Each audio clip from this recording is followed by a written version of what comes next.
Oh, what was that? That was loud.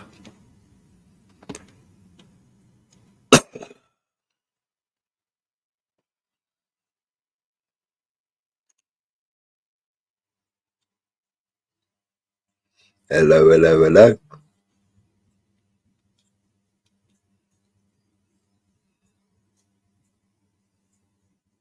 Testing, testing. 1, 2, 3.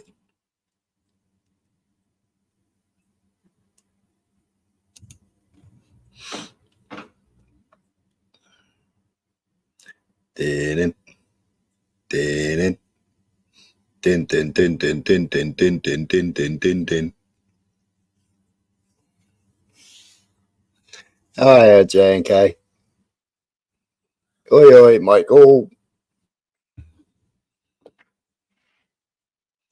Put the link at.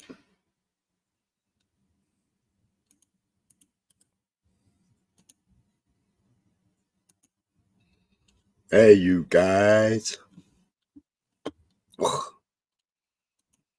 Mouse wires in the way. Ministry. Hola.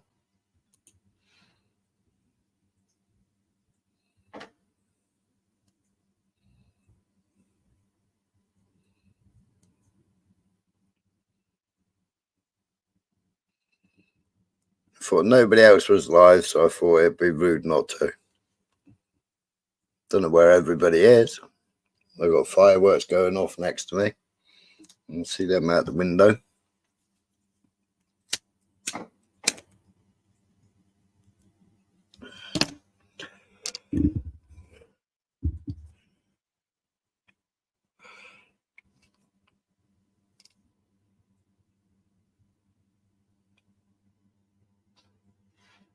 So yeah, no, I thought nobody else was live. I may as well throw up live.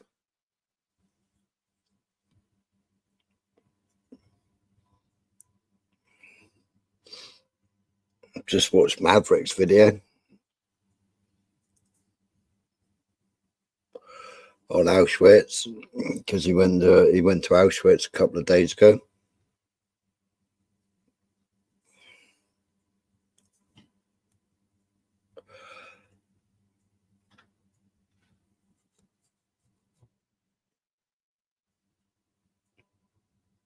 Today, 107 years ago, was when Great Britain fucked up Palestine.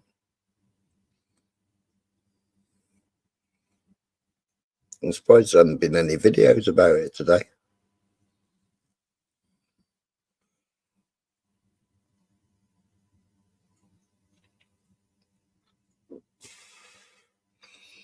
Well, you're all bloody quiet in the chat, aren't you? Can you hear me?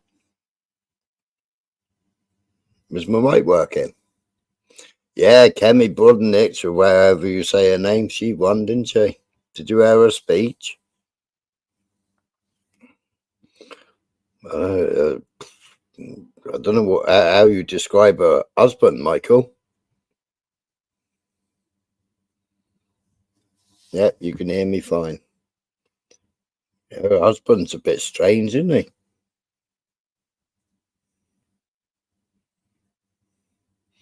But I like when she when she went over after her speech, she gave her husband a hug and a kiss. Then she turned right and she totally ignored fucking the loser. What's he called? I can't remember his fucking name neither.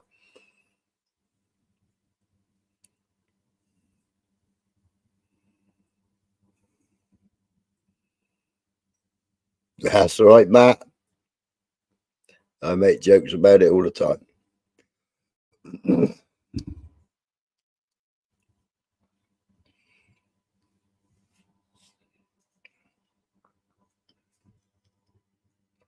That's it, Jenrick. Yeah, he was sat next to her husband and she totally ignored him.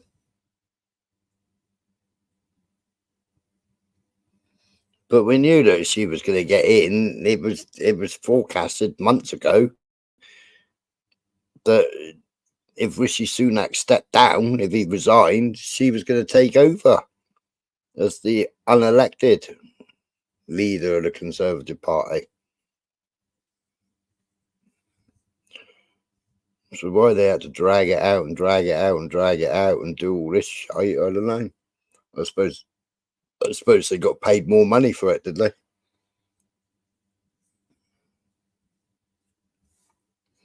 Or did Rishi want to stay in for the budget so he could say his final farewells?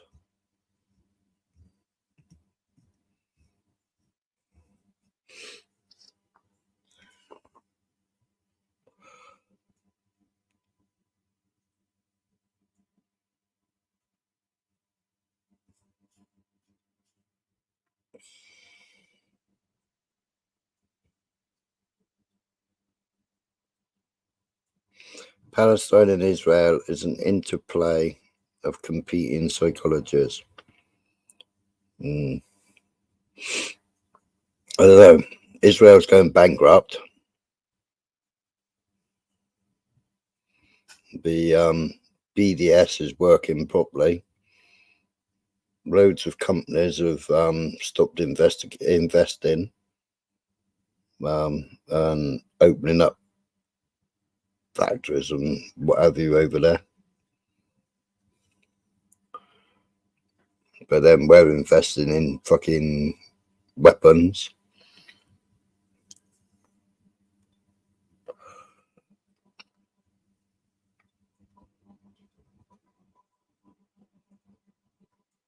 Obviously, America's sending their money through. But oh my God, have they given Trump? Oh, they've given Trump some money.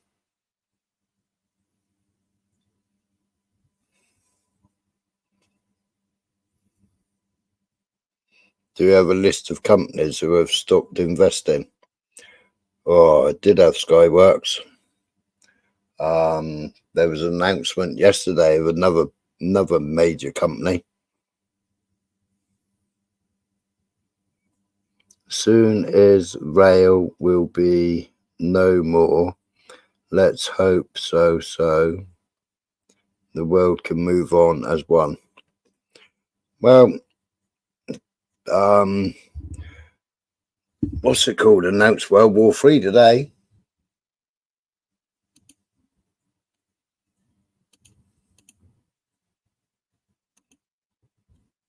What was he called? The silly bugger.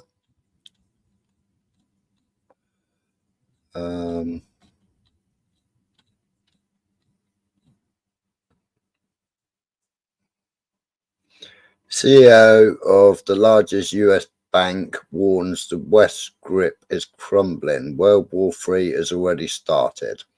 JP Morgan CEO Jamie Dimon sounds the alarm, declaring World War III has begun. He warns that powerful nations, Russia, China, North Korea, and Iran, are actively working to dismantle the Western order forced upon us since World War II. So that's BRICS nation, obviously. It's it's crippled everything, the BRICS, isn't it? Bananock's Nigerian parents scammed the UK immigration system by flying to the UK to birth her in a private hospital so she'd get British citizenship due to a loophole in laws at the time. Yeah, she can be booted out at any time, can't she?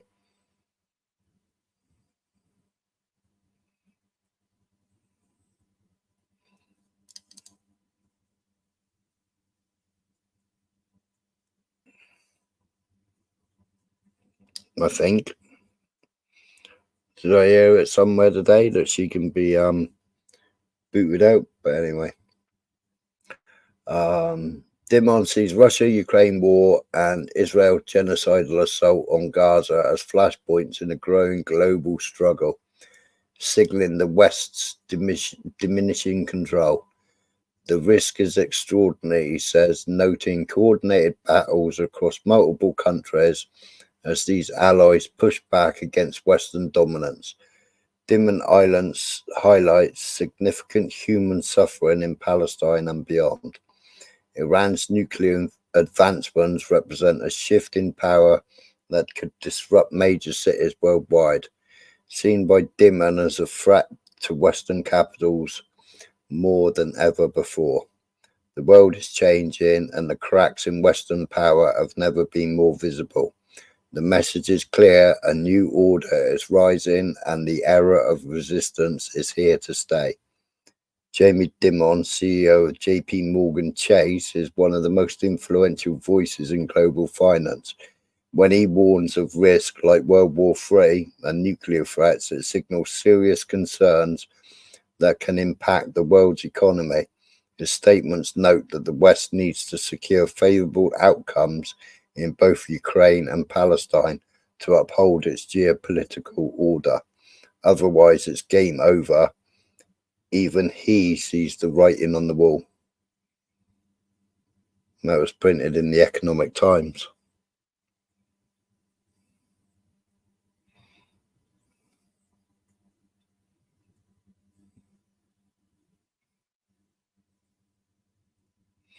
Maybe a bit of enlightenment on BRIC and the financial shift they hope for. Oh. Well, BRIC gets rid of the usury, doesn't it?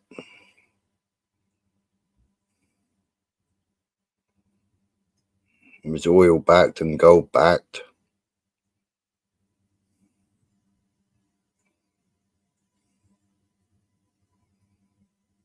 Whereas our monetary system is just debt backed and promise notes.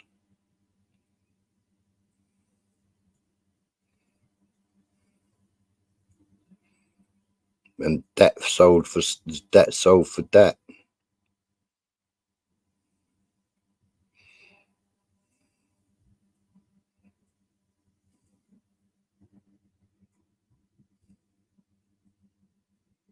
Hello, Max. You cannot join BRICS if you are at war, so how many are asking to join? 150 nations so far, Smiler. Yeah. Hello, AJ. Yeah, they up until the summit the other day, I think they put a pause on it, but I can't remember how many countries were actually at the summit. And somebody wanted to join, but then somebody else vetoed it, but I can't remember who that is neither. I'll have to go back through my videos and find out who vetoed them joining. Oh, Erdogan, Erdogan, or whatever his name is. What his country, Erdogan's country. Another country vetoed him joining.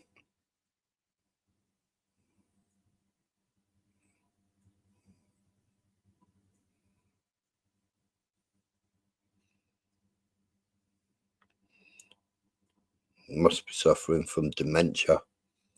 Memory? Well, remembering people's names and remembering, what's it called? Unless I've got notes in front of me, I can't remember shite.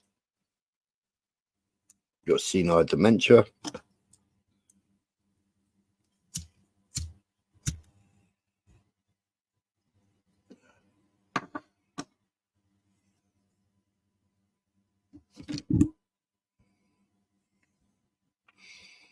What's that, Nathan Benson, CPE?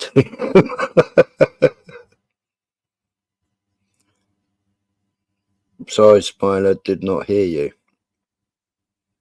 Can you not hear me?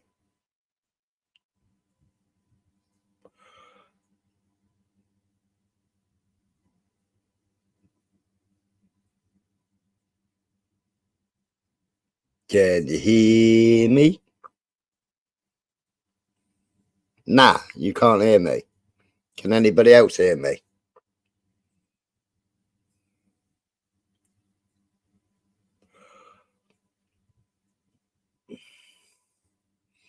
Yeah, your voice is fine. Oh, it's coolish. I wouldn't say it's fine.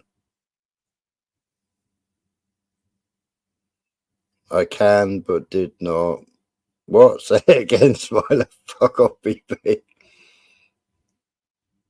No audio, though. Only kidding. We can hear you.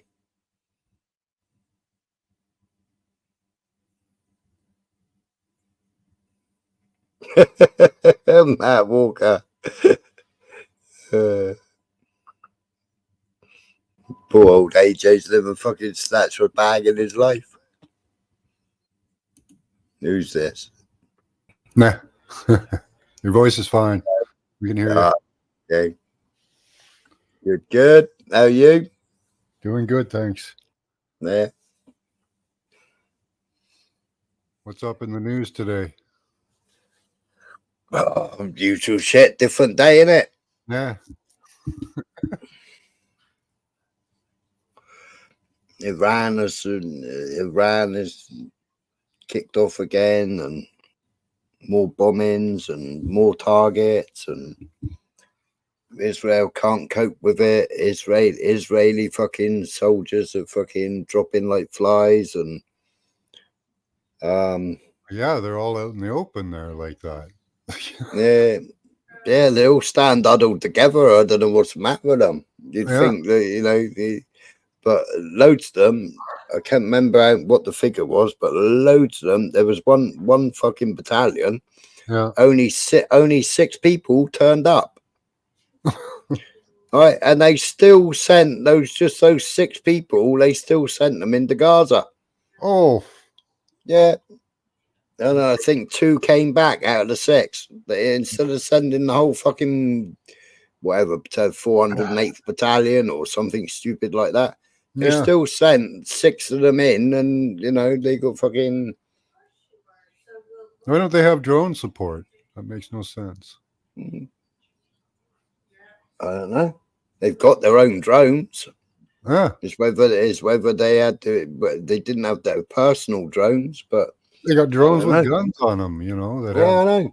Yeah. What? I guess and drone. I guess and they drones want to die again. Yeah, drones with speakers on. Well, it's like just like loads of them have said no, fuck off, we're not going. No, fuck off, we're not coming back. We've done like 4 tours in the same village, and they've tried to clear it 4 times, and they haven't successfully cleared it 4 times. And like loads of them are like battle fatigued and suicidal, PTSD. But like you got CNN reporting on it, you got other people reporting on it. Well, there's not that many of them, is there? There's not really a lot of them. No, but you got them. You got the newspapers, like that newspaper report I was reading out the other day. But you've got the newspapers going, "Oh, the poor IDF man, he took his own life." Yeah. He says in a fucking statement he drove over fucking 100 bodies, and everything was squishing out of them. Yeah. And like he can't face going back. So when he was called up to go back again, he committed harry-carry, the poor fucker. Holy fuck. Yeah. Well, but you've had loads of them have committed suicide. Yeah. And because they've committed suicide, Netanyahu won't give them a military burial. Yeah. They don't die. It's them, right? No. No. Well, in the Veterans Hospital, they refused to see him. Good for them. Smotrich went, and somebody else went. That crazy psychopath, the get fat one. He went. But no, they didn't want to see Netanyahu. Yeah. Well, they're not showing us any Israelis protesting this Gaza thing and the war with Iran, and I bet they are. Oh, yeah, there had been loads of protests. I've put protests up before. Yeah. And the numbers have increased and increased and increased. And every time there's been like a peace agreement made and Netanyahu's walked it back. Oh, yeah. They're all out on the streets protesting. And it was the families of the abducted as the hostages. It was the families of the hostages that started it. Then you had the ultra orthodox. They were protesting because Netanyahu's government wanted to send them to war. Well, they've never gone to war, and You know, that was part of their agreement. So they were getting twatted and beaten up because they refused to go to war. Yeah.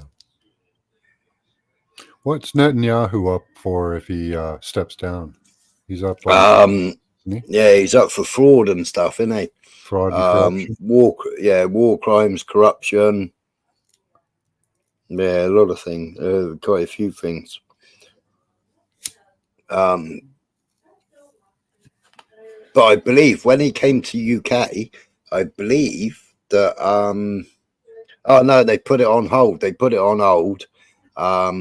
He was supposed to go back in October. So he was supposed to go back because Israeli court said that even though the war's going on, they altered it for us, they adjourned it for a certain period. But the last I heard is that he had to go back to court in October. Well, he ain't gone back to court in October. No, I doubt it. Because he said that because the war's on, he hasn't had any time to submit his defense. But this is charges from 2006.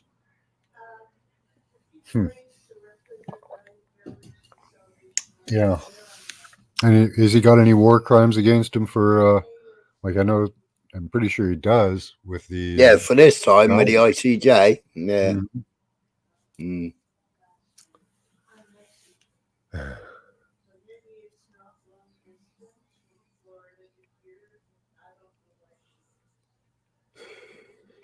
Play nicely in the chat, boys. The rabbinical Jews don't go, but do the Sephardic? Do they get them? No, I don't think they do, because they're the ones that wear the black hats, aren't they? I think with so. The curly sideburns. Yeah.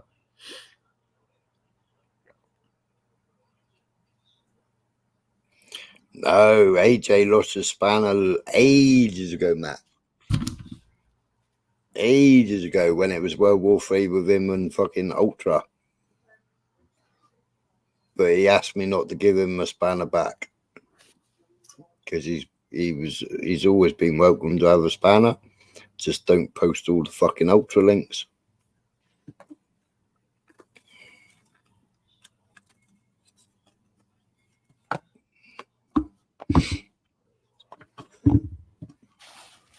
But AJ's all right. He'll come in and he'll play with you for a bit and then he'll go off and watch a movie. Oh, yeah.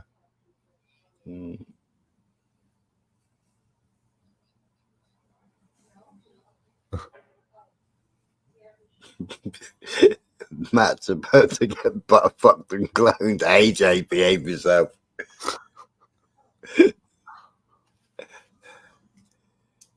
What are you up to, Michael? Hey, Michael. Good to see you. Oh, fucking hell. I hurt my hip today.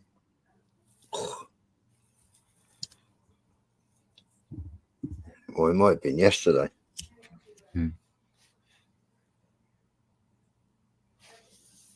Cooking, eh?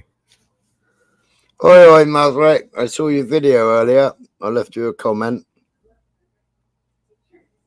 Registered trademark. Oh, okay.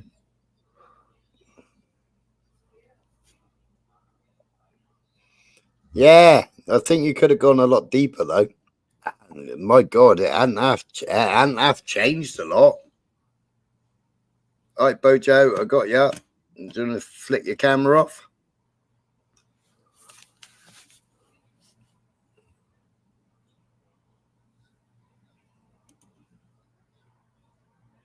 All right, mate. Hey, Michael. Yeah, you? Yeah. I was, I don't know, last night I just got so bloody tired after that first bloody hour and a half of all that to and fro with Ginge. Yeah, the ginger. I just had to go to sleep, mate. Yeah. I caught up with some of it. I watched some more of it. You had quite a panel in the end, didn't you? Yeah. It was a good laugh. Laura came in. That was funny. And the German Herman, she came on to smoke. He wanted a woman to come on smoking. She came on smoking. Yeah. And he still never fucking cut his hair, and then he bounced. Did he? Yeah, he ran away. Oh, Oh, bugger. it's too much for him, was it? Yeah, it was definitely, I don't know. He's done it on a couple of panels, apparently. I tried to keep it simple. Aye. Did you see the what the hell's he called? I can't remember his name now. UFC.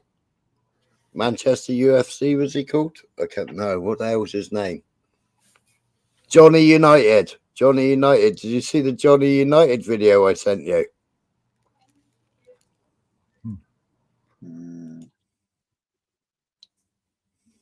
Don't think so. No, Maverick in the chat. I sent him one on Telegram. Johnny United.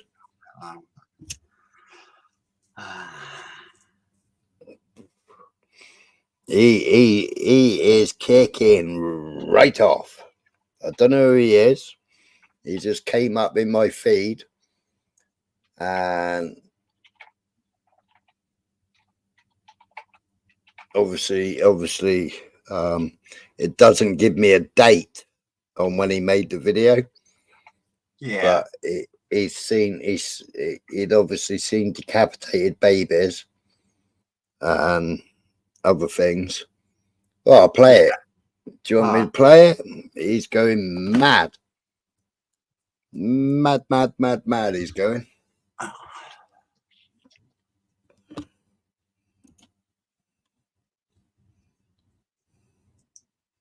It's 4 minutes. The wonderful Johnny United perfectly sums up how the majority of sane people in the West feel about the ongoing slaughter of children and the genocidal campaign the Zionists are committing against the people of Gaza. Jay Smith, yeah.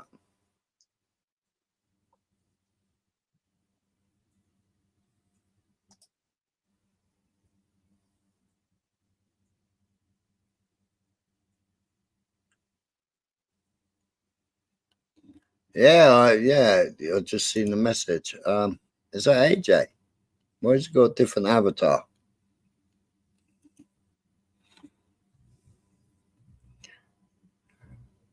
I sent you a message. Yes, it's AJ. Go on, turn your camera off, you ugly bugger. Turn your camera off. I'm gonna say, fucking hell, what's up with Matt Walker in the background? It's like, this is my logo. I own my logo. This is my gun. You know, it's like that. What's that film? This is my rifle. Stripes. This is my gun. What's that called? Stripes. Stripes. Stripes. Yeah, that's a good one.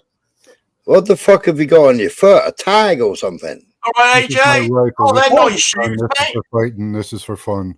No, that's special shoes. Who's this? Michael. Hello, Michael. Hey, mate.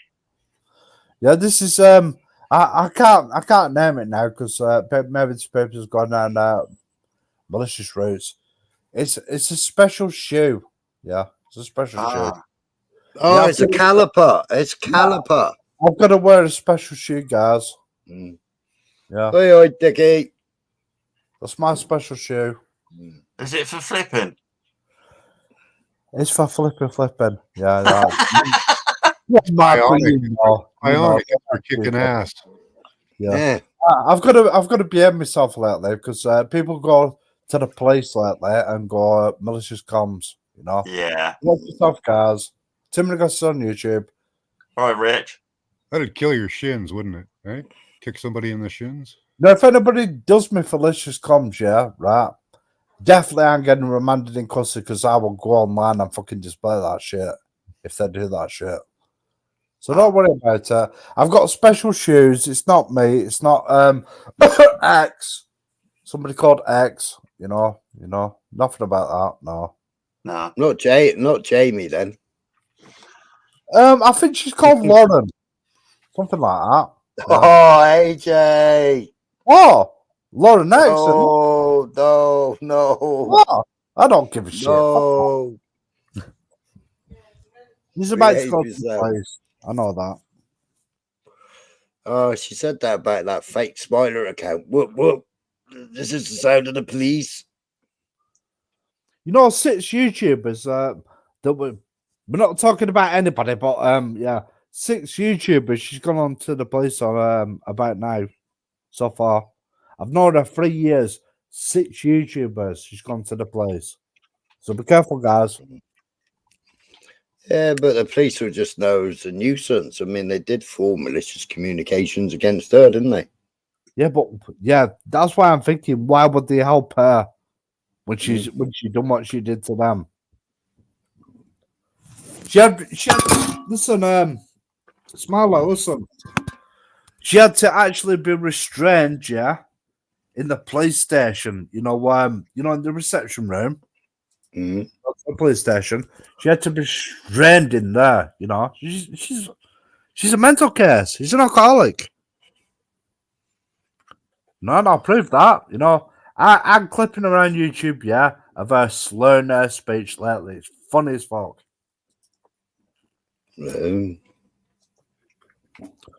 So I've got 2 different days of her slurring her speech. You know, going on the black collars, slurring and shit. You know, it's funny as fuck. Dickie, you need to go and watch my live from last night from when the ginger one joins the panel. Oh, the ginger one. Don't call him that. You'll end up on his community page. Ooh.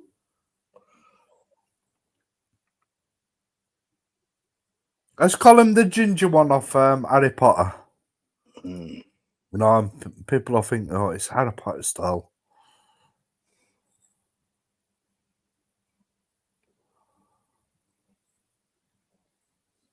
No, it's not a CP. No, but I realise what you know what's his name? What's his name now? Fucking Yogi's doing, yeah. And you know, Agent X, should I say, yeah, is doing, yeah. So they're going down their malicious comm shit, yeah. I don't give a shit about her, you know. But as for Yogi, yeah, of course, I will never let people forget what you did. You know, Christmas Day. You know, if you want to go down the malicious comm shit, yeah, go down that. Don't care. I'll do the sentence if it's not true. But I'm pretty much sure that it's true. Simple as that. So there you go. But the thing is, the police are just going to say it's tit for tat. You're both being as bad as each other, and you both need your head smacking together. Maybe so, but when it comes to the Agent X shit, yeah, she's so malicious. You know, they both got hard-ons for you and hard-ons for Zara. You know, and altogether now I've got 35 minutes, yeah, 35 minutes of Agent X on black collars, beezies. You know, I've recorded it all. You know what I mean? You know, honestly, the black collars, when she's slurring her speech, she sounded like me back in the day when I had like 10 cans of special brew. You know what I mean? Funny as fuck. Zora said, go back, clip that, make sure you get that shit. Yeah, I did. You know, and I clipped the what were they called? Chubberden stream, yeah, when she was pissed up and she was going on about my son being blind, talking to my son. Never said fuck all about her son till she talking to my son. Yeah. So therefore she can't go down the malicious shoot. Was it malicious communications? Yeah. And she's already done that herself. You know, so I'd like to see her put in the case up against me, yeah, with what I got clipped. Simple as that. And this is out of her own voice, you know, not in text message, not text message come up to the chat, yeah. This is on panel, guys. So, Lauren, when you go to the place, remember what I've got on my channel. It's a little cow.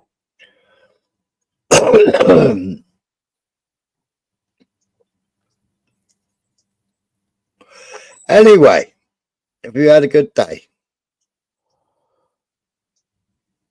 No, No.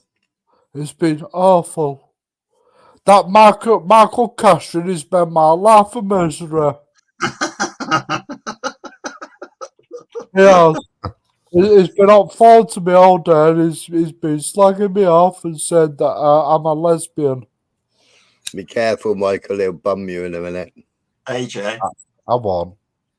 I AJ, won. Yeah, you're a lesbian. thank you. Fucking confirms it now. Yeah, I'm definitely a lesbian. Let's be friends, AJ. Let's be friends. Yeah, I like that. Oh, bless you. Where's Dickie Upton gone? Oh, I told him to go and watch last night's stream, didn't I? Yeah. So, Michael, how long have you been coming on panels for now? Not long. Yeah, I thought, Michael Christian, no, fucking hell. First time I heard you, I thought, yeah, that's optical turkey, that. No, definitely not. He's my twin one. Is your twin? Okay. Yeah, But he's Bristol, isn't he? Whereabouts are you from, though? Somerset. Somerset. Yeah, it's definitely a Somerset accent. Sailor. I can do a Yorkshire accent.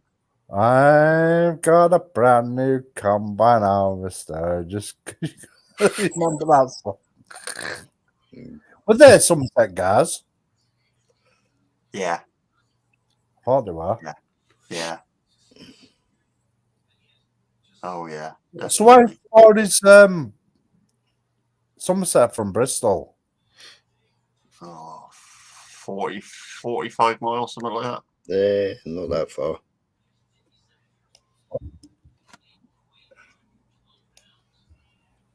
Depends They what you thought drive. Did you say 45 miles? Something like that, yeah. Can I hear me? Yeah. Yeah. And they thought the distance was so far that they put in two new services from Bristol to fucking Somerset. I hear nothing now.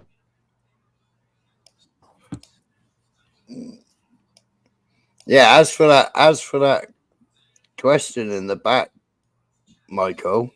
Yeah. Yeah, that'll either be because it's general public going onto their land, so they don't want any cross contamination. Yeah.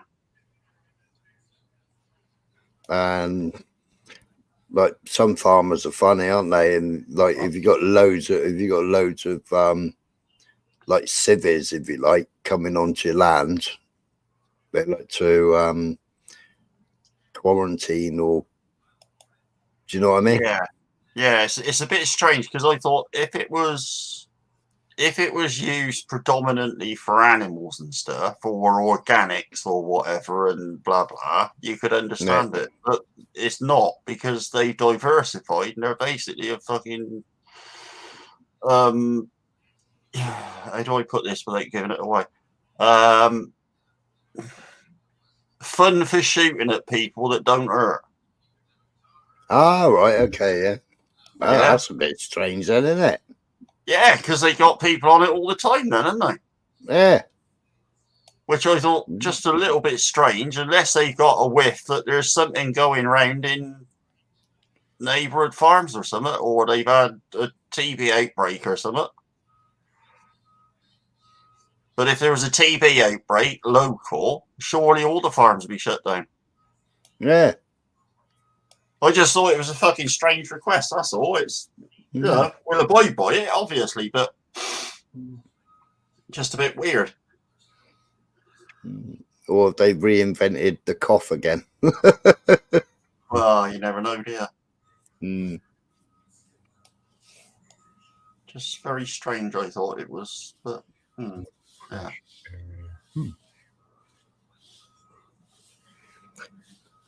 Don't look left or right, look up before you fall down. Four corners covered, Smiler. What? Huh. If I'm falling down, I always look down. Yeah. I got another hurricane headed towards Spain. Yeah. but it's all a bit strange seeing they cancelled arms supplies, isn't it? But they I was watching another thing earlier on, and they foobarred because they had the satellite going in the background. Yeah, they dropped the foobar because they had a satellite going in the background of whatever was accumulating. So you could see that they were doing it, or what? Well, you could see that it was very strangely bizarre. I'll find it. Okay, yeah.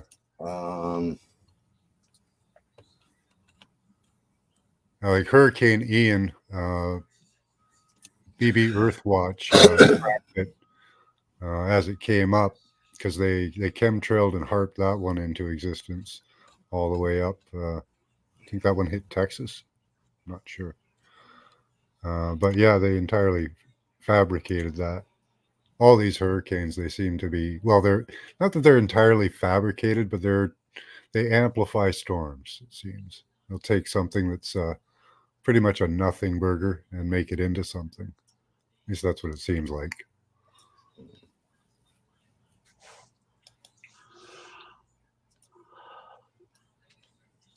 But yeah, that's what happens when you go against the money system and the military-industrial complex, you know.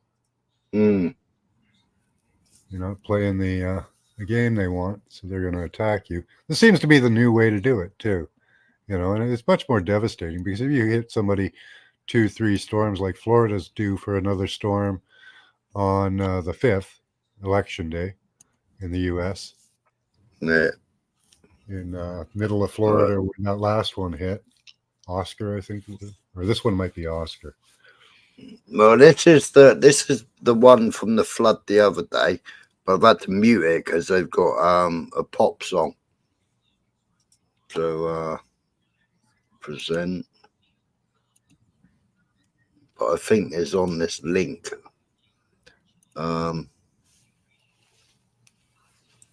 This was the 30th of October. Ooh, ooh.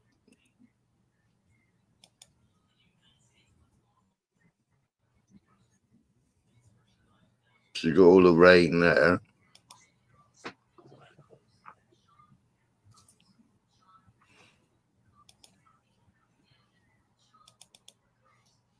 So this was like 8 hours, 2 hours, 1 hour. That's a nice fishbone pattern they got going there. Yeah, wasn't it?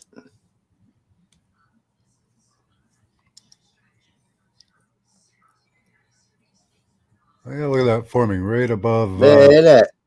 Right there, yeah, where they're zooming in on.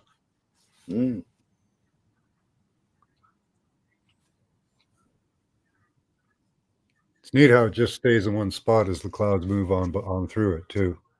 Yeah.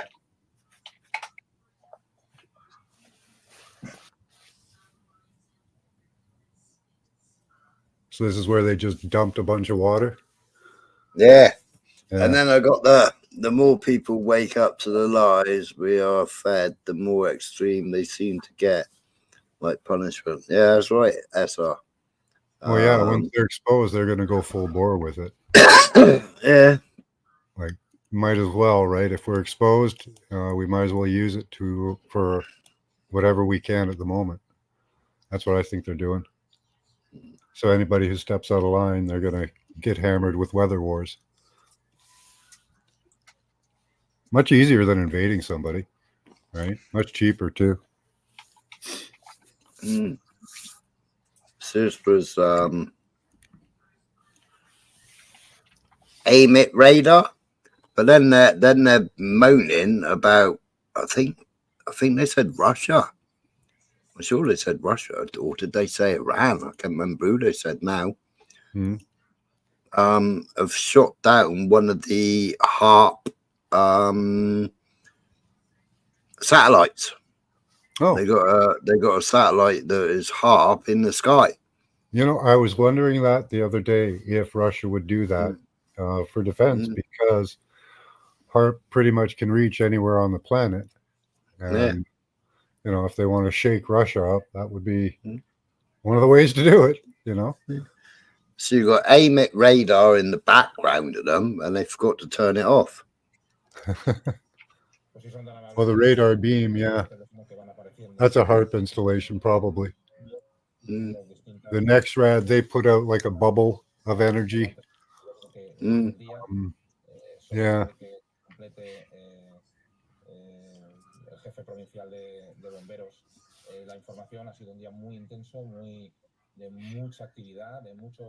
Yeah, look at that, eh?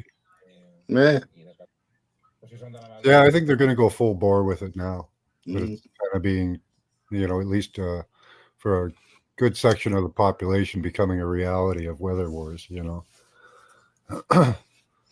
Right, so But once you look into it, it's pretty impossible to deny. So somebody's put, I wonder if this is related. Russia or China destroy a secret US HARP weapon masquerading as a communications satellite. The beginning of space wars. Yeah. Intersat's Boeing-made satellite explodes and breaks up in orbit. Yeah. That was 19 hours ago. That was. They can take almost any communication system and use it as to weaponize. That's how they all started out, as they figured out the negative properties and what they could do with communications and manipulation. And yeah, so you can put up what you call a communication satellite. That's fine, but how much power are you putting through it? That's what matters.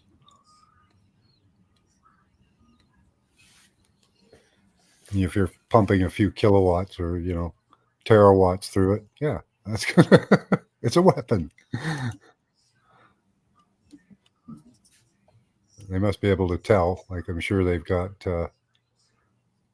enough data to show what's firing off where. Well, this is Tom Bearden. Have you heard of Tom Bearden? No, I haven't. No. Soviet weather engineering over North America in 1985. So I'll put his link in the chat afterwards and play a bit of that.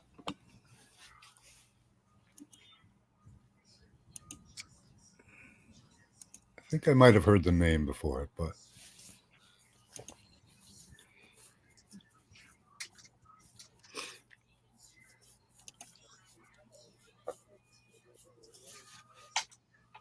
Subject for this evening is Soviet weather engineering over North America, which they have been doing since the beginning of 1966, 1967. That was the first shot, attempt at influencing the weather directly over the United States. They then lapsed into a lot of not influencing it for a period of years. And in 1983, particularly, really opened up the big guns after having energized the infamous woodpecker signals, the so-called over-the-horizon radars, and the communication band in the mid-1970s. The first thing I'm going to have to tell you is that there are three kinds of electromagnetics, and only one is being used today in the Western world.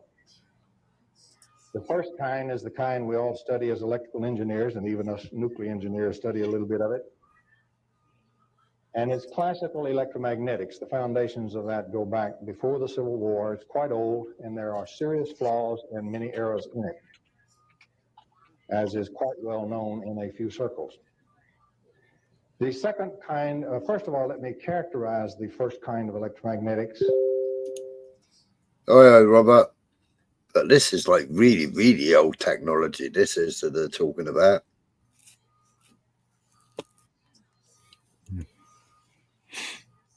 Yeah. This is like the original technology, isn't it?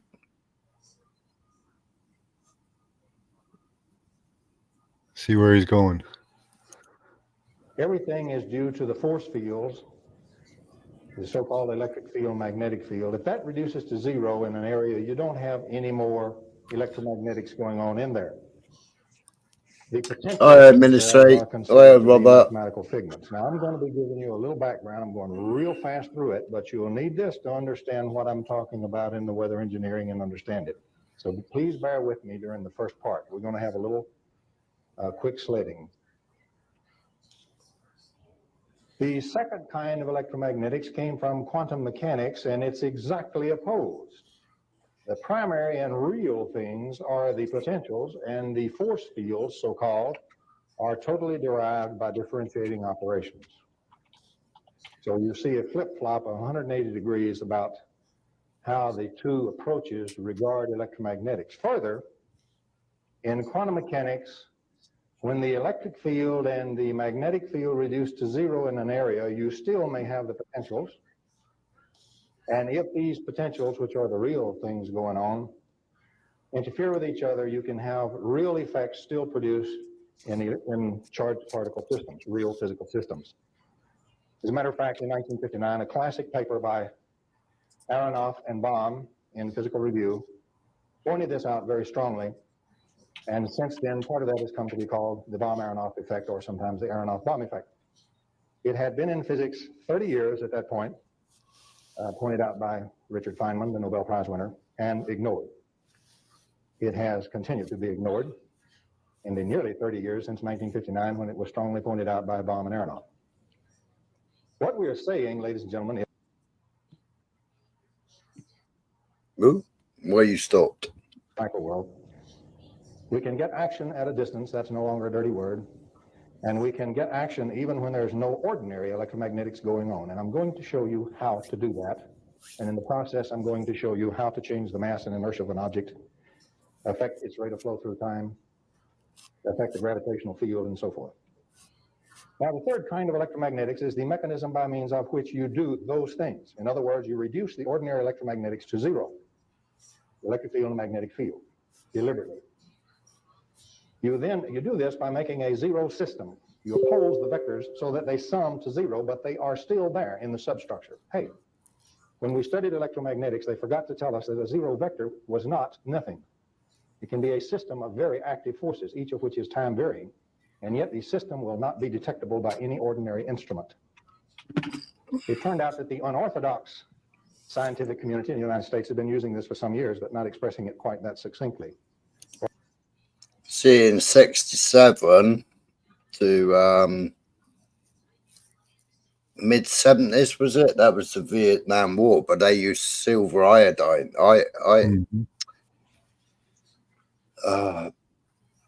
Yeah, silver iodide. Yeah, they used silver iodide then. That was cloud seeding.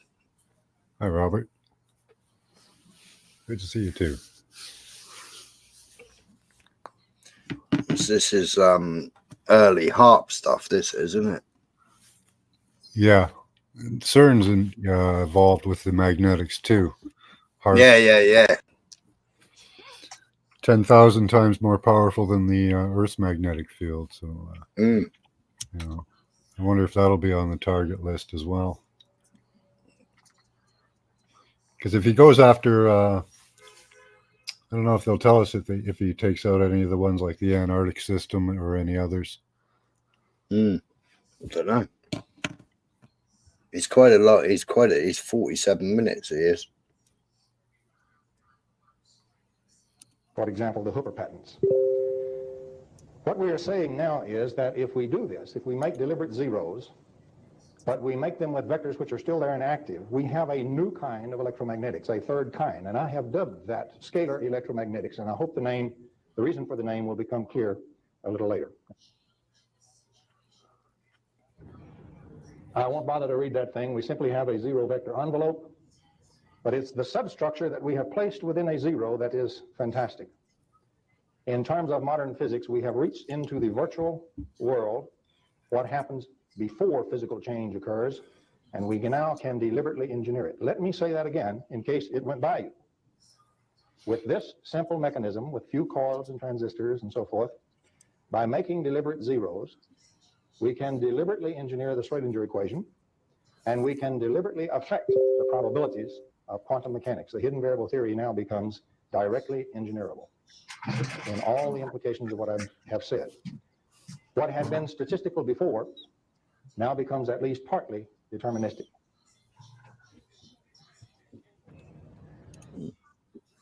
Yeah, just by changing the frequency. Yeah. Yeah, mad. Yeah, scalar wave is a wave that propagates off to the angle, to a 90-degree angle from an electrical wave, apparently. Yeah, they show it there, look. Yeah. What I'll do is I'll put the link in the private for it, because it's a long old video. Mm-hmm. Looks good. Yeah.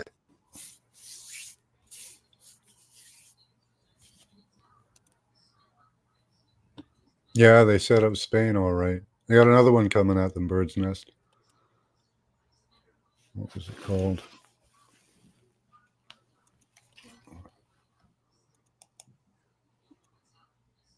Hurricane Patty. Hurricane Patty. They mean Hurricane Patsy. Yeah. Yeah, I'll put it in the private chat as well, so you can screenshot it.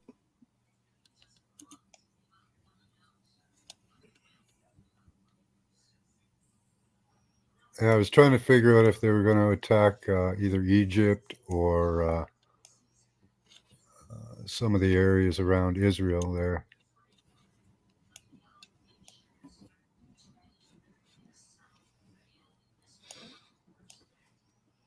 A lot harder, though. They're inland quite a ways. Yeah, so October 24, Spain freezes arms sales and purchases to Israel amid internal government tensions. It's strange, eh? That was a wrong move.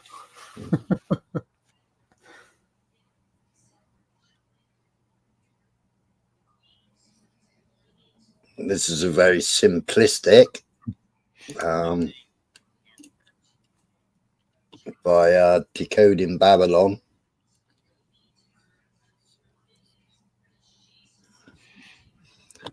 Talking about the movie from Al Gore. Share screen.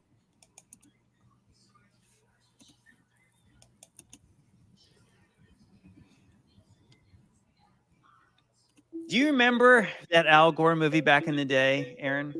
I remember there being one. I never saw it. It was Yeah, I called never saw it. Inconvenient Truth. Yeah. And it was all about global warming, and it was about how global warming was causing An uncomfortable truth or something? Or Hey? an uncomfortable truth or something? Or I forget what his movie was called. Inconvenient Truth. Inconvenient Truth. Okay. the poster for the movie. Oh, wow. How about that? How about that? Do you think that he was saying anything in that picture? The hot water in the kettle gives off water vapor to the air by rapid evaporation, just as rivers, lakes, and ponds give off water vapor to the air by slow evaporation. The hot water in the kettle gives off water vapor to the air by rapid evaporation, just as rivers, lakes, and ponds give off water vapor to the air by slow evaporation.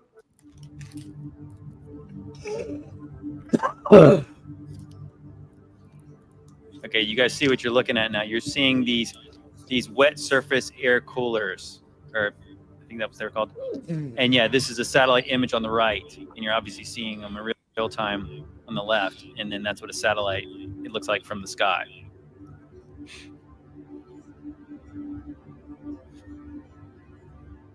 Very similar to that Jeremy Clarkson video I showed about them cooling that one engine. Oh, yeah. Don't worry if you can't hear what I'm saying. I couldn't even hear myself. This is the loudest sound you could possibly conceive. And as it turns out, the cleanest.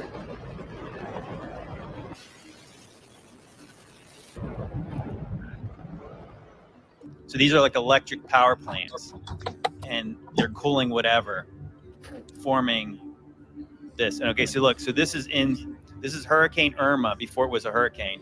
And look, this is Senegal, West Africa. You see all the puffs going off at one time in this area. This is like, again, this is like in a desert. Hey, Hello. hello. Who's that? That's Henry. Henry, the physicist. Hello, Henry. You lot not at it again, are you? Right, Henry. Absolutely, Henry. What? We absolutely are. Yeah, we thought it was better than attacking auditors.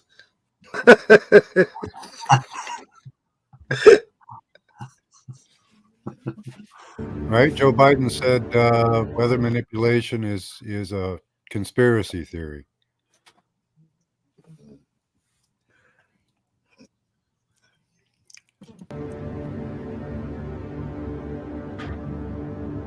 And if it's the desert and there aren't massive sources of water there, then there's no other explanation. Right. Watch even when it goes over these islands. Watch the islands. You'll see more. You'll still see more puffs going up. Dude, they're just relentless with them. Mm-hmm. And they know exactly when to release them. Yeah, for you them see to it. catch See up them and coming off those join up. islands. Yeah.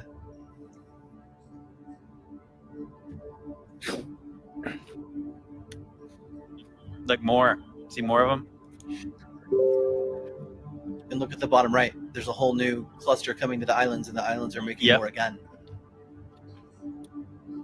You ever seen anything like this before? I've never Aaron? seen this. I mean, I'm not shocked because I already understood the premise and how they're doing this, but I've never seen the footage of them coming from Senegal before. Yeah, and watch. You'll see this. Look, you'll see like there's a storm, and you can see the stuff being ejected straight into the storm. Like a water spout. Yeah, all that hot air is Just feeding it, dude. Just growing it. Yeah, steam. Mm-hmm. That is massive. Isn't that crazy? So what's interesting is what we've always been taught is that you're hearing that, okay, so these storms go across the Atlantic, and then when they get to the Gulf, that's when they hit this warm Gulf water, and they become supercharged. That's not why they become supercharged. It's because they go past these islands, and they do this to it. This is the famous poster right here. It's all the same principle. The reason these plumes come out of these stacks is because they're cooling some kind of an engine, and steam comes out. So there's a picture of those things. But yeah, so that's kind of like what they're showing you right there. It's like that's what these things are, and that's what they do. Steam comes at them as they're cooling some kind of engine, just like I showed you with Jeremy Clarkson showing that stuff. Now, the most amazing thing is that cloud up there, which was generated by the engine, is just a mixture of hydrogen and oxygen. It's water vapor. And in about an hour's time, someone in Mississippi is going to get wet washing. It will actually rain. I told you. It's raining. That's unbelievable. Oh. NASA's playing God. It's making its own weather.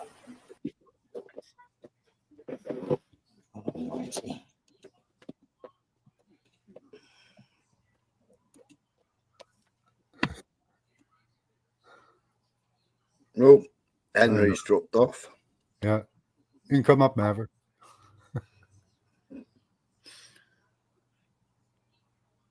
Get up quick, Maverick.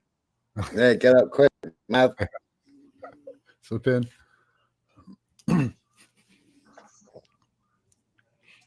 I was interested to hear from Henry. I haven't heard from him in a while. Hello, hello. Hello. Hi, Maverick. Yeah, I'm sorry, I can't. Can you hear me? Oh, yeah, Mav. Yeah, you're fine. Yep. Yeah, I can't share a panel with certain people.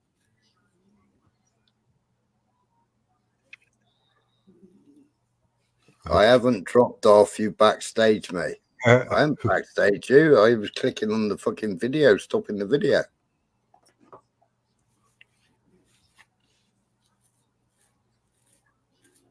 Why is it echoing?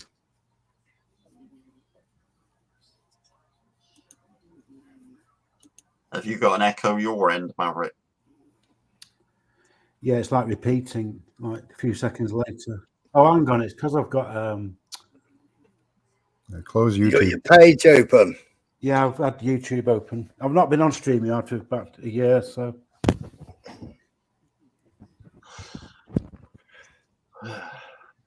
So what's the agenda then tonight? Nothing really. Wait, was the title? Henry is saying devices not connected. Stop trying to boot me. I'm not trying to boot you, Henry.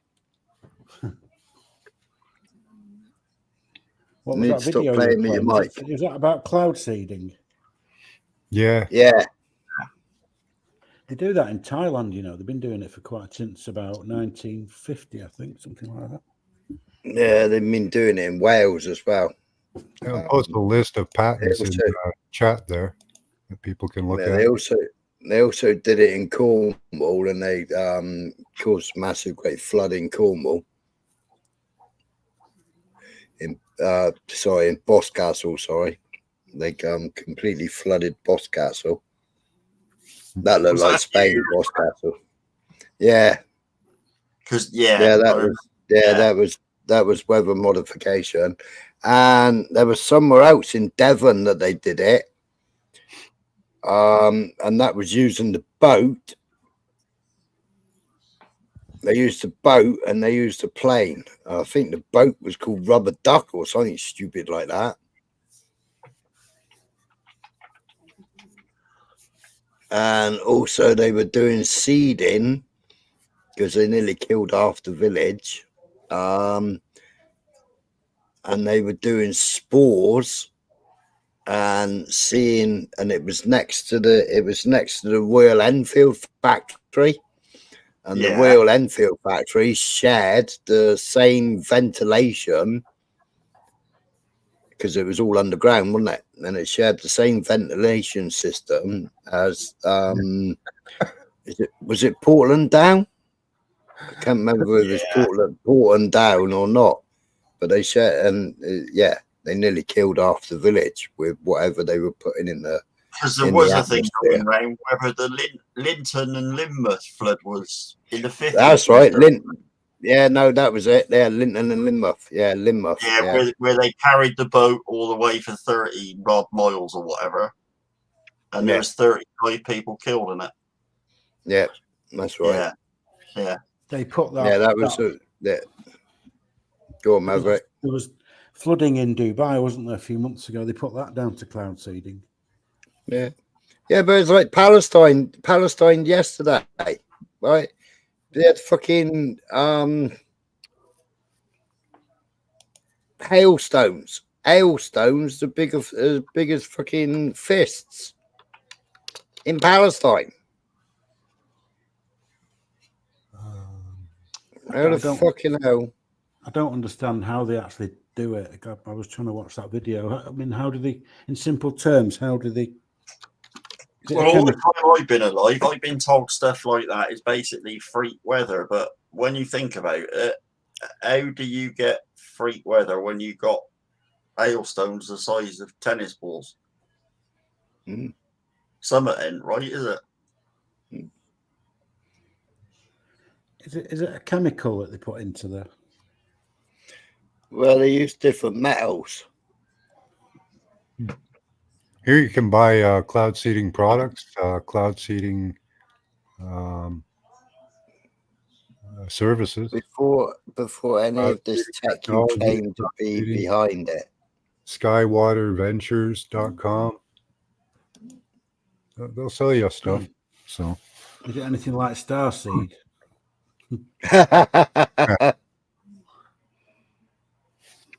What caused Noah's flood? The Bible. What caused the mud floods, Henry?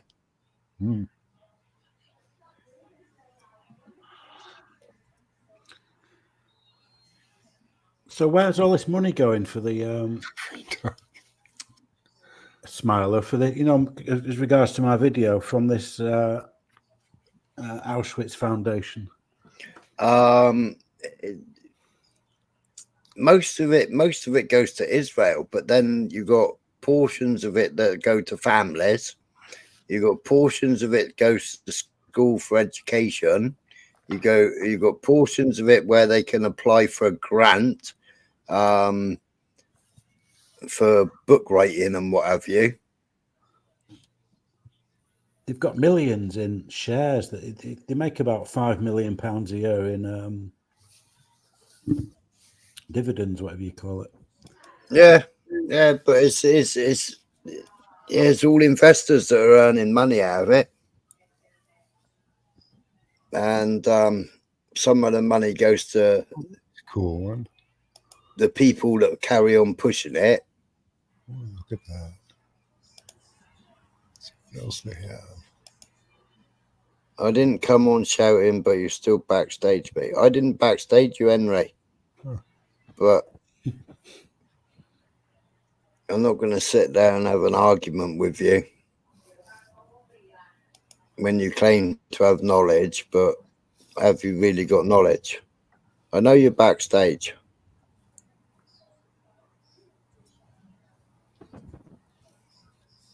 Unfortunately, due to your past, Henry, some people don't like sharing a stage with you. You can suppress hail, enhance rain, enhance or reduce rain, augment or reduce snow. It's pretty cool. Disperse fog. Let's see what kind of systems they use.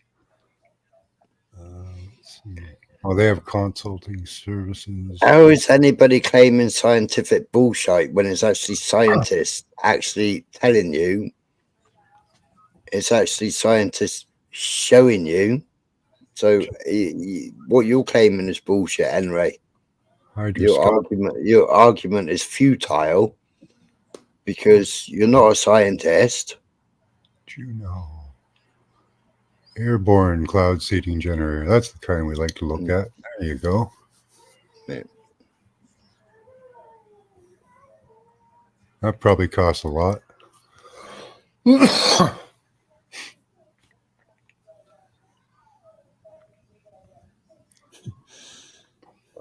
There we go. Pretty hard to deny that it exists, you know.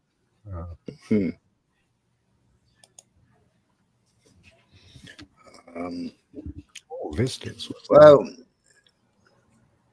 Vistas, ground based. It's pretty hard to fucking, when the Met Office actually come out with it on their fucking weather report a few months ago.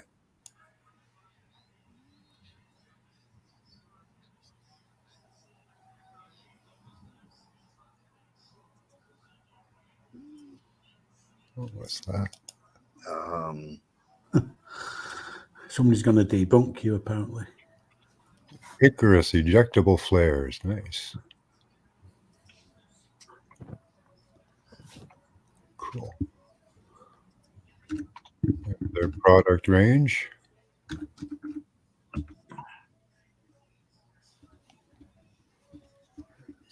What's offerings? So what do you do with those flares? You just throw them in the air and it starts raining? Well, those will put out silver iodide for cloud seeding and other products, you know. For snow, they use apparently E. coli bacteria. That works for snow for some reason. They have other things they can disperse too. Yeah.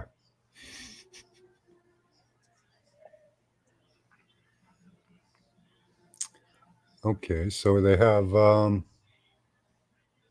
galactogenic seeding materials, whatever the hell those are. Maybe Henry could help us with that. Hygroscopic seeding materials, flare body materials. Yeah, this is what this system uses. So they have aircraft, radar, radiometers, wind profilers, weather stations, lighting sensors, weather modification, decision support, communications networks, aerosol cloud chamber for warm and cold cloud research, airborne flare, firing and control, airborne generators, ground generators, airborne cloud research equipment. So, yeah.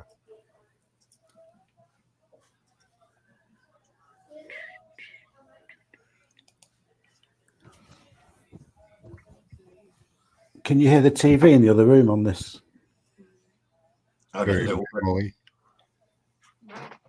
Not enough to worry you. I can shut the door. Just 1 minute.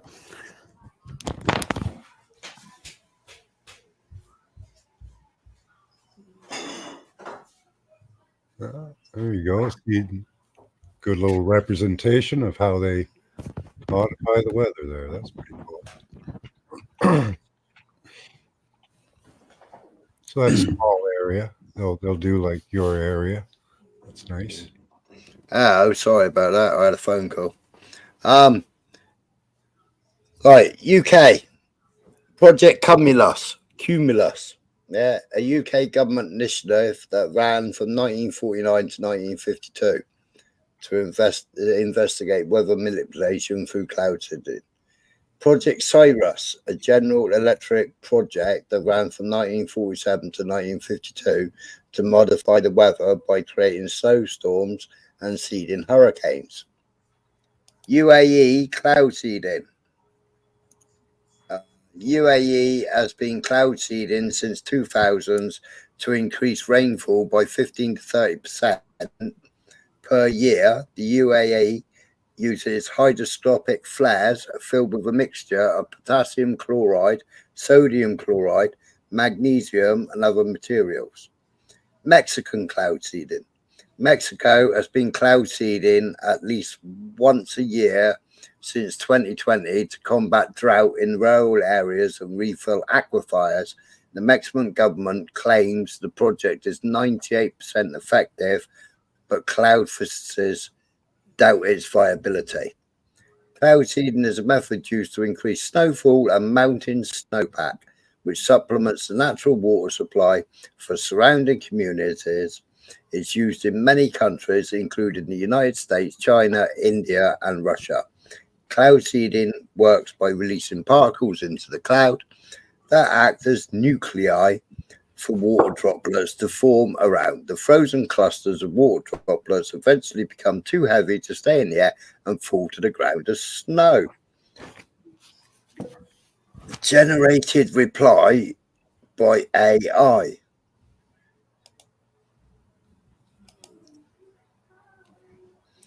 Cloud seeding FOIA request. Ooh, look at that.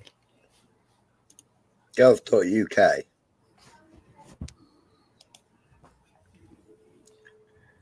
FOIA request response cloud seeding, 4 pages.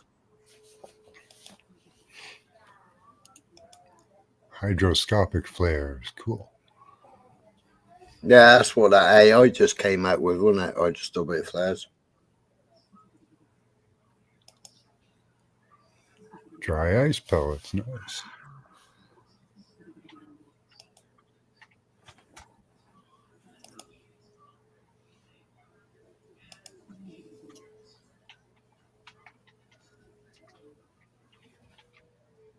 Can they make rainbows as well? I guess so.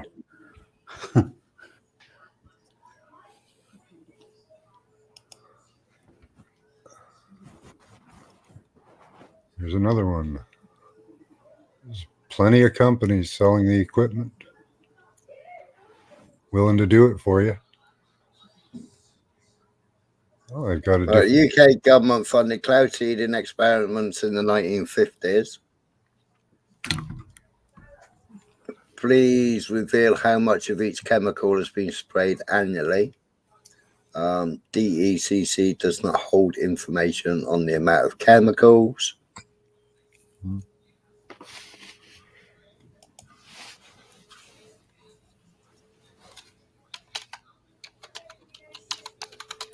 So that was a FOIA request.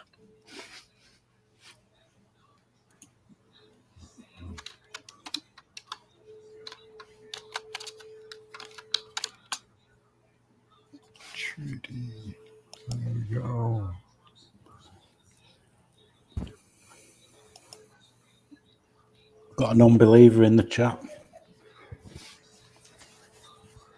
Which one? Is it Richard? Dickie. Dickie Upton.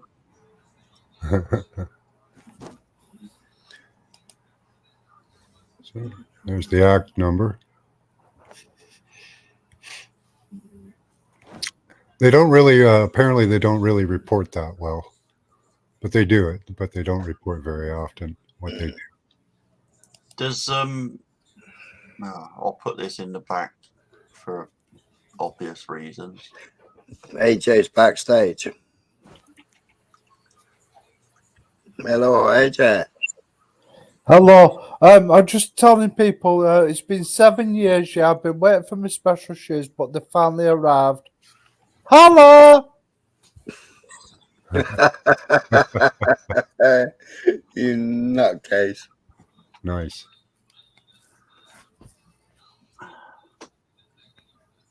There's a question for you in the back.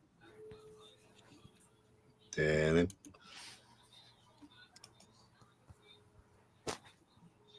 Yeah, I said to him earlier on, I said he needs to go and watch my last night's live when Nathan came on. Have you watched that live yet, Dickie?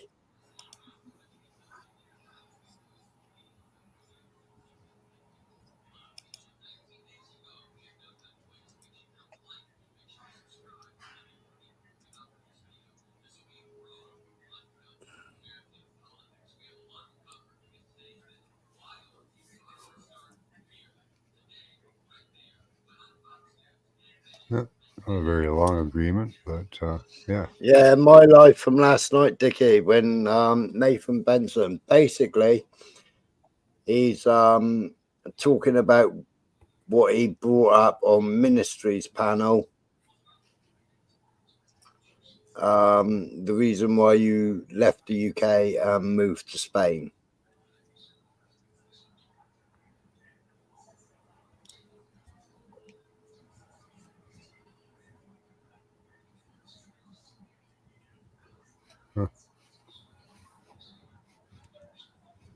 Yeah, those generators aren't very big either. The ground-based generators, they're not huge. Don't look like they cost that much. Not for a government, anyways. Government could buy a few hundred of those, and that'd have a huge effect.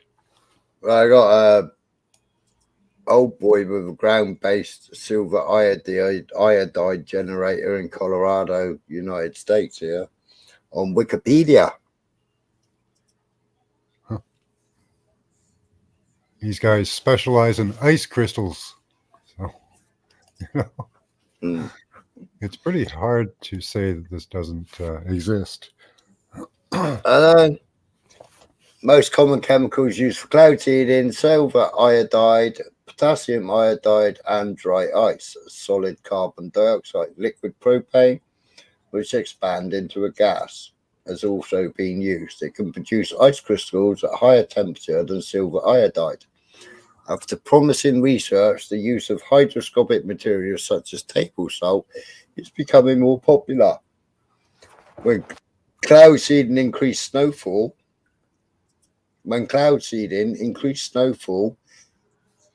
takes place when temperatures within the clouds are between -20 and -7. Freezing nucleation is induced by the introduction of substances similar to silver iodide, which has a crystalline structure like ice.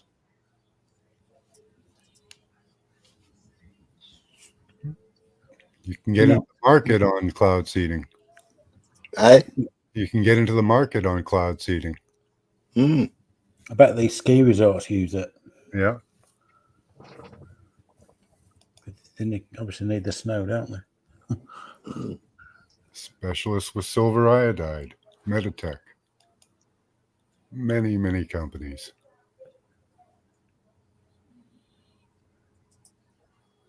But Henry wants to come up and argue that it's fucking all bollocks.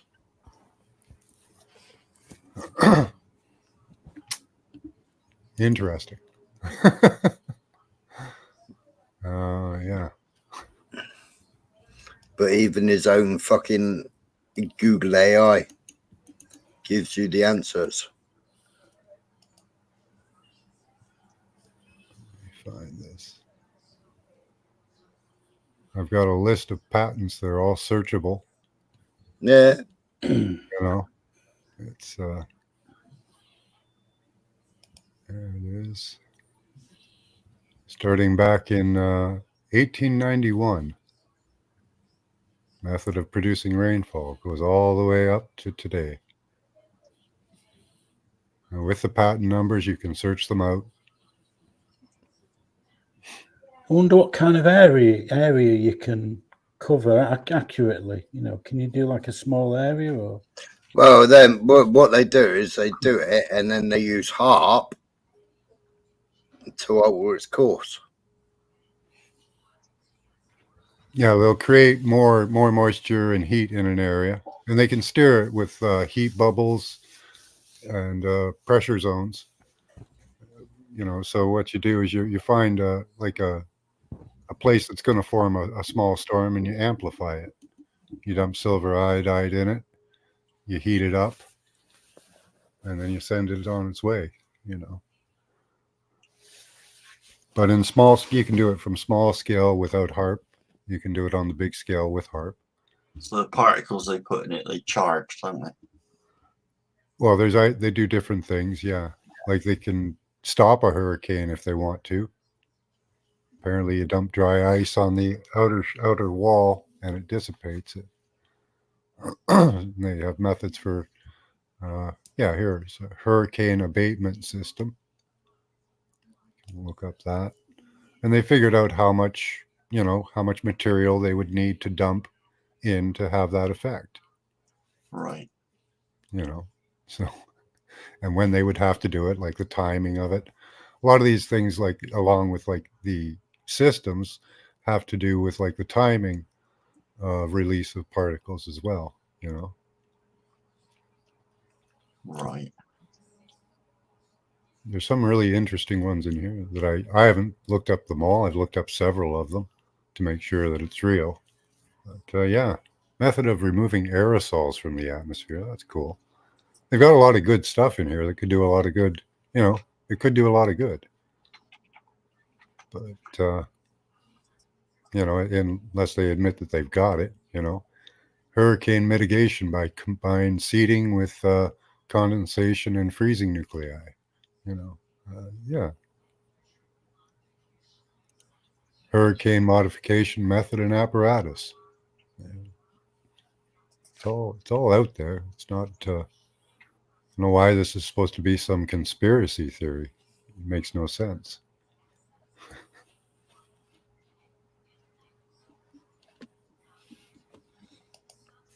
Geoengineering is now 100 billion plus industry happening in the UK. Keep calling it conspiracy though.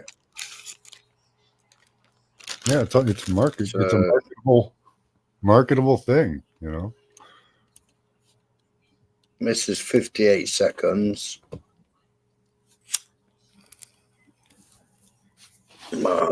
Present.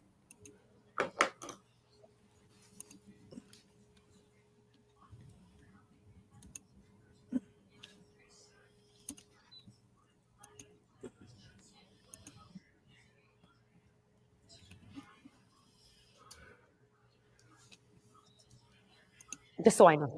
I have to drive back from Abu Dhabi to Dubai. No. It's not raining. It's a sunny day. The UAE government invested more than $20 million in research to start a process called cloud seeding. The UAE performs around 1,000 hours of cloud seeding a year, and it's all controlled by this building in the National Center of Meteorology in Abu Dhabi, where they track the whole process. We met with a cloud seeding expert to explain how the seeding process works. We wait the forecast. When we have a good, chance for cloud, we send the aircraft to that location. Go under the cloud. In the first stage of the cloud, there is good updraft at that time. Start to release all the salt, and with the good updraft, of course, it will go inside the cloud. The droplets will become bigger and start to rain. The center manufactures a salt substance that helps enhance rainfall. They put them in what they call flares. Just so I know. I have to drive back from Abu Dhabi to Dubai. No. It's not raining. Same flares you were showing earlier. Yep. Now you could take something like, you know, those flares and just amplify it, have it made bigger, put it in a bigger plane, you know, with the silver iodide or whatever you want to use, you know, isonucleating particles, E. coli in a spray. You know, they have spraying systems in the patent systems. You can look them up. They've designed them all to fit in like larger aircraft so that you can spray thousands of tons of the stuff, you know.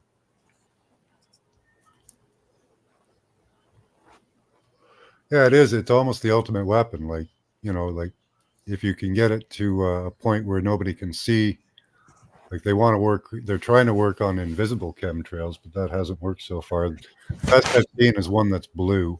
It kind of camouflages itself a little bit with the background of the sky. Can we find a list of countries that do it? Well, I on one of the I don't know if you could. Never searched that. Are you Canadian, by the way, Max Vision? Yeah. Yeah, it's Canadian. Yeah, one of the sites I showed you had like you could just search up UK weather modification treaty. I think it's over 150. Yeah, I imagine most countries would be engaged in it, really.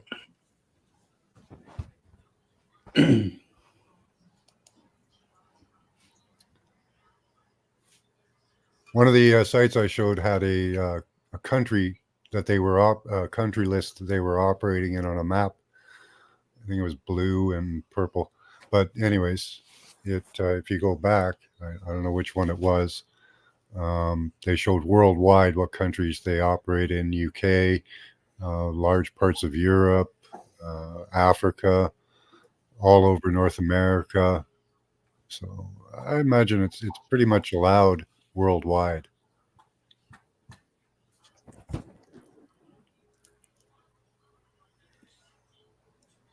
I live in Middle England. We don't need any of that.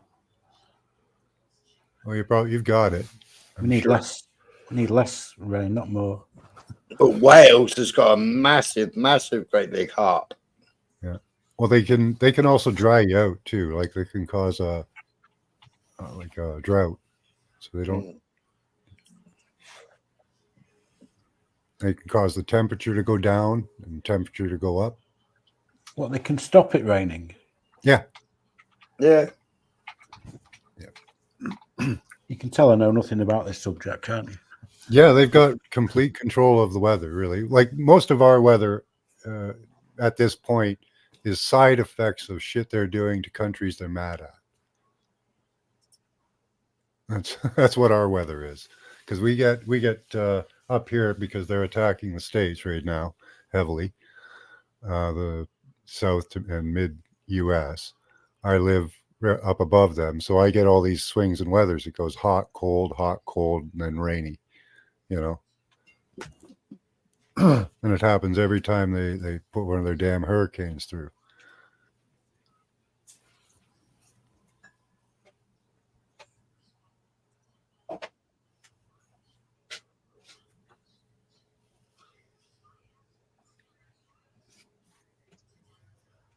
And right now they're using it as all-out weapons on like Spain, U.S., anybody they're mad at.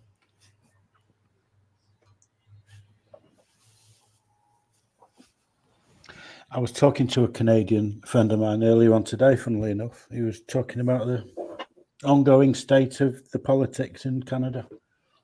Oh, it sucks. We've got two puppets up for election. One of the puppet, like we have one puppet right now. He says what he's going to do and really screws with Canada. The other puppet, he's they call them the conservatives, Pierre Poilievre. He's saying the right stuff, but when it comes down to actually doing it, it won't happen. Plus, all politicians everywhere, no matter which side it is, will never repeal any of the surveillance and control systems that they've put in place. So really, they're all just puppets. So I've not followed it, but will Trudeau be going? Will he? Or Yeah, he's the guy in power right now. They're trying to oust him. His own party's trying to oust him. He's just gotten so unpopular. So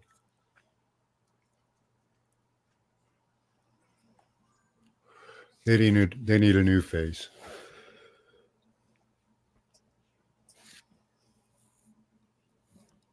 hope you don't get a communist like we've got. Well, Trudeau's straight up. He was trained by, I don't know if you know about the World Economic Forum. He was a young globalist leader. He took the training for that. Just like pretty much every politician that's in power right now. So.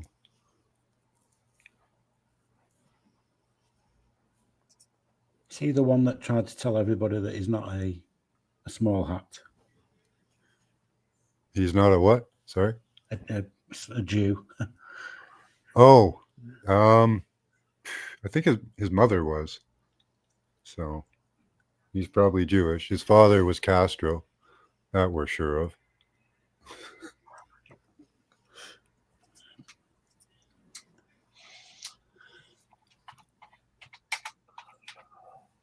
Boys called him Trudeau. And then we'll have Trump soon, so he's definitely Jewish. Yeah, the Mexican president now, she's Jewish. What about Macron there? Is he Jewish? I think he is, isn't he?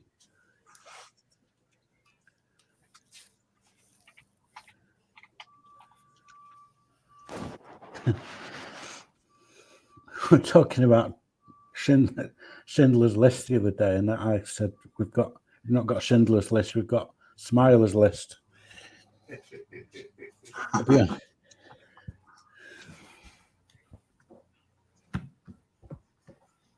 Do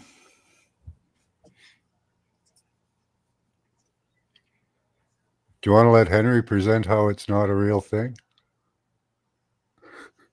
I'd really like to hear how it's not real. If he's been watching, I'd like to hear. Yeah, if he behaves himself and he comes out with it without his AI. I can cope. All right. Just make a sandwich. Yeah, it's almost happy hour for me. Because he's not making a debate if he's using his Weekend, AI. so happy hour is 4:30.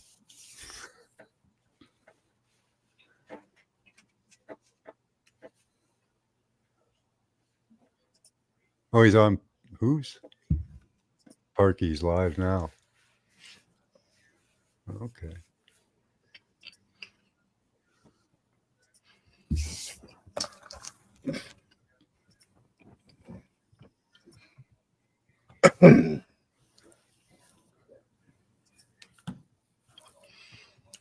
Oh, Polish meat and Polish cheese.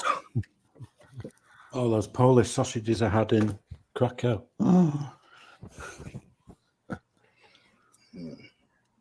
Asda do a great range of Polish food.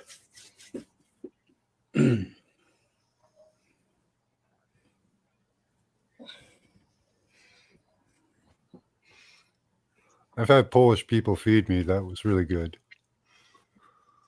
I didn't like the dumplings though. There was potato and whatever they are. Gotta love dumplings. Not those. They're not like a lot of that stew and goulash type stuff or whatever, the meat and sauce and vegetables.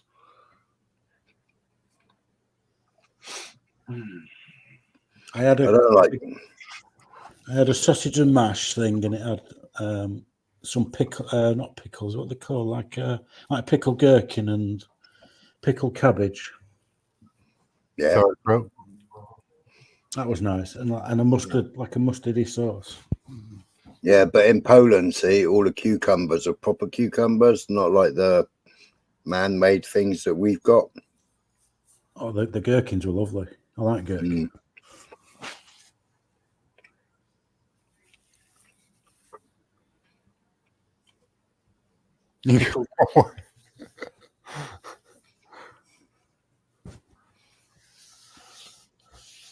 Rich is going to go get him ready to come up on panel here.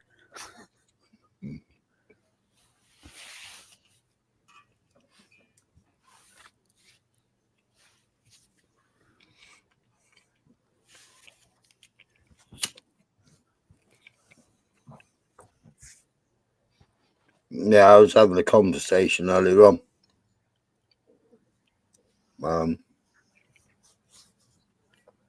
About your video, actually.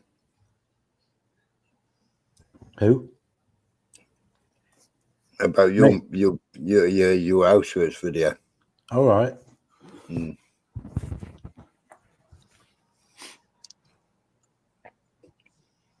it's like, well,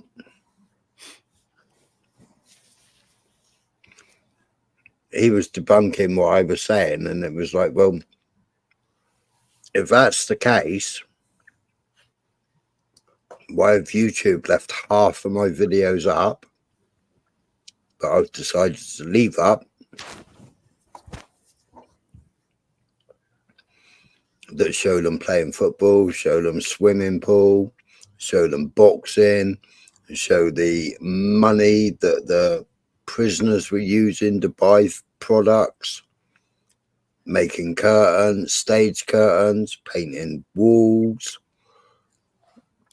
with characters on them, nursery rhyme characters on them and what have you, putting on plays. When we went on the tour, they made the tour guide made out that it was all built just for the purpose of, but apparently it was an army camp. Just built for propaganda? Could be. It used to be an army camp before it became as it is known now. There's live testimony as well, isn't there? Yeah. But all that stuff where you walked in via, that's all new. That's all new, that is. Play the video now so people can see how much money they've chucked at it. It's ridiculous. It's a massive concern.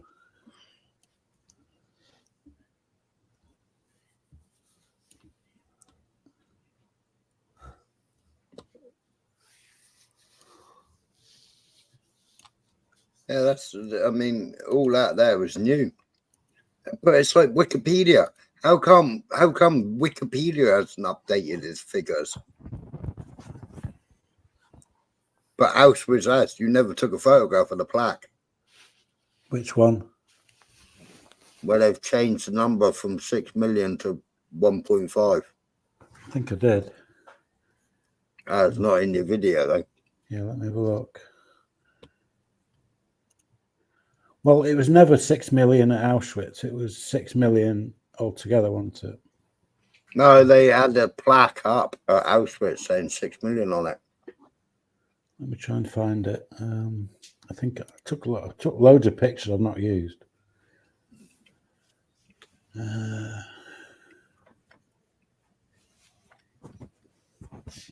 Right, this is Maverick's little holiday.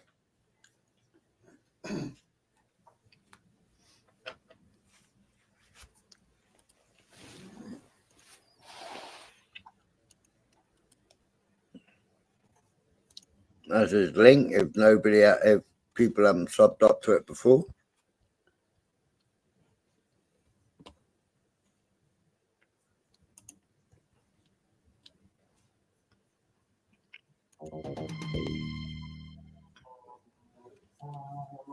Painstaking task, that of sorting and preserving the fragments of Auschwitz's dark past.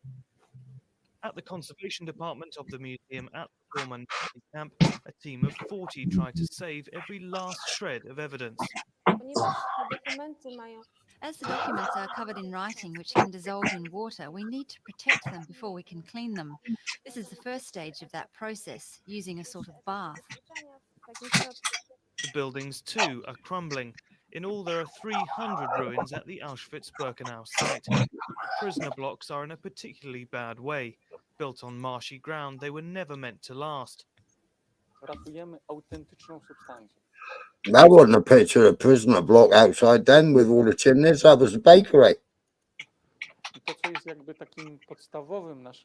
Bakery. We're trying to preserve the Yeah. original structures. That's our main aim. To keep the authenticity and not let any reconstruction get in the way of the feel of the place. Because everyone that comes here wants to be sure that they've seen material proof of this tragedy.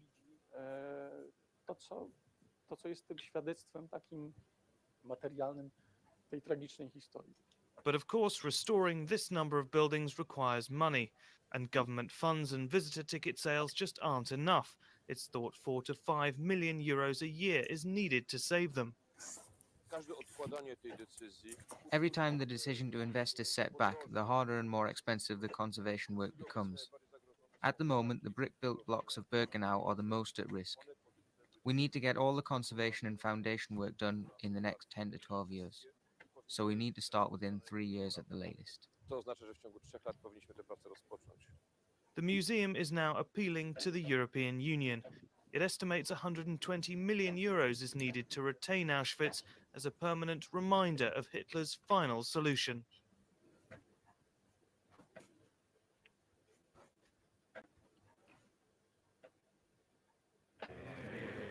We must also remember those who experienced the atrocities of the Nazi regime firsthand. I would like to pay tribute to Lily Ebert, the Holocaust survivor and educator who passed away aged 100 earlier this month. I am today committing a further £2 million to Holocaust education next year, so that charities like the Holocaust Educational Trust can continue their work to ensure that these vital testimonies are not lost and are preserved for the future.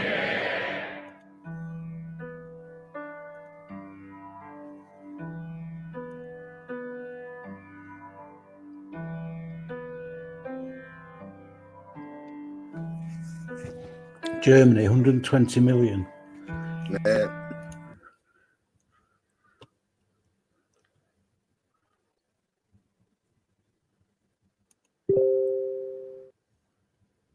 Great Britain, 3.1 million. Austria, 4 million. French, 5 million.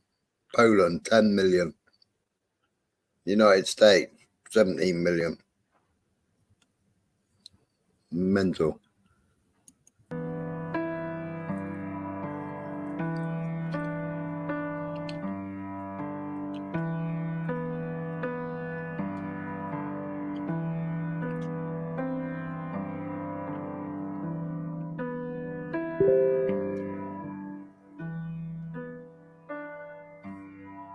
This was in the tour bus. I was at the front, near the front. Yeah.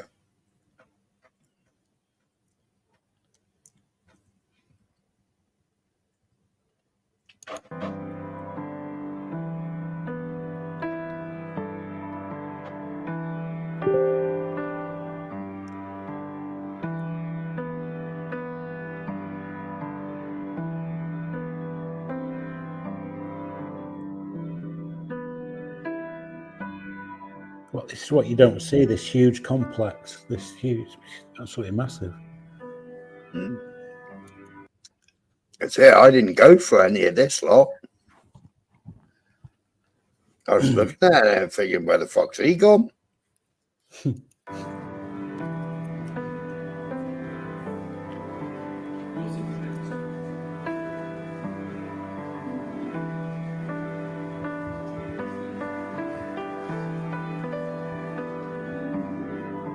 When you're walking down there, they're playing there's a speaker playing names of the people that died, apparently, allegedly.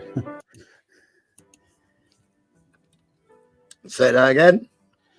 As you walk down this corridor, a speaker's playing names of the people that died. Mm. See, you didn't seem to have, or have you got loads more photographs that you haven't put in the video? Well, this, yeah, because inside the building, you've got all the photographs of people, what their jobs were, what their crimes were. Yeah, but blah de blah de blah. But this video wasn't really about that. This is about the finances, isn't it? Yeah, yeah. But yeah, I have got loads of pictures. I might make another video on that. Yeah. I wanted to do something different because everything's been overdone. Yeah, yeah. There's a million videos on YouTube about Auschwitz. I wanted to try and do something. I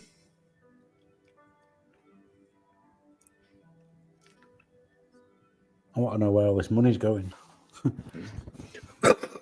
Well, on concrete by the looks of it.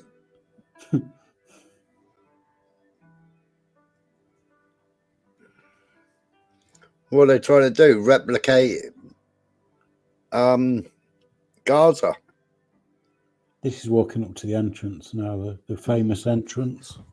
Yeah, I mean, this is the entrance that we used. And like further down the road behind you is where we parked up in between the two camps.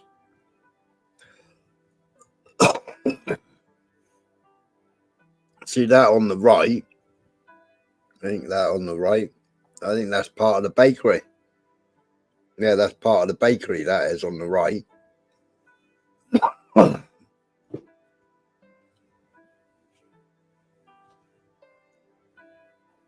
Looks lovely with all the trees and stuff. It was a nice time of year to visit. Yeah.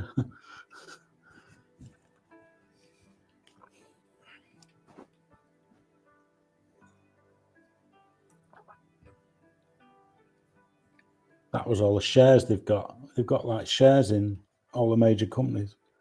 Yeah.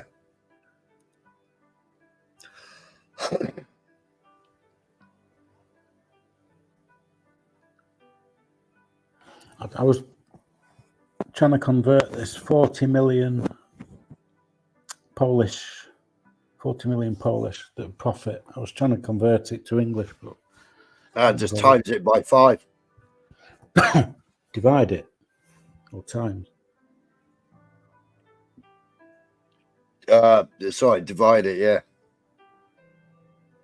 There's Now the give you a famous- round number because what's the exchange rate at the moment? 580, is it? There's the famous shoes. Nah. Apparently, they've only just put these back out again. They've been supposedly been restoring them or preserving them, whatever, I don't know. But apparently, they've not been out on display for a few years or whatever. Yeah, they had a pile of them when I was there. But all this is all new. Because originally, you was in the old barrack buildings. Well, this is Auschwitz. Sorry, yeah. Yeah, like these are all outside. This is Auschwitz. This is Auschwitz 2 now down the road. Yeah, this is Auschwitz 2, yeah. It was going dark when we arrived, obviously. Got some nice sunsets.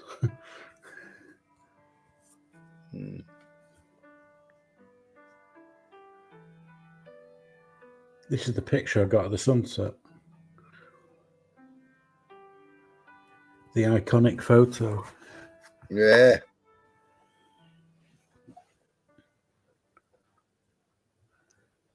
Yeah, awesome.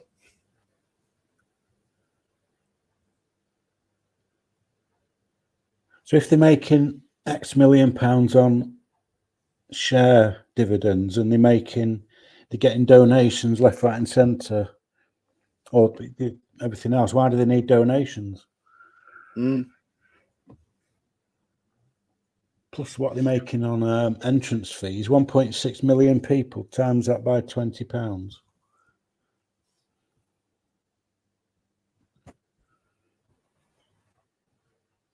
A lot of money.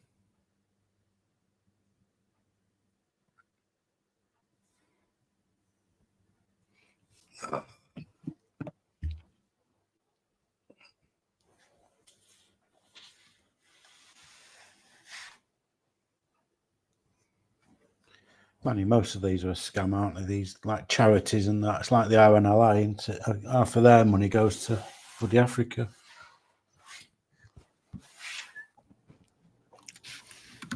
Yeah, it did look like a nice place. I don't know. Apparently the showers sucked though, eh? Careful what you say.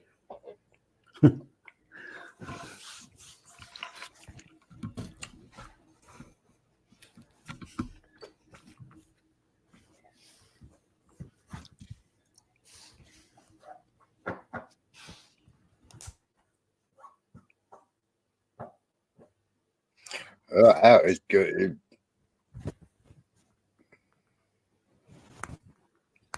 That can't be right, surely.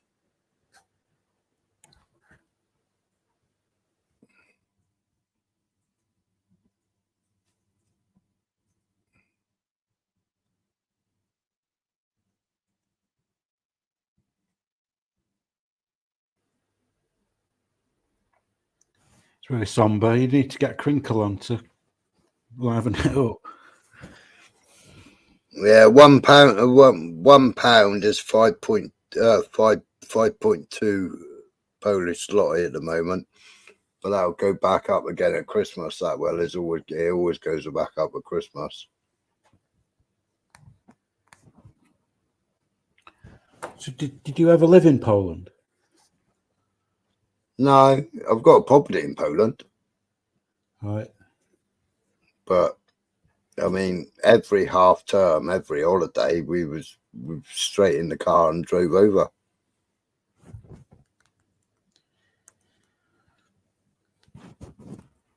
I did that for 8 years. Can the English own property in Poland easily enough? Yeah, well, my ex-missus is Polish as well, so.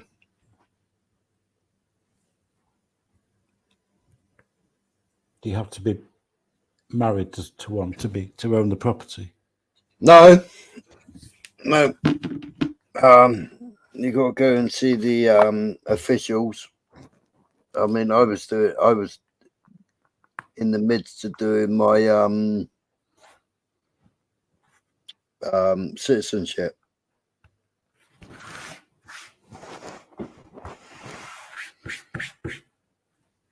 What do you have to do to get that? Supply loads of paperwork, go and make an appointment. Prove that you've got an income, prove that you can make an income.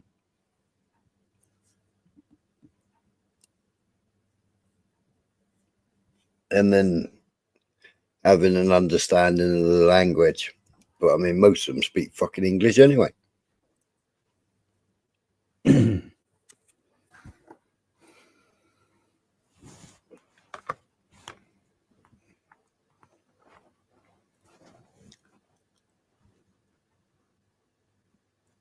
But Mrs. already owned 2 properties in Poland when she came to England.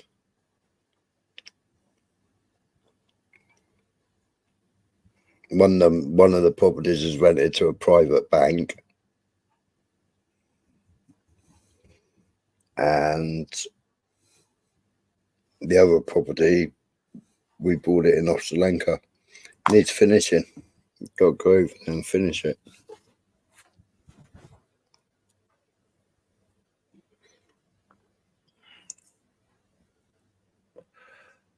Is it really cheap over there? Don't they come over here and earn loads of money and then go and... Well, yeah, you come in here and you're earning like between 5 and 6 to 1. So for every pound here is like 5 to 6 to 1 over there. And then most of the stuff over there is subsidized as well. I mean, like ride-on lawnmowers and stuff like that. If it hadn't have been for us Brexiting, I could have gone over there in a van, bought ride-on lawnmowers, McCulloch ride-on lawnmowers and what have you. I could have bought them over there for like 500-600 quid, and then brought them over here and sold them for $2,500 each, and still be undercutting most of the garden centres. Yeah, you could start a leasing company. That's good money. And like welders and all kind of, I mean, SIP welder. I mean, my welder, I think, inverted. It was a 3-phase inverted welder, and it was nearly $2,000. Over there, I could buy the same welder for like 750 quid. In what's it? OBI. Great big store, great big massive stores that sell everything.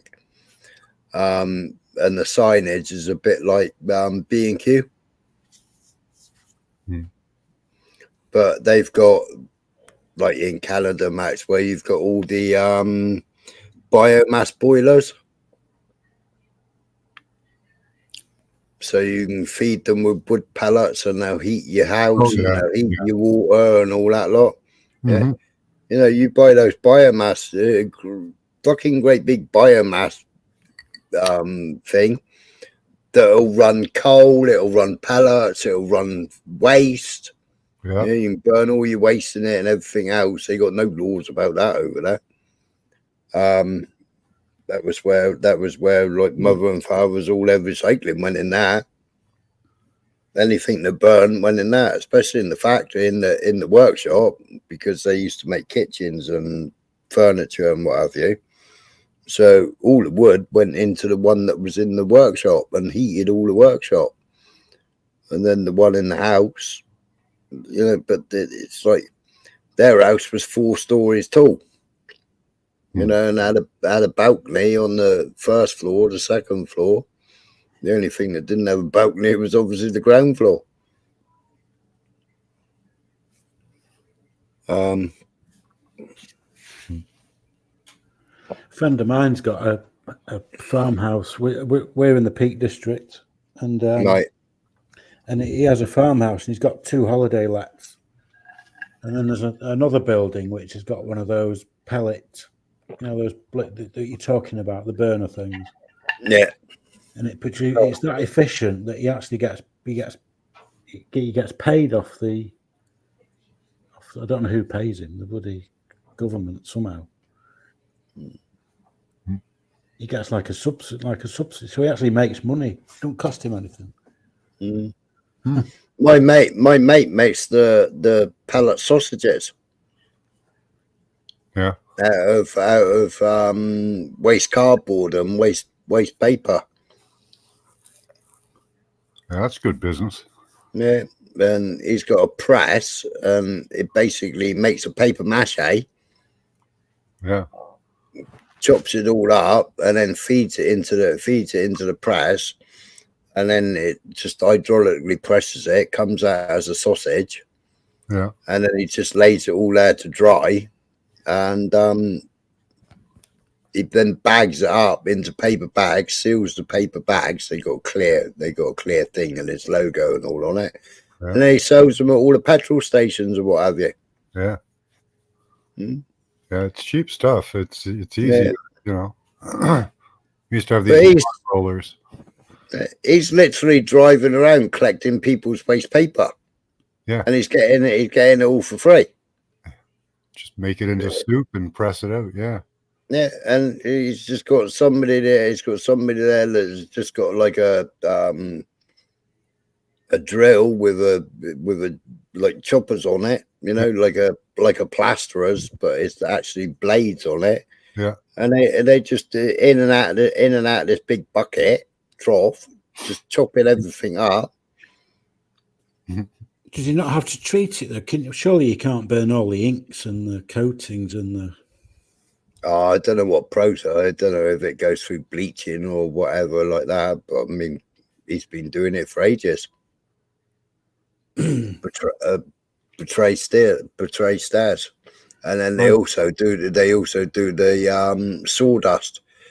because When I they my turned my to stable my stables was just down the actual lane from it. It was all part of the same farm, and my stables were just down the lane from him. Now I used to buy all the shavings off him for £5 a bag, but then he worked out that making these sausages with shavings, he could get more out of a bag of shavings that he normally sold me for £5. He could get more out of it, mixing it with sawdust and what have you, and then turning it into the biomass logs. Yeah. I burn mainly pallets. I cut pallets up, which I get for free, obviously. But I mean, they're trying to ban wood burners, aren't they? Yeah. But the first thing they're trying to do now is get everyone to burn kiln dried wood. Yeah, but I mean, that's just a joke because they've had to kiln dry it in the first place. So there's your expenditure, there's your heat. We've seen the price of a bag of, those big bags, like over £100. Wow. It's the most inefficient form of heating. Yeah. Let's Well, I used to have fuel and then use that fuel. Yeah. I used to have like once every 6 weeks, I suppose, a 1 ton dumpy bag full of hardwood and a 1 ton dumpy bag full of softwood.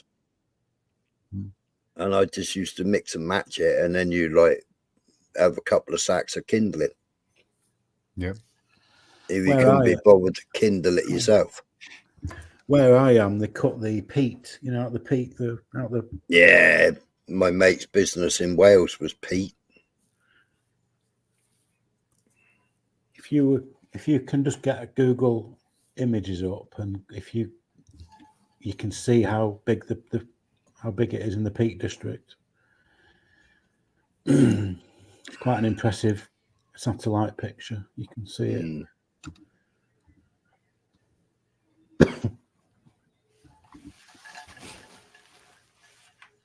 Hundreds of acres of it. Yeah. But I don't know how peat is for the environment. I don't know I think it's pretty bad, to be honest with you. Burning peat. I don't know. I'm not sure. Well, they've burned it for bloody years, haven't they?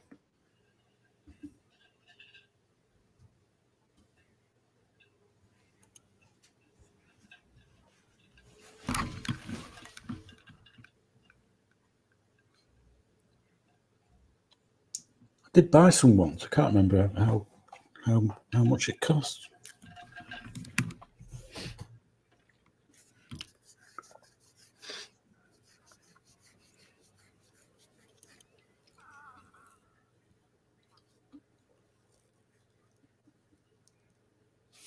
Yeah, it's really popular in Canada, are wood burning stoves.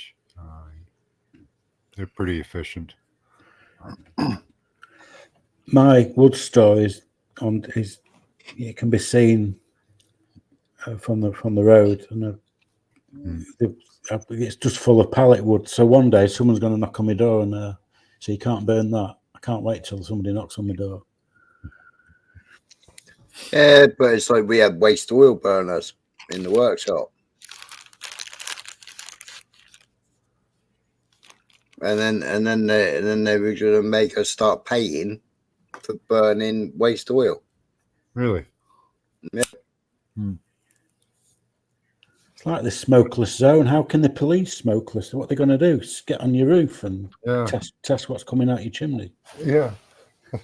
Well, they did test. They did test for chimney, but there was nothing coming out of it because waste oil it just burns. Like the heat that comes out of the chimney, it's like you need to harness it all around the building before it goes out the chimney, because it's just a clean haze that comes out of it.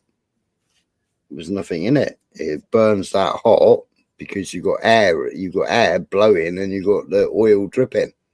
Well, you got a bunch of piping to take out the heat inside the building, or what? Yeah. Oh, okay. Yeah. Yeah, and then what we did then is we installed water piping. and had water being pumped around the system. Yeah, so you got radiators. So like the spray booth was all heated from the waste oil burner. Yeah. What's a carbon capture machine? Someone's commented in the. Oh fuck knows. Yeah, I think around London they were putting fucking algae in bus stop windows or something. Or trying this algae in it was like, why are you cutting all the trees down? Trees are carbon capture. Yeah. And now you're putting water with fucking algae growing. What the fuck? Plant some fucking trees. Yeah. Why are you cutting the trees down? Oh yeah, because I know we need to put a 5G mast there. And the CCTV can't see past the tree. 5G has a hard time with line of sight, like trees and stuff. Really troublesome. Don't get me started on 5G. I've had so many arguments with people. I'm a non-believer of it being harmful. Oh, okay. Well, Venezuela just started taking all theirs down because of the damage it's caused.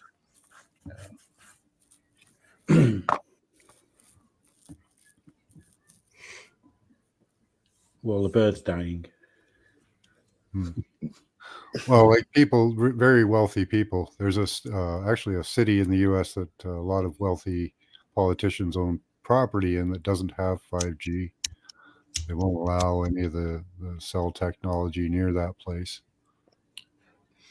Well, Mar-a-Lago, Trump wouldn't have it anywhere near him. Ron DeSantis wouldn't have it anywhere around his place around Florida somewhere. So if 5G is harmful, then are all these people going to not use the mobile phones because it's coming straight into the handset? Well, it's worse than that. It's going through you. Well, 5G mobile phones is a myth anyway. Yeah. Going into a big 5G debate now. But you've got loads and loads of phone repairers and tablet repairers, you know, all taking phones apart. There's supposed to be a 5G aerial in it, and where the 5G aerial is like no aerial, but the phone is registering that it's got 5G.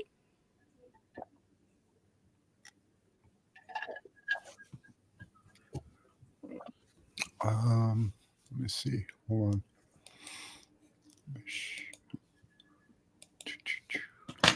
We've had all this through the ages, though. My father was a bit of a computer whiz, and electronic. He was a radio engineer in the RAF, and he was well clued up on stuff like this. And he had a company in the 70s that sold. It was a catering company, and they sold catering like the ovens and stuff. And he was one of the first to sell microwave ovens. Right, yeah. And we've had it all with that, Don't stand in front of the microwave and you'll get fucking breast cancer. And well, the original technology was supposed to be harmful.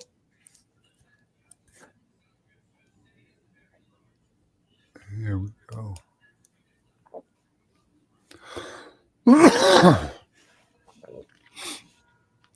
Oops. So if you share screen, they may actually have a 5G antenna for phones. I don't know if it's been deployed or used yet. But this is supposed to be one of the stupid thing. This is supposed to be the new 5G antenna that is for cell phones. Mm-hmm.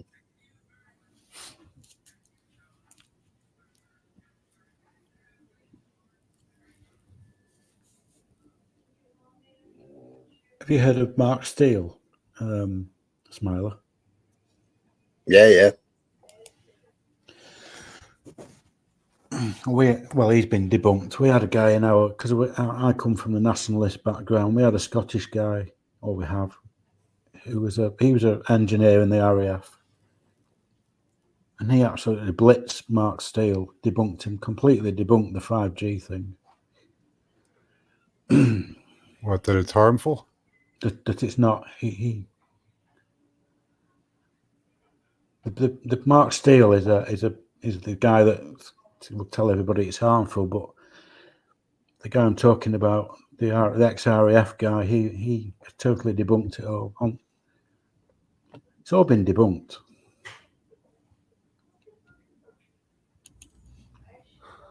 Yeah, I did a show on the effects of wireless radiation and 5G on the human body, because you can search up in the IEEE and find out what type of studies they've done. And what they do is they look at your heart rate, your respiration, your body temperature, and that's really about it. And those are the things they monitor to see if it has an effect on you. It doesn't account for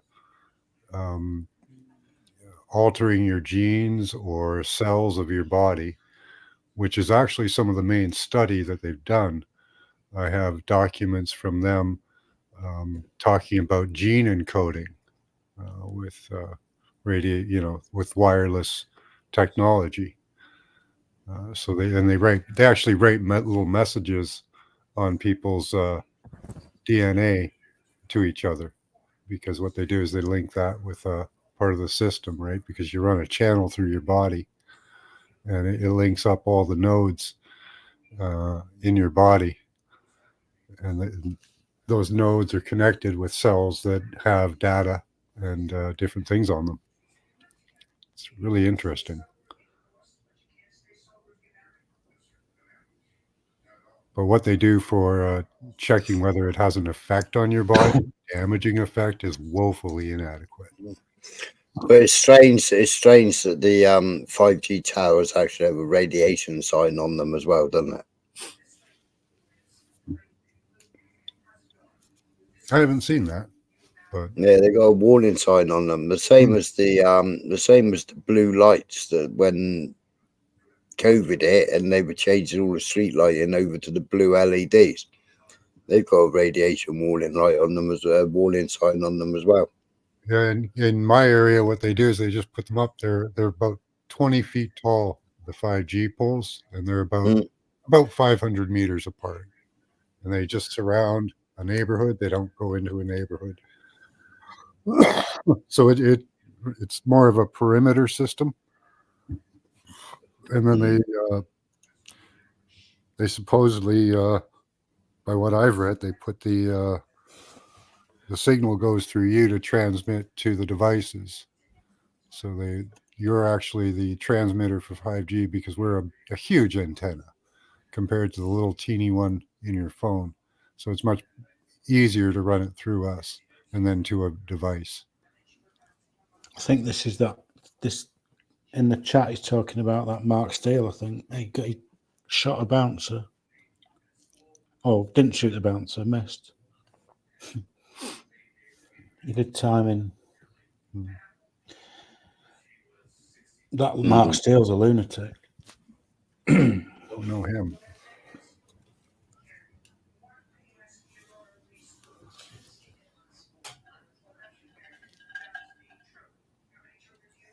Light is significant, DJ. They can, what they're working with now is altering your DNA through light, triggering responses with light. There's all kinds of experiments you can look up on that. It's done through LED lights, because LEDs have a flicker rate of up to 1 million flickers a second. Whereas like incandescent or fluorescent, they can't flicker at that rate. So yeah, they could cause seizures or, stroke, seizures with that for sure. I knew a guy, my wife knew a guy, one of those red lights that just spin around. They had them at work on the machines. And every time one of these lights went off, this guy would have a seizure. But it was a very low frequency rate of, probably around like once or twice a second. But, if that affect one person in like a gazillion, but they figured out flicker rates for you to have a seizure. There's a specific rate and other effects. and they're trying to work on altering your DNA with it. When I do videos, sometimes the LEDs, you can see it on the video. You know, the flicker. Yeah, you got to change the frame rate. Yeah, I don't know what, I've never sussed it out how to do it, but I don't think you can on a lot of it. I don't Yeah, think you can. Yeah, in 30 frames per second. I don't know what my I film video on a Huawei phone, 4K. Right. I don't know what it shoots that.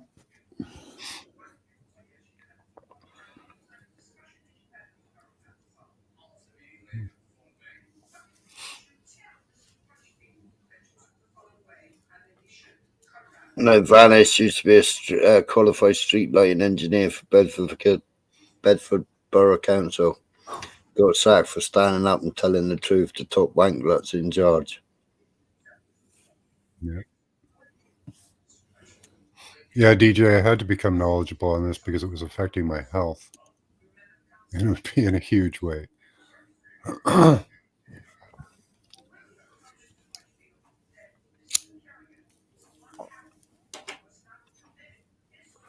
Then a few months ago, I knew it was affecting my health, so I found ways to mitigate that. But it was about half a year ago, somebody introduced me to this girl, Sabrina Wallace.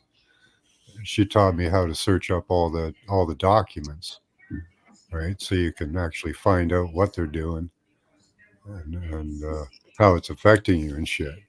You have to learn the right terms, you know. But going to the IEEE is What did they supposed to have dropped it to 6 gigahertz because what it was doing was it was changing the human body temperatures, wasn't it? yeah, So all of this technology does. All of it. yeah. So what did they do when they were doing all the testing? They were supposed to have dropped it down to 6 gigahertz or something, if I remember rightly. I don't recall. Isn't 6G on the way soon? Oh, they've already gone past that. Yeah, like Korea and a lot of the Asian countries are way past us. When I went to Japan, I went last year. I think it was last year, and in the hotel, I was making videos, uploading videos to YouTube, and what would normally take me about, I don't know, up to 30 minutes or an hour, on the Wi-Fi at home was doing in about 2 minutes, 3 minutes. Wow! And that was on just the hotel Wi-Fi in Japan. Yeah. They're often better though. Like they have better, like higher frequency technology, but they don't use the power levels that we use here in the West. We use almost 600 times more power for transmissions than they do. It's unnecessary. But that, I mean, they could well have been on fiber, so that'll make, because we're not on fiber yet here. we've got a lot of fiber optics in Canada, but the transmissions, wireless transmissions, are just going up everywhere. So that's what they're putting up. There are still fiber optics going in for hub-to-hub connections, but mostly that's almost between cell towers. Yeah.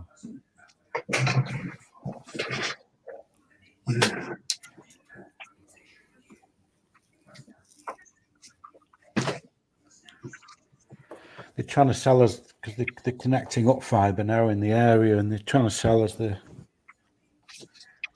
get more money out of us. Yeah, I'm tempted to go with the with Elon Musk Starlink. Raining radiation down right on you. Yeah.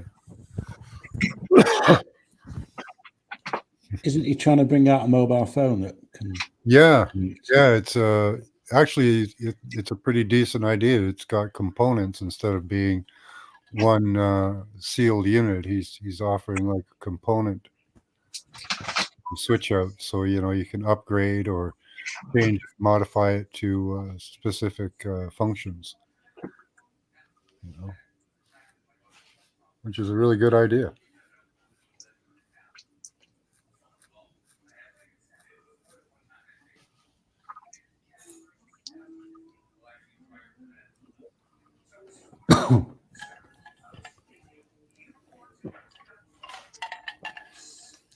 Has he done anything with that tunnel he's built under Los Angeles?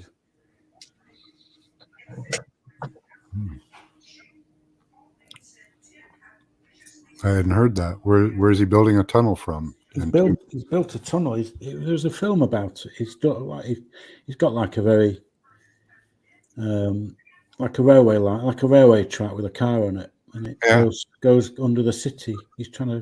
It's only very what's the word? Rudimentary, early stages, if you like. That's a good idea. There's a film somewhere. You can find it, and of him testing it out. They've rigged up this car on this track. Yeah. Because someone said, "Don't you need like permission?" He said, "No. If you own a piece of land in America, and a piece of land at A and a piece of land at B, you can legally dig a tunnel between the two."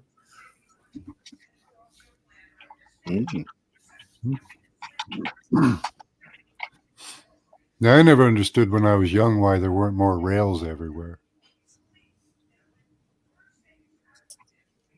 They always made sense to me. Going back to Japan, the train system in Japan is unbelievable. Yeah. City I'm in used to have trolley rails running all over it, and then they ripped them out. When you buy a ticket in Japan, it tells you to stand on a certain part of the platform, like 1B or whatever. Mm. And the train will stop, and the doors are exactly right where you stood. No, right? It's like it's all down to like a 2 meter area, and so you'll be in like a certain part of the train on a certain seat, and it tells you to stand at a certain part of the platform. And it's to the second. If your train's like 4 seconds late, there's a big problem. Well, here they're proposed. Well, they put the money in for a light rail from downtown from the university to downtown to the outskirts. They bought up all the land, stopped the project, found out the mayor was renting out the land and making a profit. So they started it up again. Now they're going to spend more money on consulting and all that crap. Yeah. Here, these things are just used for making money. I'd happily go and live in Japan.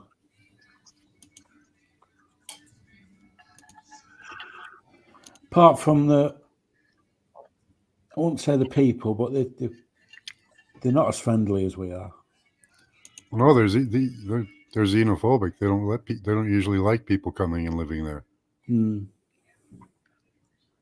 They're not very empathetic either. I don't know. I've never been there. They always behave very nicely here. So you literally walk down the street and it's like you're invisible. And like in England, you might say hello to some people or quick nod and whatever. Is that just their culture though, or do they look Well, each other? it's generally in the Asians, yeah, they do. Okay, yeah, and they don't have much empathy. It's quite hard, I'm not knocking it. I'm not just.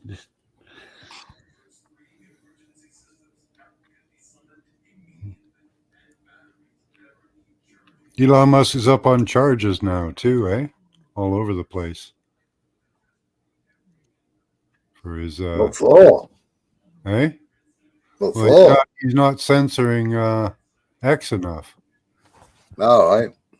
Yeah, and they're trying to, because he's allowing Starlink in some areas. Where was it? Hold on, let me check that out. Let's see.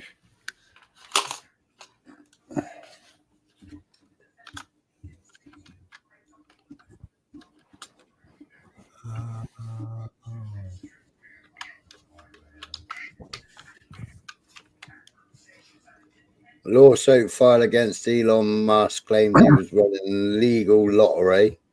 American PAC and Musk are lulling Philadelphia citizens to give up their personal identifying information and make a political pledge in exchange for the chance to win $1 million. There's other things he was up on charges for. Sued over giveaways. The giveaways is gonna, of course.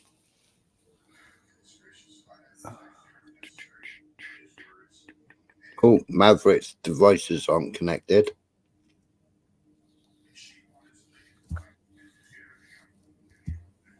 There was somewhere in South America he was allowing wireless connections, I think, that he was being charged for. No. Maverick, it says your devices are not connected. You've either turned your microphone off.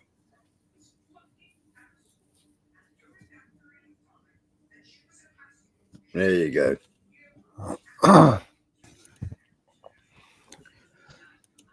EU claimed Elon offered illegal secret deal.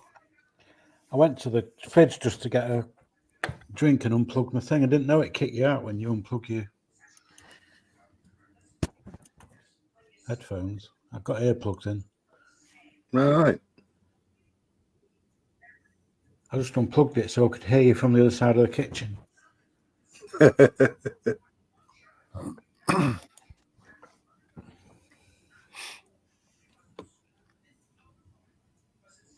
My butler's not working this evening, so I had to get my own drink.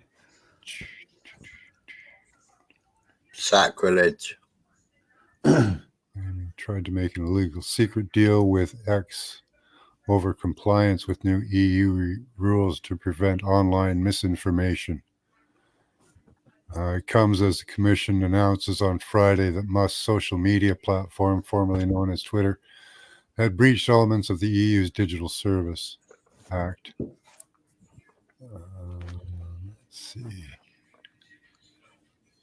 What is this website that you use? Because is it all the same website? It's all got the same color background. Oh, that's just a screen. That's an eye saver for your screen. Oh, it's your right. Oh, that's your actual screen. Okay. Yeah. That's not I thought it. you had some like generic website for everything. No, it's just the color, the background color of all the everything on my page. So it's not bright white. It's more of a greenish blue, which is easier on your eyes. Yeah, I have most things in dark mode, black or grey, whatever. But can you do dark mode on StreamYard? I don't know. I don't think so. Zoom prints. I don't think it's available on StreamYard. Okay, I might be mistaken on that then. I thought there was something in South America that he was being charged on. Settings.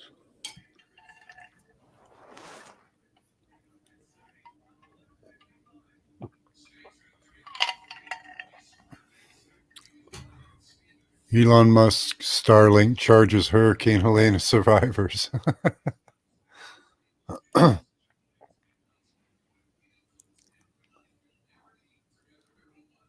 Elon pledged to give the victims of Hurricane Helene 30 days worth of free access to his Starlink satellite internet service, but the billionaire failed to mention that the survivors of this disastrous storm that had claimed the lives of more than 200 people will need to fork over $400 for the system's hardware. Okay. Let's see.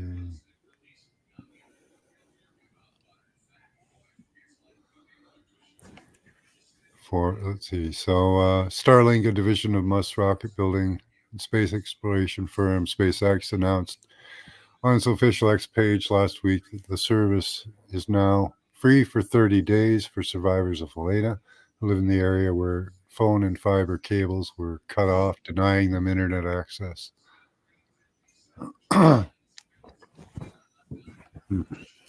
Bet it'll cost them $400.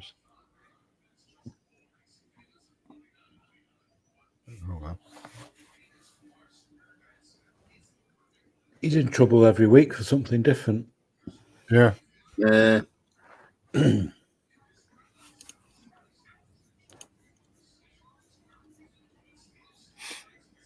they tried to get Zuckerberg, didn't they, for Facebook for not censoring, didn't they?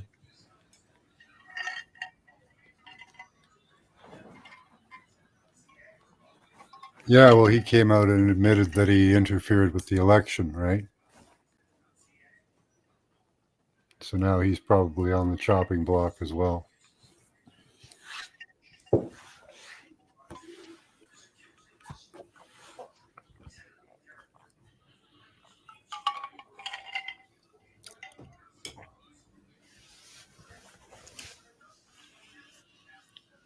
He was saying that he shouldn't have put out the drop boxes and funded, the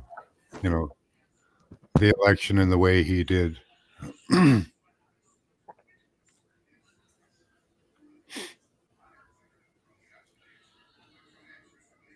Apparently, if you use Starlink, you don't get an IP address, so nobody can trace you.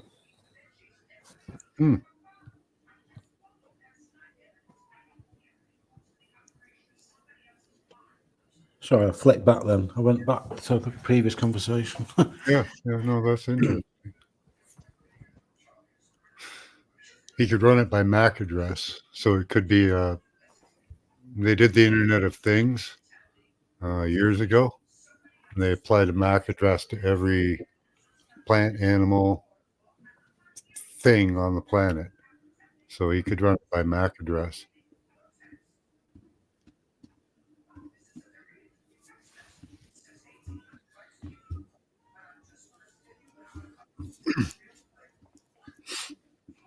Good conspiracy theory that may hold some water is that they're trying to read your brainwaves using the satellites as well.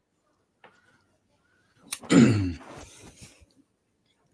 Starlink are assigned an IP address, IPv4, IPv6. Sorry, say that again. Starlink do have IP address, IPv4 and IPv6. Yeah, but you can't. Oh, well, they can't locate you where you are. You don't have an IP because all you're doing is picking up a satellite. There's no cables involved, is there? No, but you got a MAC. Yeah, but you have an area. You have an area that you tune to the satellites. It's IPv6. The aerial goes through a router, so you have an IPv6 address. Right. I always understood that you didn't, but no, because I remember somebody's got Starlink, and right, man. We were messing around and getting IP addresses, and he was betting me that because he had Starlink, he was betting me that I wouldn't be able to get his. And thus, we need to give me permission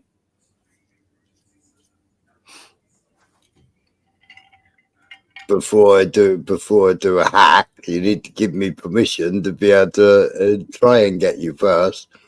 Then he wouldn't give me permission.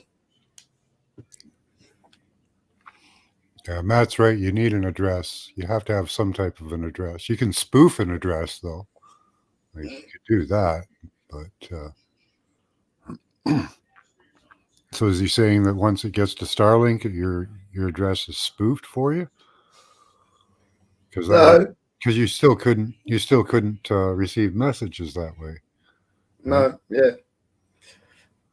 No, because he was under the impression that he didn't have an IP because he was Starlink. You'd still have to. Mm.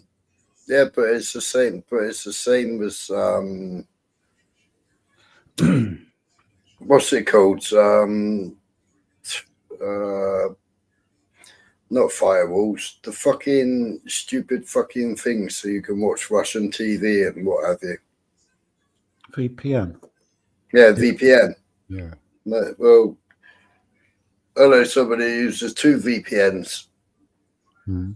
But I still got through. I still managed to get their location.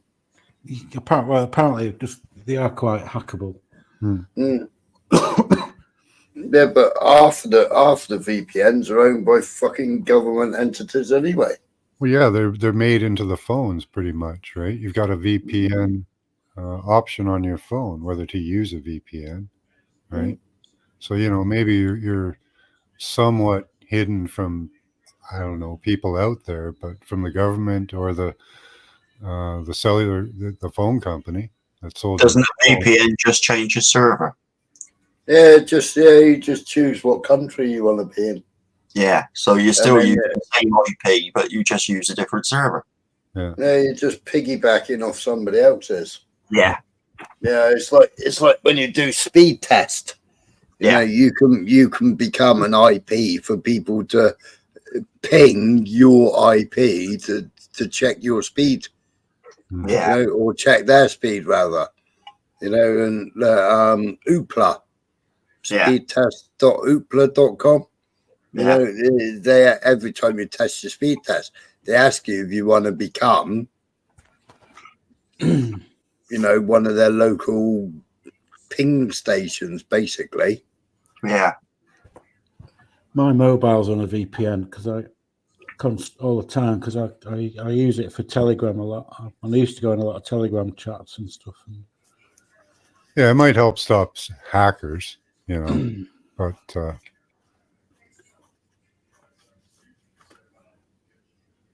mostly connected to the Netherlands because I only have like 3 options, 3 countries. I get a free one.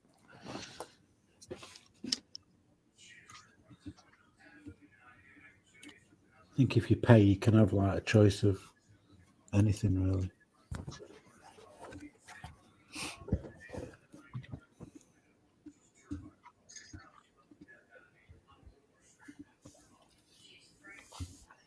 But if you were mobile and you had like a mobile home set and you were using Starlink, and they wouldn't be able to pin you to a location, would they? Well, they have to. Otherwise, your signal, they have to locate your signal. No, I mean potential hackers or.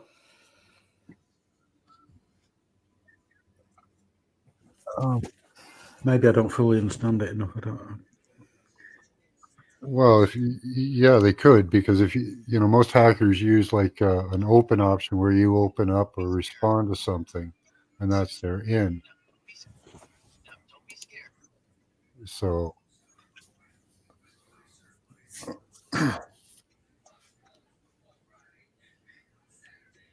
I'm not a hacker, so I'm not really that versed on how that's done. Yeah, someone's put there, wouldn't it work like a satellite phone? You know much about that, Smiler? What's that? Sorry, I was Googling. Oh. No, it wouldn't work like a satellite phone, no. It says, yes, the Starlink system can triangulate your position like mobile or GPS. It has to. It has to be able to. It's no different to using a DJI Maverick, and it comes up, you're connected to 6 satellites, and Starlink will come up saying you're connected to an X amount of satellites. And it's quite easy to triangulate via the satellites. And if you're using the new 5G systems, they're on a beam technology, so it's like a centimeter beam technology. So it has to be able to find your location. A lot of boats are using it now. A lot of fishing boats are using it now. You know, that go offshore. That normally you go offshore so far and you lose all internet, and you lose phone signal. And so a lot of boats are now using it.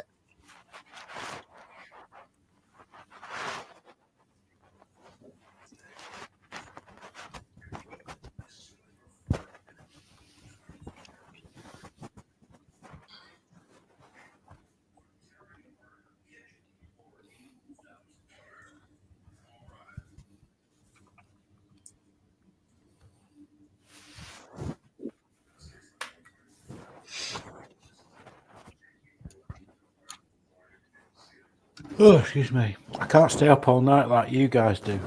Fucking hell. I'm feeling fucking knackered, I am. I don't know how you do it. Imagine that. Lots of coffee in it, Smiler. Yeah, occasionally. Sometimes it's just pain.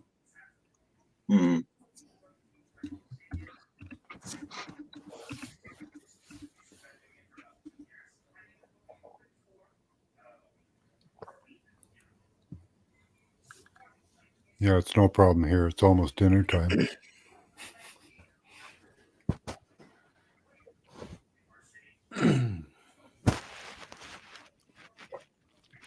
Yeah, it's probably all just marketing, Matt. I'm going to Venice next, Smiler. Yeah. At Christmas. Righty. Hopefully it's not flooded.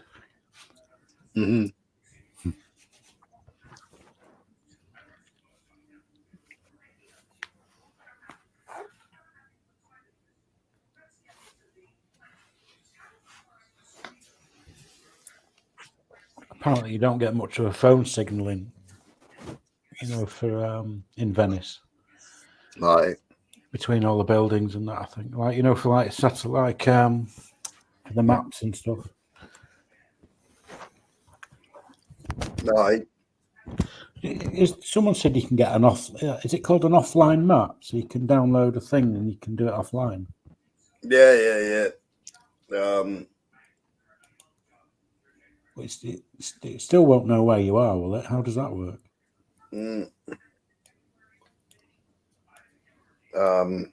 But then Garmin. You can download the Garmin app.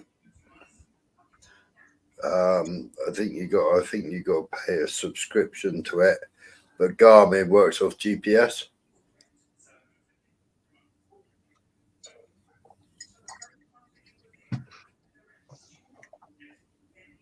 So I think Garmin use two types of technology, doesn't it? It uses the one for the satellites, and it uses another one. I can't think what it's called, but that actually enables you to go between buildings and streets and stuff.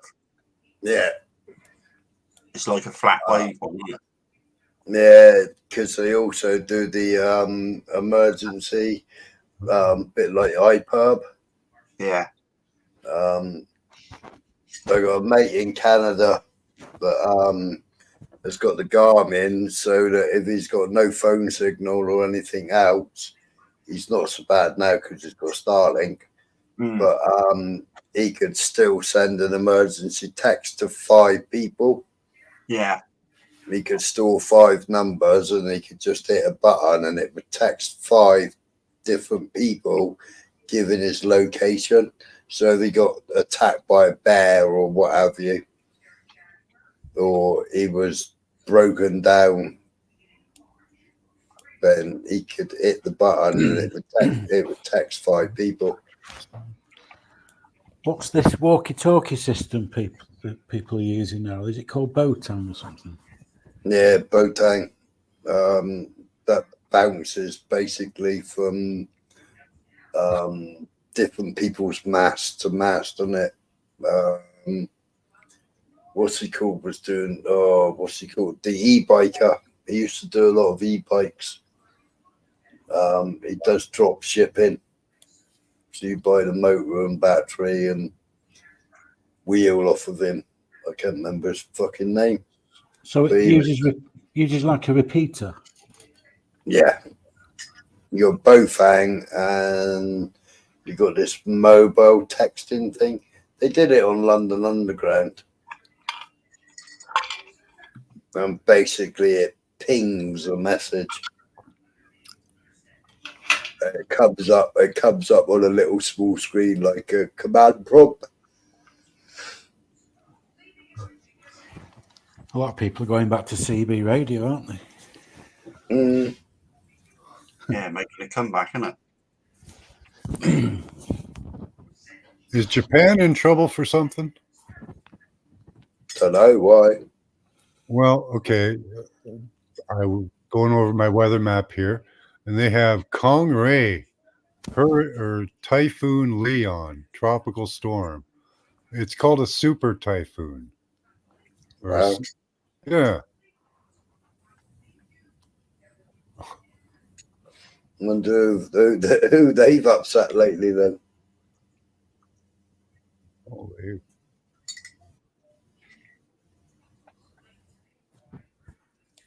so I guess Asia's in for a super typhoon. Looks like it's going to bounce off the coast of China and head over to Tokyo. Normally they just have earthquakes, don't they? Yeah.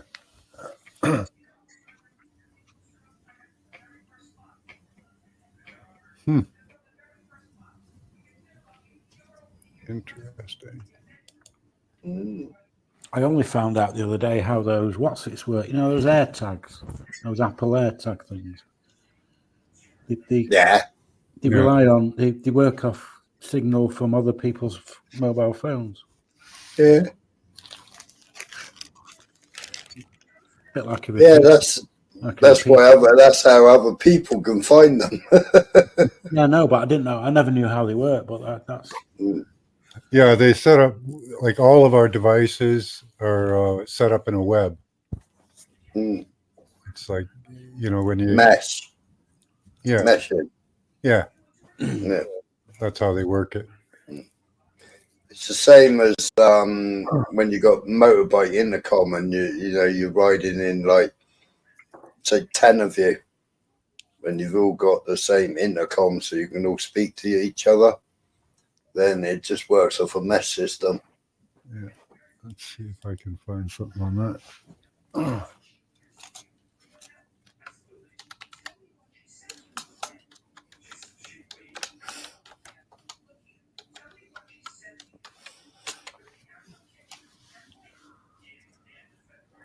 Network. Oh, 802. Ooh. Bofang bike kits. I think they've got better SR, but at the beginning they did have quite a lot of problems.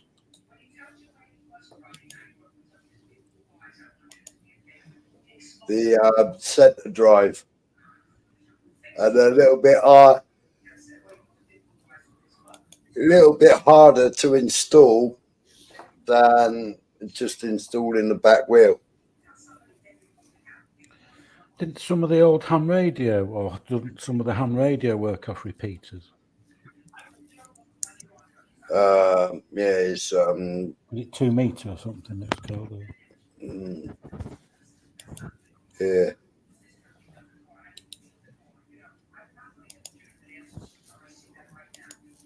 But everything does, really. I mean, your Sky TV, all the shit used to work off it, didn't it? Because it's not line of sight.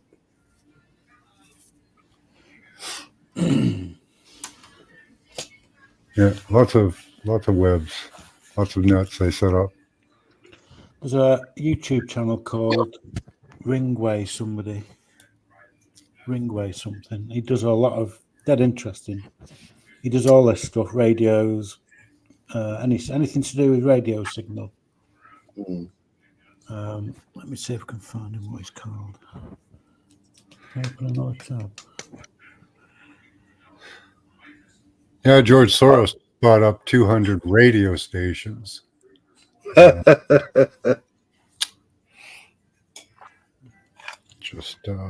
Just for fun, you know. There's a few uses for that.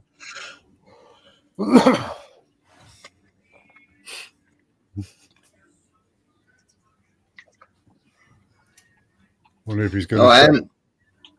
MK's gone live as well. Yeah, I think he went live about quarter of an hour, 20 minutes ago. Mm. I expect that to die of death now because he's Chaffer's just gone in, isn't he? Mm.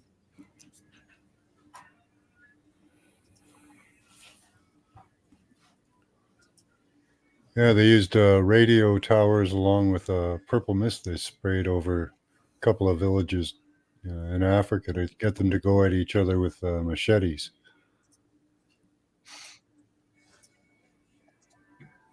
Watch out for a purple mist. What's Keir Starmer?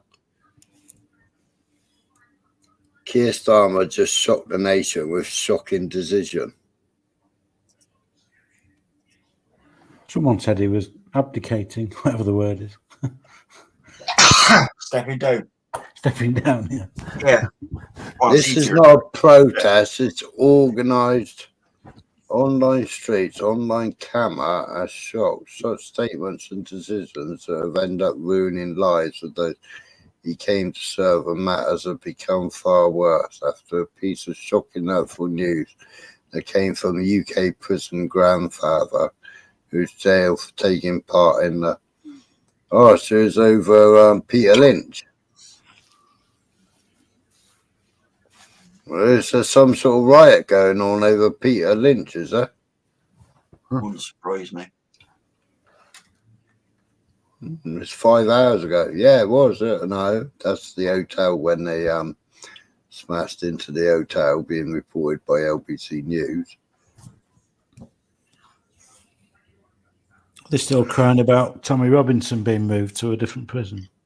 Oh, fucking, they're all moaning about that. But if you kick out shit in one prison, they'll ghost you to another prison. Fucking plain and simple.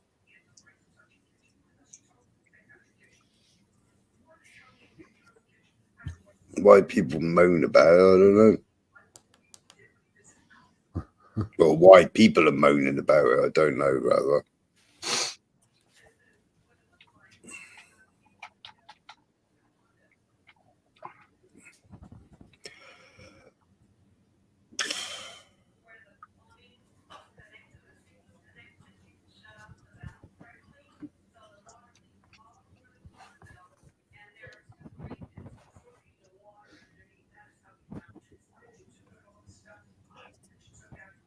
Nation demands Starmer's resignation over budget blunder.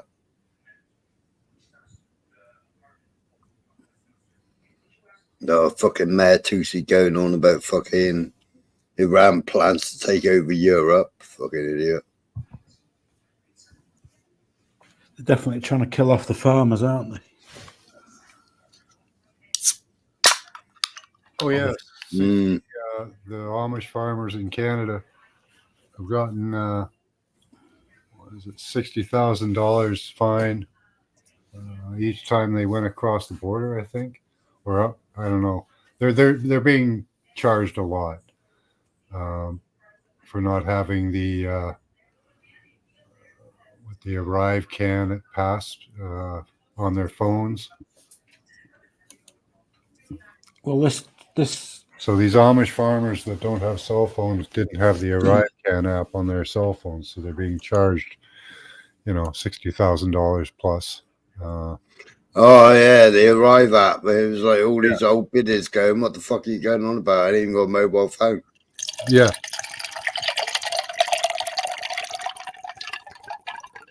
Well, this death duty now for farmers. My mate's got a farm, and his dad's really.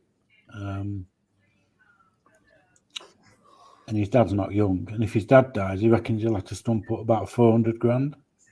Yeah, it's mental. Which is basically our family lost. Yeah, our family lost the fucking farm due to death duties. But you think about it, right? Average combine harvester or forager, 700 grand.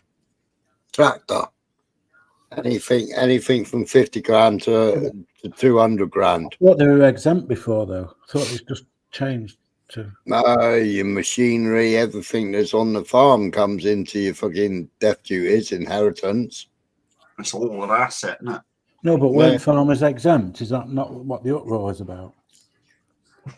No, farmers have never been exempt. What was it? You still had to pay. You got to pay an inheritance tax, but now it's £1 million. Well, a forager 700 grand.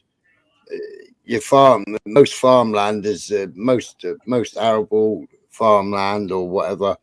They flat rate it at like 6 grand an acre. Yeah, it's between 6 and 10, isn't it? Yeah, yeah. So but on compulsory purchase, they can go down to like 3 grand an acre, which is ridiculous. Yeah. So, yeah, but what's changed though? I don't understand what's changed. They've put it to £1 million. What was it before? What it was before, but they put it to £1 million now. So anything over $1 million, you're paying. Was it 18% or was it? I can't remember what it was now, Mitch. Can you remember? 20%, isn't it? 20% was it? Yeah.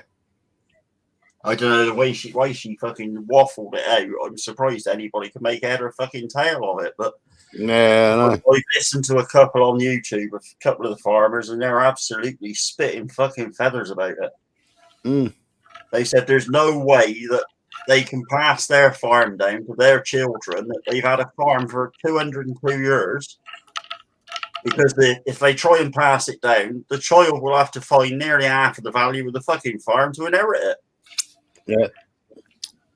Well, we'll have to start a commune or a limited liability company. Oh. Yeah, but you think if that farm's been in the family for generations after generations and just been passed down, yeah, you've got it, as long as you've got no debt on the farm, it used to be passed down. But if you had bank loans and machinery loans, you had to pay them off. Your next of kin had to pay them off. Yeah, because at the time, there was no insurance on the finance at the time. No, the finance was secured on the machinery. So if you wanted to keep that agricultural machinery, you had to pay off the finance, and then you also had to pay off the interest and your death duties. So in one way, it's better that a farmer actually pays over the odds to lease his equipment. Yeah, is to fucking purchase it, isn't it? Yeah. All very nice if you got a 250 grand tractor and you paid for it yourself and you're working all the hours to work the fucking bill down. Yeah, fine. But that asset that you've got that's 250 grand, when you look at it realistically, if you sold it the next day or gave it to somebody as inheritance, it ain't even worth 100 grand, is it? No. So you might as well lease every fucking bit of equipment. No, it's fucking ridiculous. They're just trying to kill the farm anyway, aren't they? Yeah, but you think average farmhouse is fucking $500,000? Oh, That's like down here. Yeah. Well, there ain't many farmers don't have 2 or 3 like sons and daughters and whatever, because that's part and parcel of it, isn't it? You get the kids growing up, they fucking help you out. Well, I was on a 160-acre farm with a 5-bedroom farmhouse Yeah. This was 10 years ago. The owner, I was there working away, drove into the yard in a tractor, and auctioneer, Lodge and Thomas auctioneers. He's got a private plate, Lottet. I can't remember his fucking name now. He was there doing a valuation. So I said, what's going on? That's what's he doing here? I'm just doing the valuation, for my mortgage and all this lot. Because she had a fucking interest-free mortgage or whatever you call it. Mm-hmm.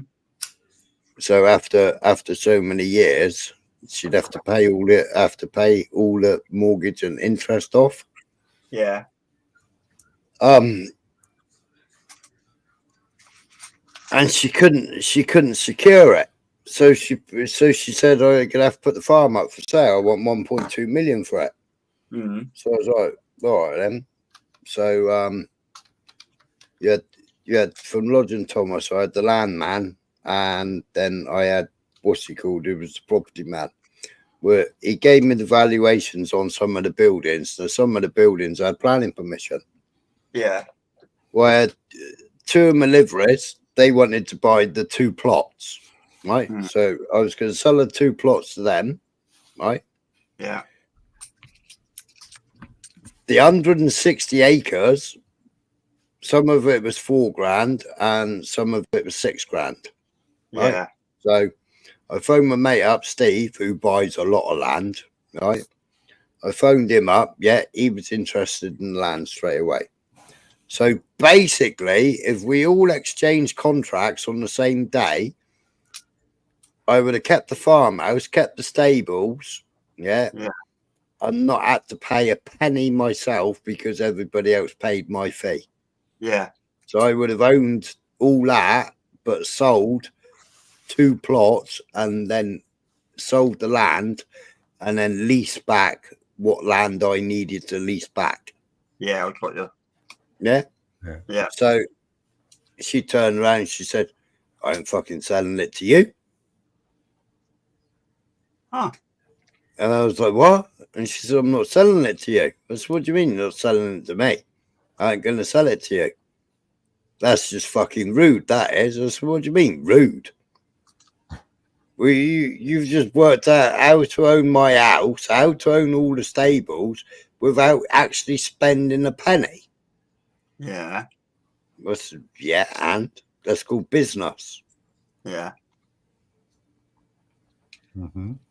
I can't believe you're doing that. And she refused point blank to sell me the farm. Yeah. Refused point blank to sell me. That's why we ended up moving down to a smaller farm. You say about land and stuff. I mean, I know around here to try and build on land is nigh on impossible unless you're in somebody's back pocket. But we were talking to a farmer a couple of years back. He was trying desperately to sell off some of his land because he got to the age he couldn't fucking farm no more, had no kids locally with him or anything like that. And he had a big field that he was trying to get rid of. And there wasn't no interest in it whatsoever. And he said what he was going to do was parcel the field up in 10-acre plots. He said by doing that, he'll get the interest in it. And he said he will quadruple what he would have got as a large plot. Yeah. Yeah. I don't know why you had to do that. I'm just reading it now. It says it was previously exempt anything over £1 million. I just still can't understand it. What? Why they lost the farm in death duties? No. Well, yeah. Why? Because as far as I understood it, it was always exempt for farmers. I'm still trying to get my head around it. Because there was loans on it. Oh, right. So my auntie and uncle will have to pay the loans off to keep the farm. Because you're not. back then, you loan the money to buy, like they were told by the government they were beef farmer, right? And sorry, they were arable, right? So they're told by the government, right? They were arable and milk. You had the milk mountains and the butter mountains and the cheese mountains, and they were basically giving away milk, butter, and cheese. Does anybody remember that? Yeah. Yeah, because you had the milk mountains or butter mountains, they called it, whatever, and every house was entitled to free butter and all that lot. So they said, you got to go over to beef.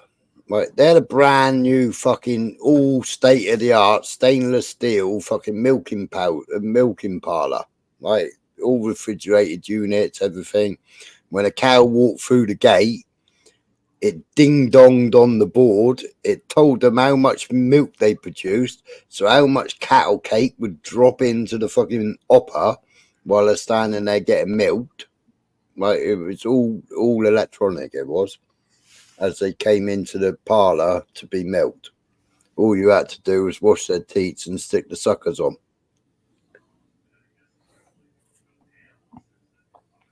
So that was all state of the art. So they were basically telling them they had to write all that off.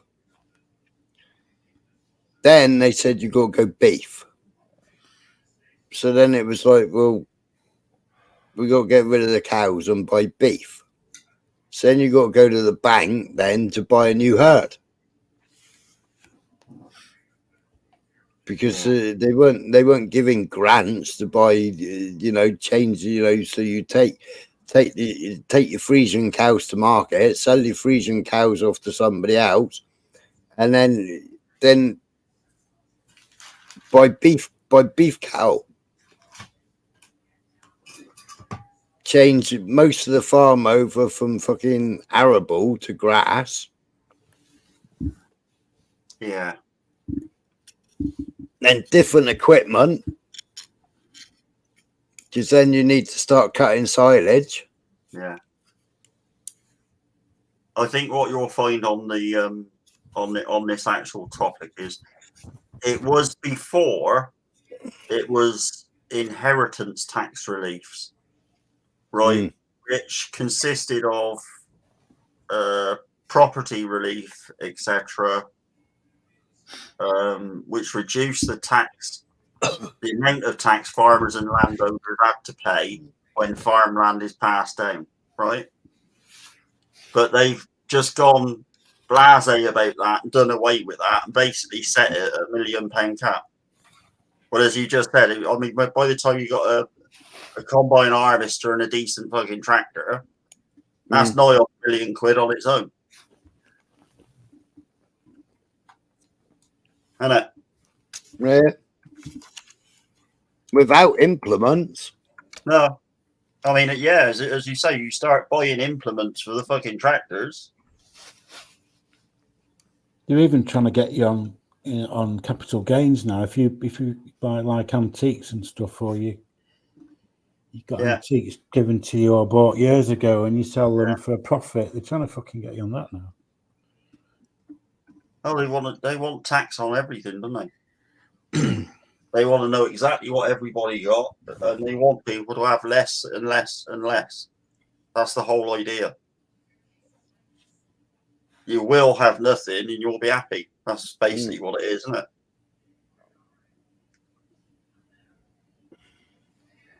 That's what they've been working towards, isn't it, Smoyer? Yeah. Well, they've been paying farmers $2,000 a month not to fucking grow or not to farm. Yeah. Well, they've been paying the election. Yeah, different levels of stewardship and stuff like that. They've been paying for fucking years, haven't they? But now they're paying something like, what is it? $3,000 an acre or something to put it into fucking wild bird seed.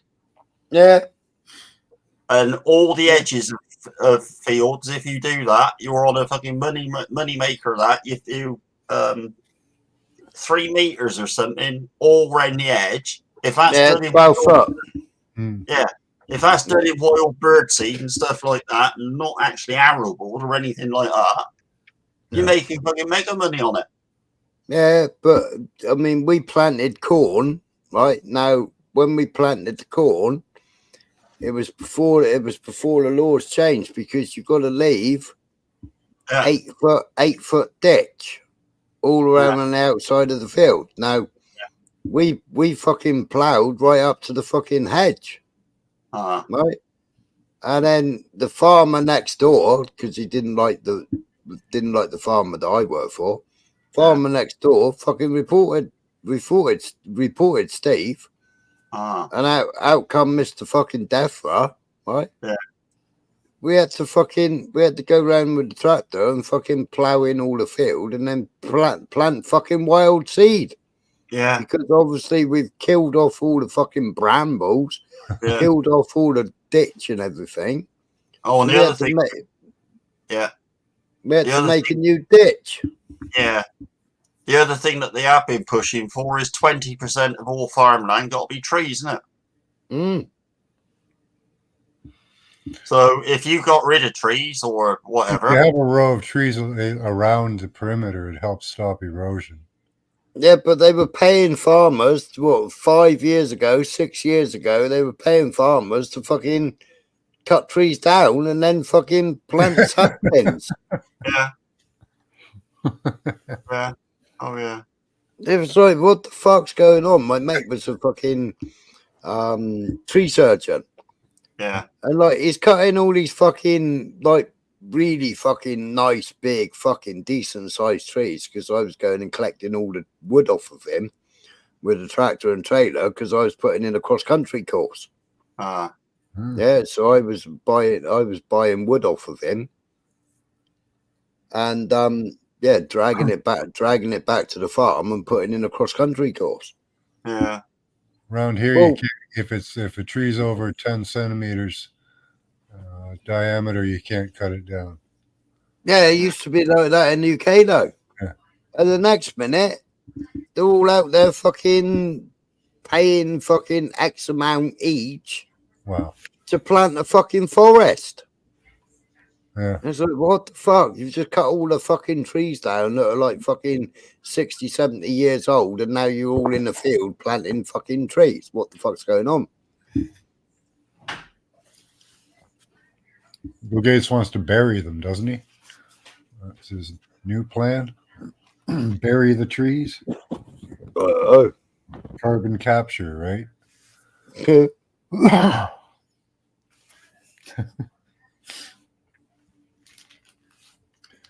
Yeah, nothing ever makes any sense. It's all, there's too much oil, there's not enough oil.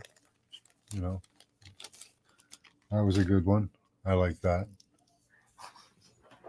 Yeah, well, Vanish. We know that they work for the WEF.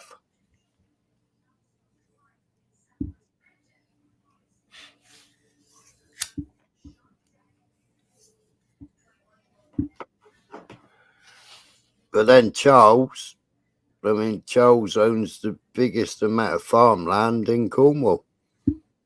Yeah, well, not Charles. He passed it down to his son. It's called the Duchy of Cornwall. If it's being farmed, are they using pesticides?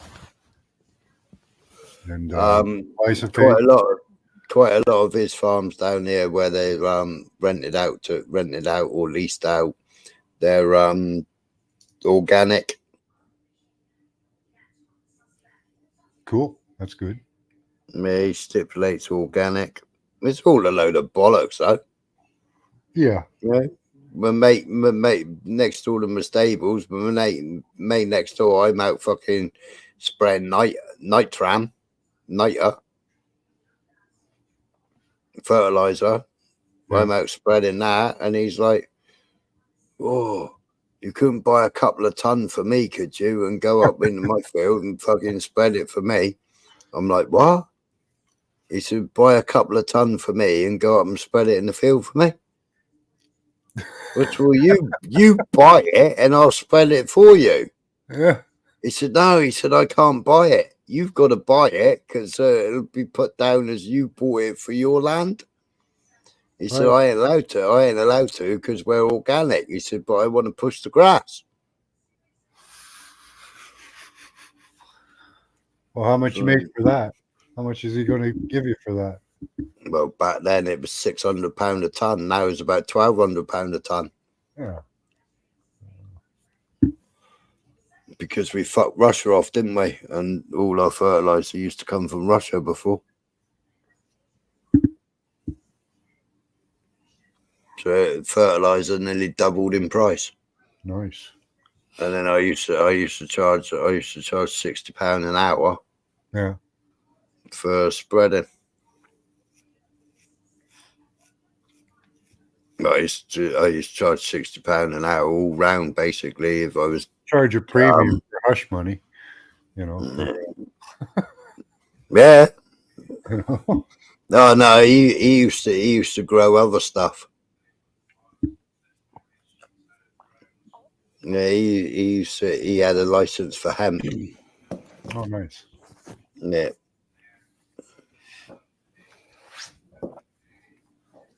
Yeah, why doesn't he just use organic fertilizer? You know, what's his problem? I guess that's too expensive. Oh, that's mega money, that is, and it's not half as fucking good. No, I know. Yeah.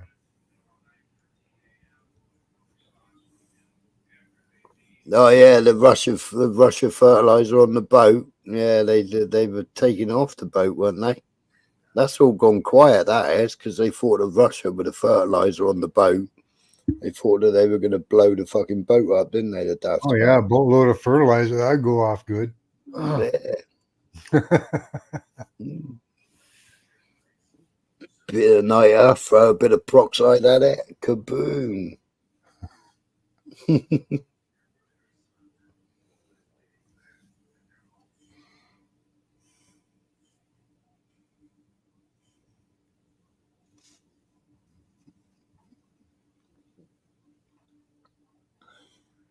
Yeah, there's all the traits that we're using in the U.S. too.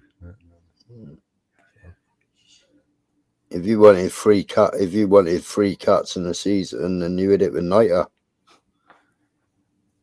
And if it was just for grazing, you keep the horses or keep the cattle off the field for a day, and you do 20, 10, 10.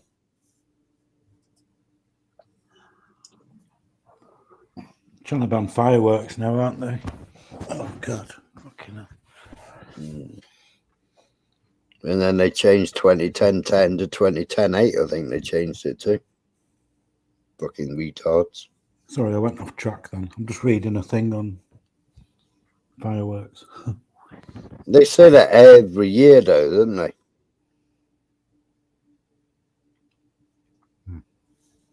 What's the reason of banning them now? I'm just looking at my local Facebook page. Everyone's moaning about the fireworks. It's one day a year. It's supposed to be one day a year of fireworks, and if people can't cope with that. Well, it's always about the pets, isn't it? Yeah. I don't think it really affects them. No, turn your telly up. I'll probably get lambasted for that comment, but I really don't think it. No, as I say, just turn your telly up. If you got a small bloody cat or a dog that's it do affect them or whatever, well, have them up on your lap or whatever. And have the telly cranked up a bit. Yeah. I mean, we used to anyone around here from firing them off. So we used to bring all the horses in, stable them, and the fucking stereo that was in the tack room. We used to just crank that up, all have a fucking drink, and we'd go out and we'd have fucking set fireworks off on the farm. Yeah. For all the kids, and have a fucking barbecue and toasting marshmallows, and we used to make a big round pit and have a fire and everything. Well, village farmers and stuff used to do that, didn't they? Used to put a big fireworks display on and whatever. Yeah, apple bobbing. Yeah, apple bobbing, fucking welly throwing competition. Yeah. All kinds of stupid stuff for the kids, and like the fucking, we used to get involved in it. Yeah, then you have a tug of war. Yeah. I know someone had a dog and it used to sit in the front garden watching the fireworks. We had a Chihuahua years ago. You used to open the back door and it would go and sit out on the back and stare at them and watch them. Yeah.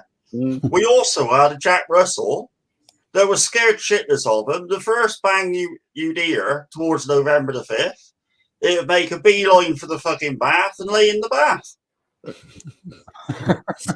sit there shivering and shaking.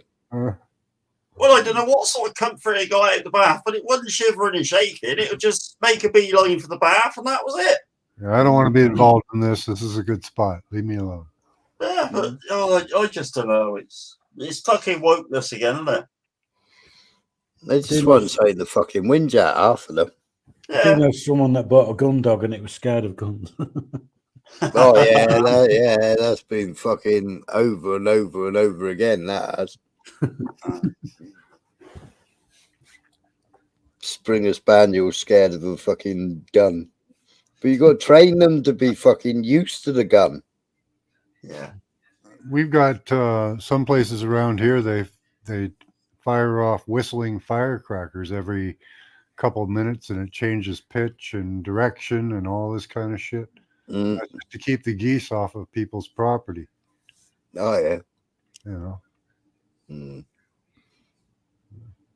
We got them every weekend. Somebody will fire a firework off to tell everybody that they got some stock.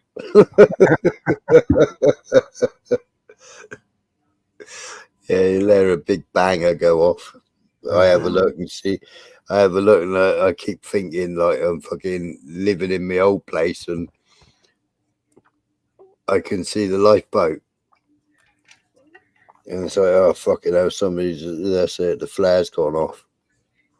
Because when I was in Falmouth, I used to work on the lifeboat.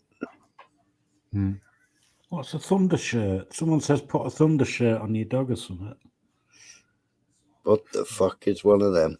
Oi, oi, Tyke. Google it. Have you got Google handy? Yeah. Don't piss up my back and tell me it's raining, Tyke. Hi, Tyke. He was on one last night. That.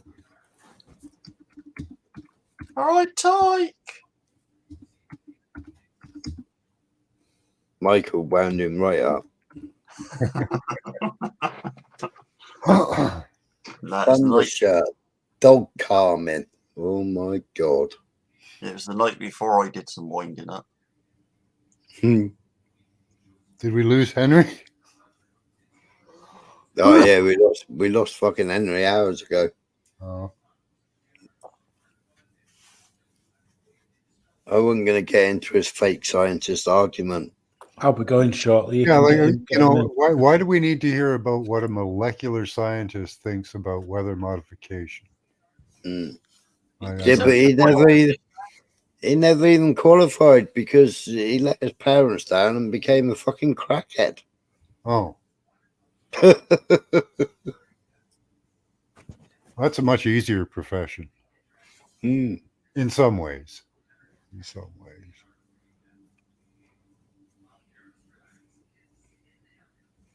So, I mean, he'll have to correct me if I'm wrong, but I'm sure he was a failed scientist.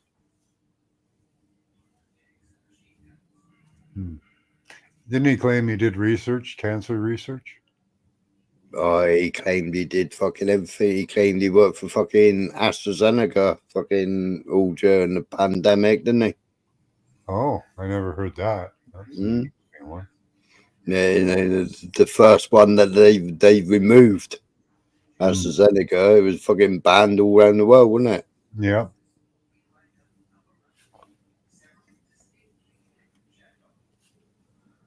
Hmm. 160 million trees taken this year in the borders, but who's counting? Less carbon, the fucking idiots. All the farmers that have got polytunnels, they got fucking CO2 generators anyway to fucking make the plants grow quicker. Yeah, an interesting one I saw an article on CO2 generators for the in Brazil, in the Brazilian rainforest, and then 6 months later, I saw an article, CO2 monitors, and they were showing the same towers. They were basically burn towers, you know. So it's kind of funny how they modify that. They do both sides of the story, you know. Give you, you know, they gave the truth out because you could see the burners on it, and then they claimed it was no, it's just for monitoring. It's not.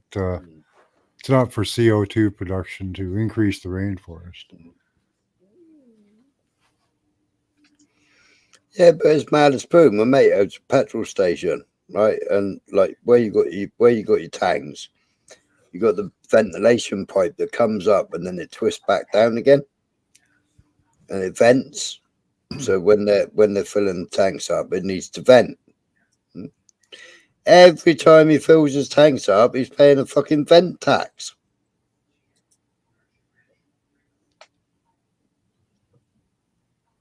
So you pay for the excess air coming out? Yeah. Wow. Because it might have fumes. Well, it's like here. In the summer, you get more fuel if you fill up in the morning or fill up late at night. If you fill up during the height of the afternoon, when the sun is at its hottest, then you get more evaporation with petrol. Yeah. So if you got a petrol car, you fill it up in the cold of the morning or cold of the night. But when you fill it up in the afternoon, you get in the lunchtime, you get more vapor. Yeah. Coming through the pump. Yeah, so you get less fuel. Which is why they say don't use a mobile phone when you're filling up your tank.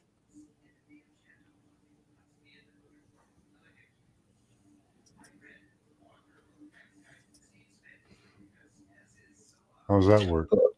I don't know. I've never seen a fucking petrol station blow up because somebody's using a mobile phone. Yeah, I can't see how that would work. That was a big thing a few years ago. There used to be signs plastered all over these petrol stations. Don't use a mobile phone. But I haven't seen any. There could be a static component. Yeah.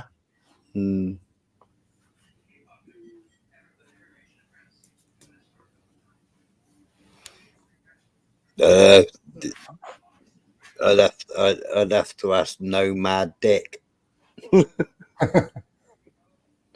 Yeah, he'd know, wouldn't he? If your blood isn't boiling right now, it's hot. Yeah, but I mean, we got what the fucking hell are they called? They're the same. They're the Mitchell and Webber. No, we got Mitchell and Webber. Right now, I used to go up there and do trucks up there, and help them repair tractors and what have you. But they're a big fuel supplier, big LPG supplier, big eating oil supplier. Yeah. Right, so everybody there's got ADR. Everybody up there's an ADR. What's that? Special inflammable liquid, fucking dangerous goods or whatever it's called. The handle. Yeah. Okay. I'm going to get going, Smiler. All right, mate. I'll be knocking Take around. it easy. I'll listen in for a bit. I'll see you soon. All right.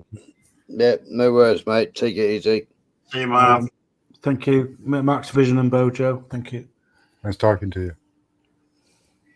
But we used to walk around with our fucking mobile phones all the fucking time. In the fucking fuel plant. And you'd be outside and you'd fucking ring into the office on your phone and wouldn't worry about it. Yeah, I don't see how it would really affect anything. Yeah, exactly, Ty. You got more chance of fucking nylon socks Yeah. and a fucking static electric shock off your polished car than you have from a fucking mobile phone fucking causing static. Or in Tate's case, Yeah, not wear a people. velour suit or something. You know that would be risky. When they first started doing all these silicone coatings on fucking cars, it used to fucking do my head in because the boiler suit was made of nylon. Fucking, and you'd get in a customer's car on a fucking plastic cover, and then you get out of the fucking car, go to shut the door, bzz, Yeah. get spark come off. So, oh, you bastard, and they get your fingers every time. Crack, crack. That's enough of that, Tate. Stop talking French.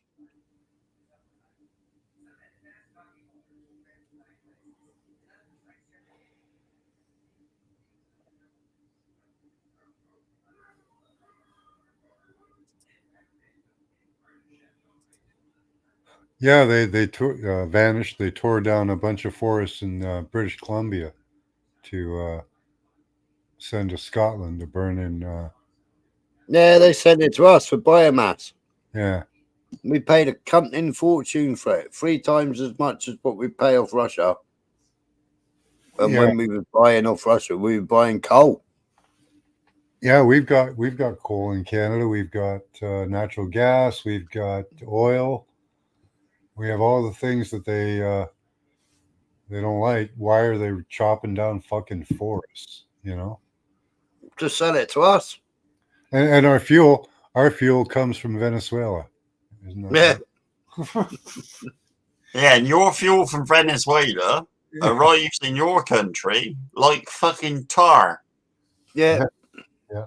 Because you're the only place, or the states in Canada or whatever, are the only places that are capable of actually making proper fucking fuel out of that shit they're selling you. Yeah, but that's why they wanted the pipeline that Biden shut down. Yeah. Yeah, the Keystone. Keystone pipeline, yeah. Yeah.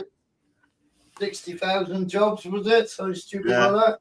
Mm-hmm. But Trump's already said that stuff you're getting from Venezuela is the shittiest fucking fuel on the planet. Well, yeah, they don't know how to refine it at all. No. You know, no. That needs must, I suppose, when you've got some fucking dickhead that sleeps nearly all fucking day and night that's in charge of bloody America that keeps saying that all these fucking petrol places, the drilling places, there's nothing holding them back and this, that, and the other. No, all the actual drilling things have got the permits, but he won't grant any of the additional permits to enable it to be fucking done. Yeah. Yeah, but see, FOS in Falmouth Oil Services, right? Yeah. Now, my accountant used to be in charge of all the finances for it, right? Because he used to work out in fucking Kuwait on the fucking oil shit, yeah. Yeah. Now, FOS, they used to do black oil, yeah, and they used to do red diesel, right? Yeah. And they used to have a fuel barge in Falmouth Harbour. So I rocks up to it in my fishing boat, right? And I can't remember his fucking name now, poor bastard, he's dead. Oh, what the fuck was he called? He was half Indian, he was. Lovely bloke. And fucking pulls up. I said, just fill it up. And he's like, right on. I said, yeah, both sides. So that was like both tanks on both sides. So he would come on, pull out my plugs, and then fucking pump into one tank, and then go over to the other side of the boat, and then pump the other tank. Or I could open the valve up, and it would go from one tank into the other tank. Yeah. The silly fucker, he pumped me full of black oil. That black oil. They had to sit there and fucking suck it all out. Yeah. Change all the fucking filters. So, oh, you fucking. No, it's not cheaper, Tyke. We used to have the refining capabilities, but they took that away because of carbon, right?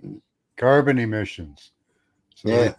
we stopped all the refining in Canada and sent it overseas. Because we're Same not as us. polluters, right? It was cheaper. It was cheaper for us to take it from the North Sea straight to Russia. Yeah. Russia refine it and then sell us back refined. It was cheaper to do it that way. And then Russia leased all our fucking oil fields. Yeah. Or some of our oil fields. And they would then supply us back LPG and diesel and petrol. Yeah. Right. Well, they shut down all the refineries in Canada. They just shut them down. Yeah, they shut them down here. And they shut all the gas storage as well. And they sold all the gas to France. Yeah. So, yeah. Yeah, it's stupid shipping fuel, from one place to another to refine it when you can refine it on site and use it in country. Like what is so hard to understand about that? Like just outsourcing the pollution isn't a solution, And then in Venezuela, they don't really care about the pollution. That's Well, why yeah, it doesn't make sense to it because you label up a country as being, I don't know, top of the tree for being green. You've got rid of all this, you've got rid of all that, you've done away with this, done away with that. But you're taking it from one of the other countries that's bottom of the fucking tree because they're fucking renowned for doing everything. Yeah. Yep. So what difference does it make? You might as well do it fucking actually, now. it's worse. Actually, it's worse if what they're trying to do is stop carbon. It's worse. Yeah, because you've got to use extra carbon to transport it back and forward anyway. Yeah. Yeah. Like it makes no sense. It's They're funny, always bridges to nowhere. Bridges to Yeah. nowhere. Yeah. But All they make fucking money Looney off Tunes, aren't it, right? They make money off it through trade deals and shit, under the table deals and stuff. Yeah. Like China's what are they called? China, an emerging economy or something like they have a status where their pollution doesn't matter. Basically, Well, I mean, they're popping up bloody coal bloody power stations every other bloody day out there, aren't they? Yeah. But they give them an exemption because they're an emerging economy. Yeah. Like they're not they're not a first world country. They're a progressive country, yeah. Yeah. So they get exemption, right? Yeah. Okay. Well, who's gonna outmarket who? It just makes you. And they're not even doing a good job of that either because their economy's flopping. Yeah. And their economy ain't going to get much better because where they had that thing in place where they could only have, what was it, one child, wasn't it? Yeah. They reverted from that. Now they're telling people it's too late for them to revert because they're going to be a decade out from having any children to take over businesses. Well, yeah, and everybody, all the kids now, they're all incels. So, yeah. Oh, it's. Yeah.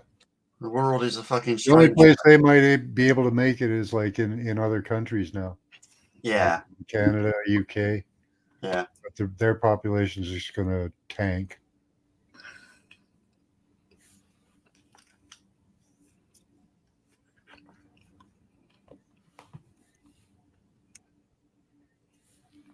They sent all their girls out of country too. So. Yeah.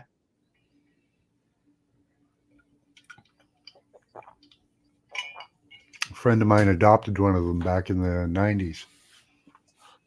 All right.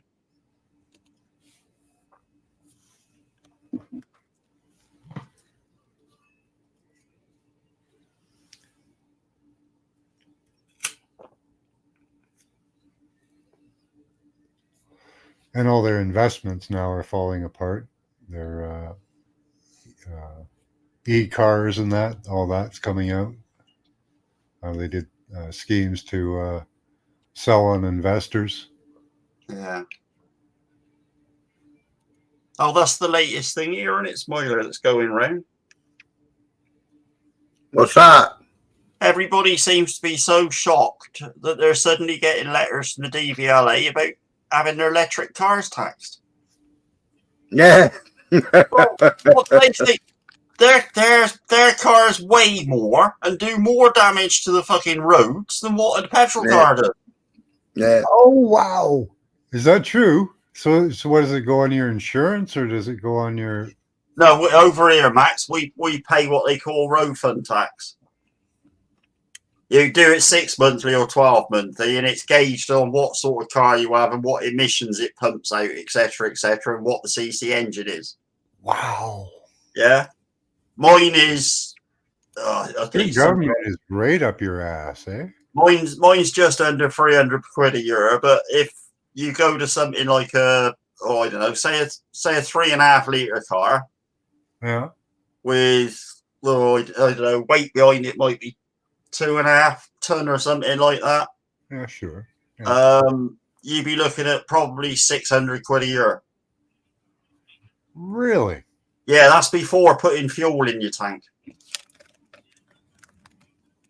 And that money is supposedly paid for the upkeep of your roads.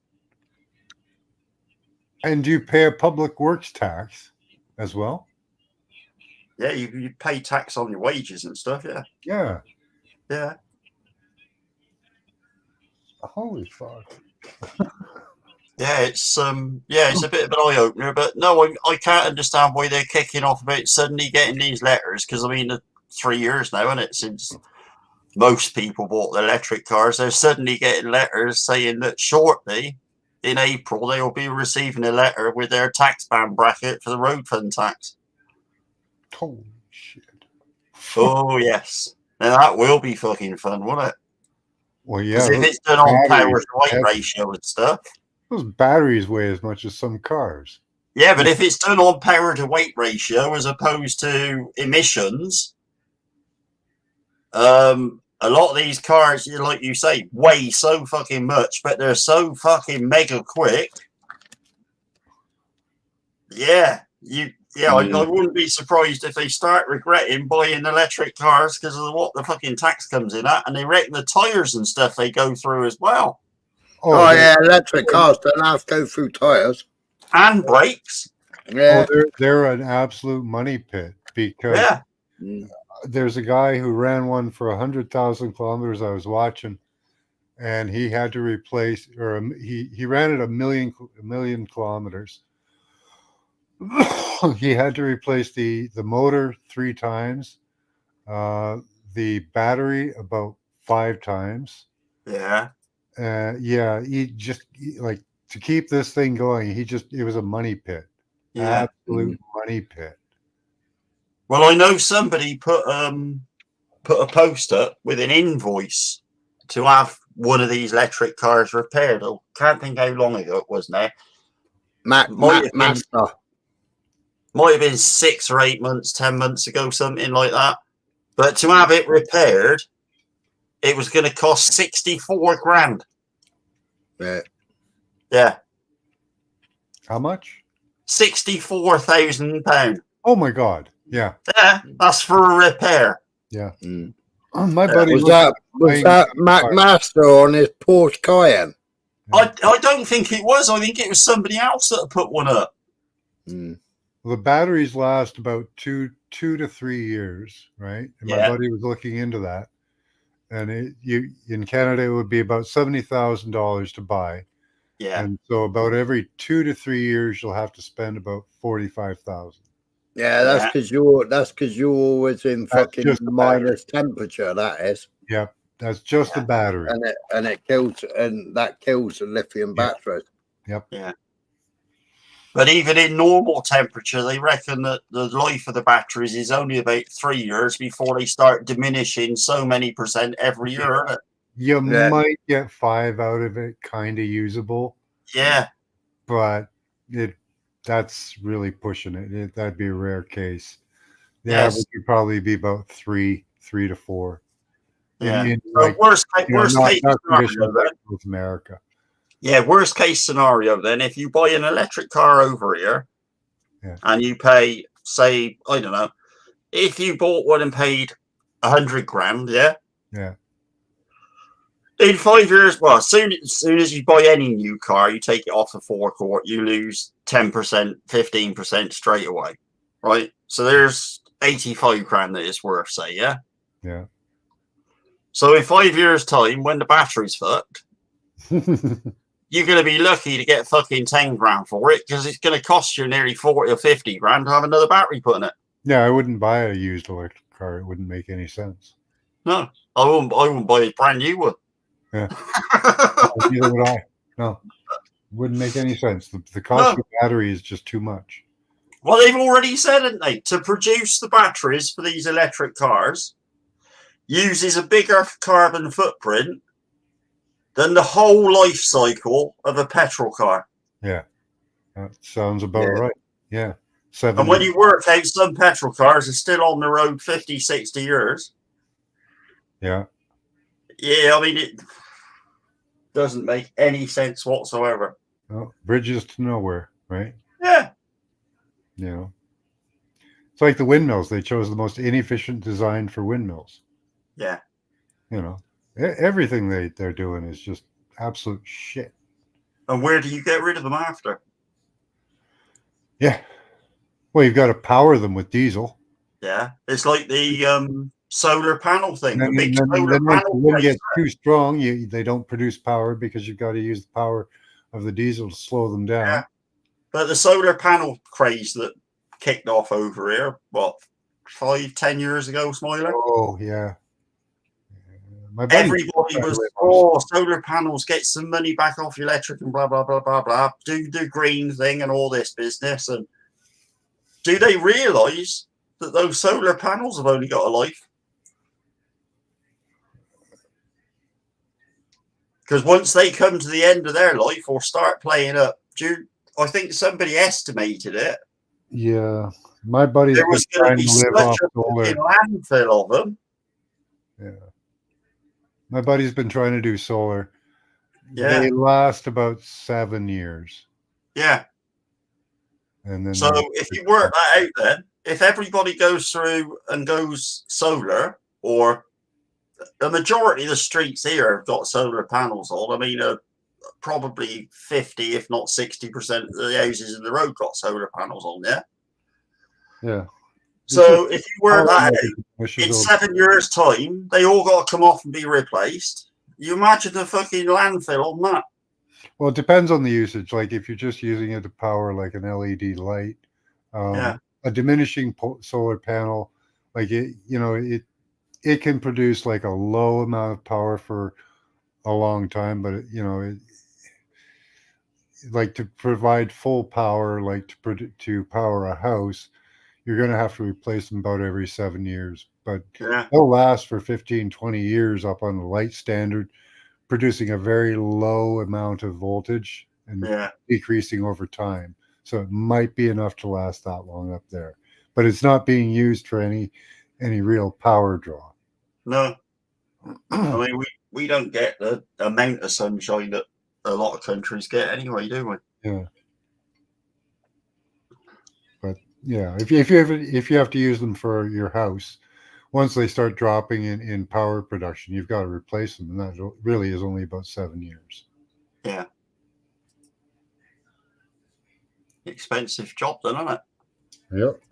And then the batteries too, because you got to replace the batteries. Those will only last a couple of years as well, whether you're using, no matter which batteries you're using, either lead acid or nickel halide. It doesn't matter. Yeah. You're going to have to replace them. Yeah.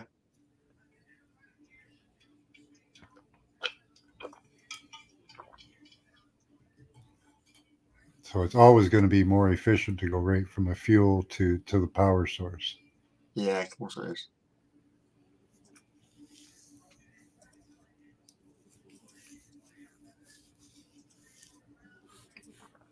Until they come up with 0 point energy.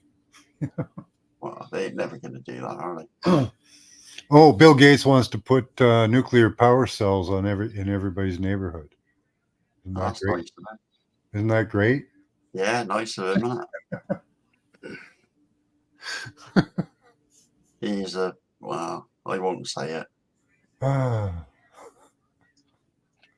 Some of these people are just a little bit too clever for their own fucking good, aren't they?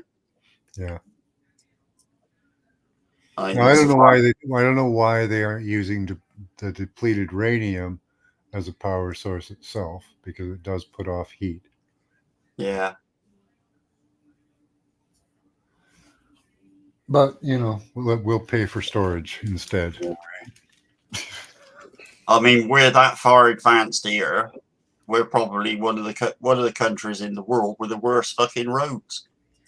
Yeah. Look at how I dozed off then. I don't know what Cornwall's like. It wasn't too bad the last time I was down there, which was fucking hell, 15 years ago, I suppose.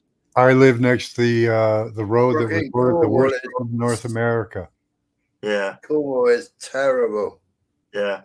The only time they come out and repair it is fucking after Christmas. They'll start repairing them because they need to spend all their money before they get their next fucking payment through. Yeah, it's all done on So budget. the roads are soaking in wet. They're fucking doing it in between a frosty spell and a dry spell. So they're sealing the fucking water in. So as soon as you get frost again, it just bubbles out of the ground anyway. Yeah. Exactly the same here. I mean, the amount of I shouldn't think there's a mile where there's a decent road here.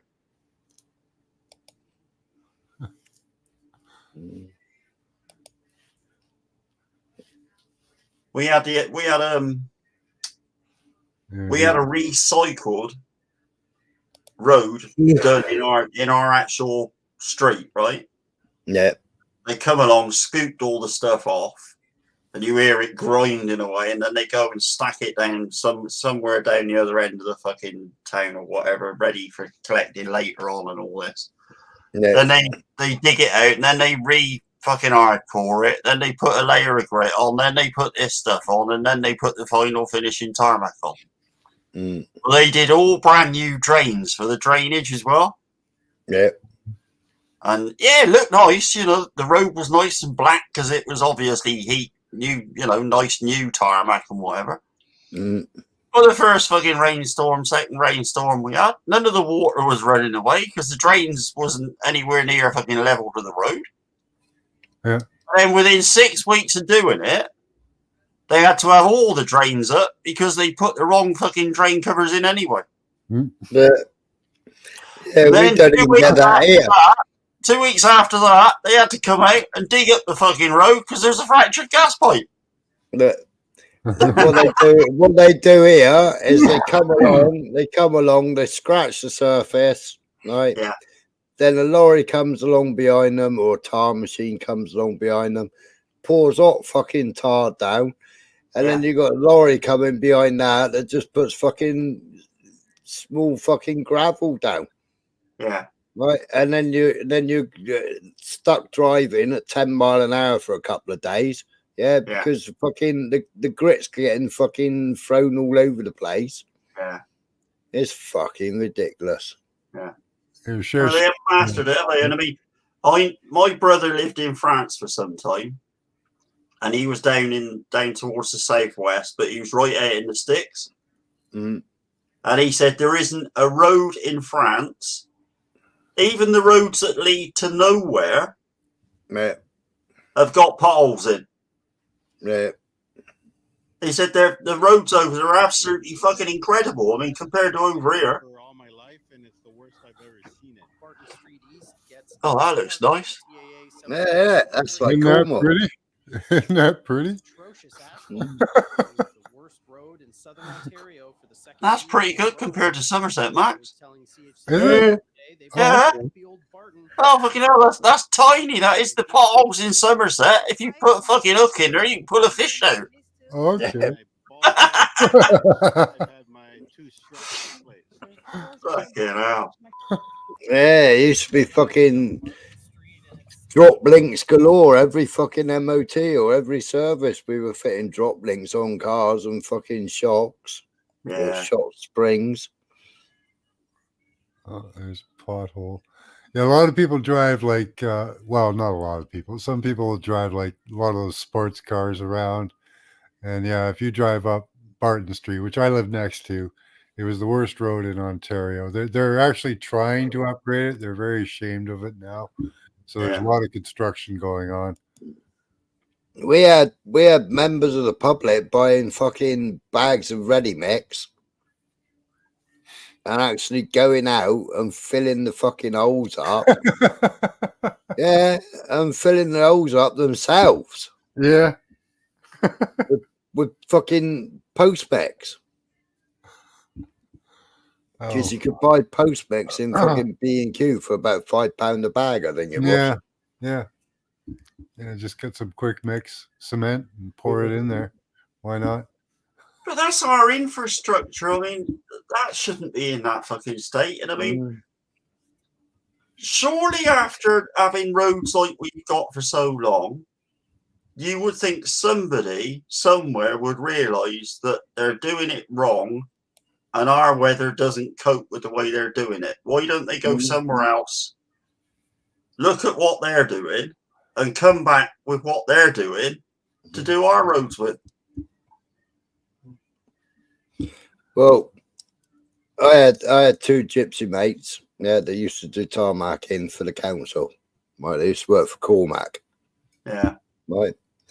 They'd just done a big car park, right? And they said, they phoned me up and said, "Here, have you put the drainage in and all in your place yet?" Because I was having a ramp put in, and it was cheaper to have them come and do it, buck shitty, than it was to do it in ready mix. So I said, yeah, it's all done. It's all done. It's all fucking, it's all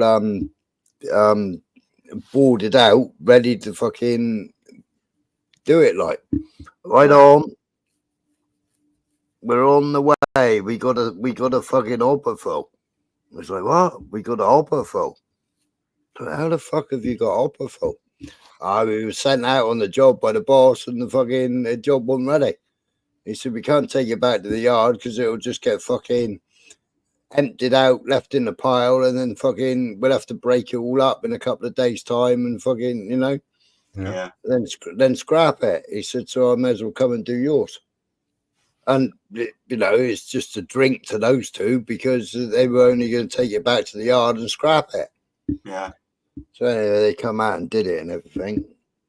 And, yeah, they put all the edging stuff, all the liquid around the edges and everything else all first, and then fucking then laid it all and everything in two different sizes. Did you buy any wire, mesh, or anything? No, I don't know, because they did the thick stuff first and then they did the fine stuff on top. All right, yeah. All right, now, a couple hours later, it had all cooled down and everything. A couple hours later, or a few hours later, because they're watering canning it and fucking polishing it and everything else, you know, with the whacker plates and all. I went out and tripped and spilt my coffee. And my coffee hit the tarmac and then disappeared. Yeah. Right. And I was like, what the fuck? Where's the fucking, how come there's no coffee on the surface? Like, Okay, he's using tar and gravel. so then Is this tar and gravel or cement? No, so I filled the fucking kettle up, but fucking poured water down on top of it like they were doing with the watering cans to fucking polish the surface, like, you know, polish it off, right? And cool it off. Keep the whacker plate cold. Yeah. It was like, where the fucking hell's the water going? So I phoned him up, phoned my mate up, Paddy. Here. I said, what kind of fucking tarmac's this? This isn't no good. I said to fucking, as soon as it freezes, that's all going to break up. It's what you mean. Yeah. I said, all the water is just fucking sinking, disappearing into the ground underneath it. He said, yeah. He said, they're supposed to do that. That's why I asked whether you put all the drainage in. I said, what do you mean? He said, get on your fucking Google and have a look at the fucking magic tarmac. I thought he was winding me up. I thought he was taking the piss out of me. Yeah. Right. They're using it in car parks, yeah? And you can literally go in there with a lorry full of fucking water, tip the fucking water, and it will disappear under the ground. Yeah. Yeah. Now, that was, he laid that there because it was a drive going into my garage, going into my workshop from the main road, and the main road was downhill. So what he thought was that he'd use that tarmac there so that any off-flow, because it was a new gateway, any off-flow from the road before we put the sleeping policeman in, would just run down onto that tarmac and then just sink into the ground. It wouldn't flood the rest of the yard. All right. Yeah, and it's a self-draining tarmac. Self-draining tarmac, yeah. And they use it. Yeah, brilliant stuff. Fucking brilliant stuff. But magic. Yeah. And it never ever broke up. And I used to drive fucking 18-ton lorries over that. Bloody hell. Yeah, up here what they're using is they're using like on roads that, because I live in a big city with a lot of industry, they're using cement as an undercoat, like about 3 to 4 feet thick, with rebar in it, and then they put your regular hard surface on top with runoff. So that's really cool. I have seen that used before, though. Only well, on I put personal I property. think it was called fucking 80 or fucking number 80 or something, and it was just basically like fucking stones. It was. Put that down. Put that down first. Then we put 20 to dust down on top of that. Yeah. And we had pipes that had saw cuts all the way through them, which were obviously buried. And then he came in with this heavy tarmac, and then he came in with a top coat. And well, I was driving 18-ton Scanias over that without fucking even leaving wheel tracks in it. Yeah. Yeah, you figure it would condense over time or something, but yeah.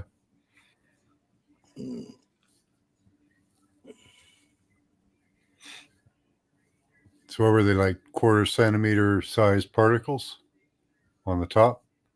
Yeah, small, yeah. Yeah.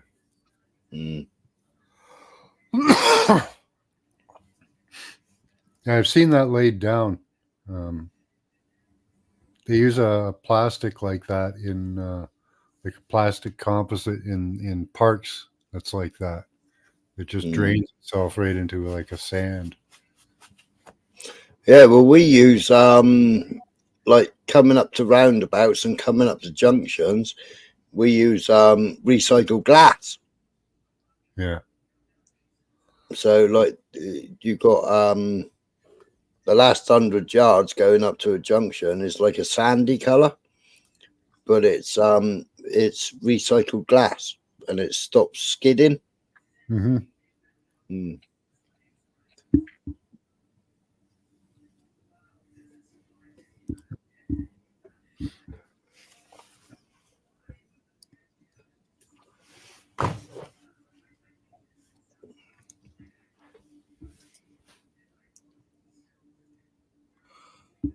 About you lot, I'm fucking knackered. Well, you did 6 hours more than me last night, didn't you? Yeah. Well, I wasn't far off of that. It's almost dinner time for me. I dozed off just a minute ago. Wouldn't be the first time. 7. No. 2 a.m. there? Was it 2 a.m.? No, it's only 5 to 11, not even midnight. Oh. Okay. That was bloody funny that day, mate. I went to sleep halfway through the cooking saga. Yeah. Where then fucking Zara fell asleep. Yeah. But she'd made me a fucking admin. What's it gonna make me an admin and blaming me if I'm fucking fast asleep anyway? And when she made an admin, I couldn't do fucking jack shit with her admin anyway. Wasn't like when I was admin on Nathan's, I fucking destroyed him. Yeah. I could change everything. I could fucking get rid of his block list. I could fucking, add everybody else up, take everybody else off, mod everybody up. I think the funniest one was what I heard was when you was on there the one day and he said, "How the fuck did you get up here?" That was funny. And then it was like, "Hey Jay, how have you got a spanner in my chat?" Yeah. Hey Jay, what are you doing in my? And what the fuck are you doing in my chat? Because he forgot that he left me admin when me and him fell out. So I was admin on YouTube and I was admin on fucking StreamYard. Oh, I didn't have play some fuckery. He was streaming away, man. And all of a sudden, this bloody geezer that's streaming away turns out.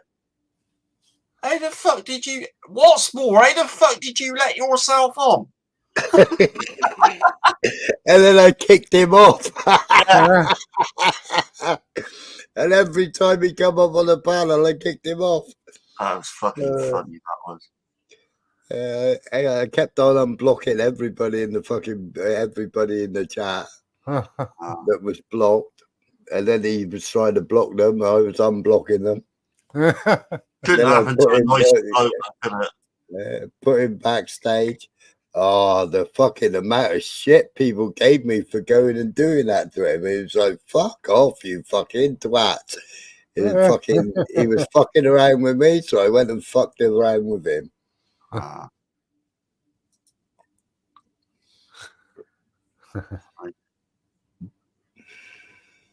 I've never been an admin, so I don't know the options available there. That sounds like fun. Yeah. Well, you can put all the banners up. You can put messages across the screen. You can present videos, invite people. Then you go to settings. You go to the block list, and you can unblock everybody. Nice. Hey, can I have admin on your channel? And then, I can remove people off the stage, including him. I could chuck him off the stage. I would have had Henry up much earlier. I'm trying to see where Henry is. I don't know. He just turns into a shouting match. Yeah. And it's on and on like fucking hours on. Just because his Google says ABC, he can't see above it or past it. I actually like arguing with him because I show him the evidence and then he denies the evidence. I had a 2-hour argument. I had a 2-hour argument with him over colloidal silver. Oh my god! Yeah. On Kat's channel, on Kat's channel, who's a Canadian woman. Yeah. Right. They got banned. 2 hours. They tore 2 down a video. hours. Of mine. Yeah. Yeah. Yeah. They took down a video on colloidal silver on mine. Yeah. He rage quit twice. Yeah. Rage quit twice, and then came back and apologized, and then promised to pay me in Bitcoin. Yeah, he rage quit on me, and I was worried because it was like a couple of weeks before he came back. And I was worried that I broke him. Oh, he's rage quit a few times on me. The other day, he fucking threw his glasses, didn't he, mate? Was you here when he took his glasses off and threw them at his fucking... No. Yeah, he took his glasses off and threw them at his fucking screen.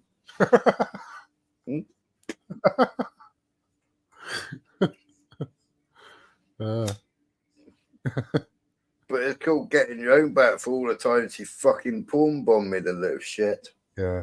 I do need a drink or two in me before I can handle him, but yeah.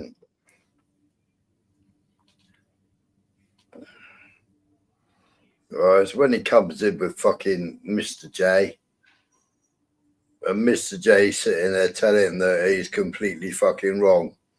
Hang on, I'll try and answer it. I'll try and ask it again, but I'll ask it this way to see whether it gives me a better answer. Yeah. It's like, oh, fuck off, Henry. I don't know what memorizing a bunch of information, his credentials or whatever he claims he has, have to do with how intelligent or well he can assess information. He said it was because he could analyze these articles and stuff better than we can, but no, he can't. Well, he was arguing me over electricity and amps. Oh, that's a. He was arguing with me with fucking using a fuel cell in my vehicle that I make my own fucking hydrogen. Oh. What, that you could do it? Or that you couldn't do it? No, that I do it. I do it. Okay. I basically make Brown's gas, HHO. Yeah. And then it goes down through it goes through the bubbler and then it goes through the inlet manifold, through the air filter. Yeah, I've seen people do something like that with different fumes. Yeah. Yeah. You're running your vehicles on that? Yeah. Running a diesel and HHO, so it gives me better miles per gallon. And obviously it keeps the oil clean and it keeps the fucking engine cleaner. Yeah. But he's saying it's costing me money, and it's like, no, it's a byproduct from the engine running. It's using the fucking engine, using the alternator to make the electricity, the fucking 4 amps or whatever it is, 4 watts or whatever it is on a PWM. You know, so I can turn the PWM up depending on how much fuel I want to make through this fuel cell. Yeah. And obviously because the engine's running and the alternator's charging, it's a fucking byproduct. It's because everything's going to be running anyway. Yeah. And he couldn't get his head around it. He could not get his fucking head around it.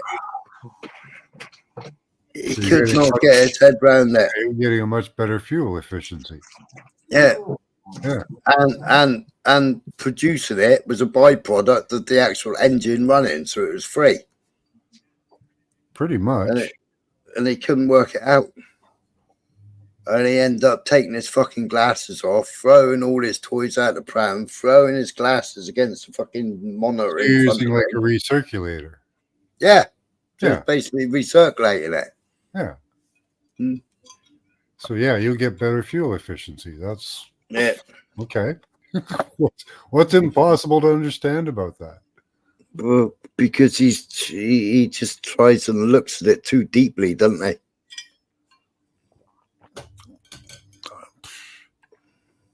Yeah, I've seen some ones that are. This guy was running an SUV on. No, he worked out a way like he had a can that had an area.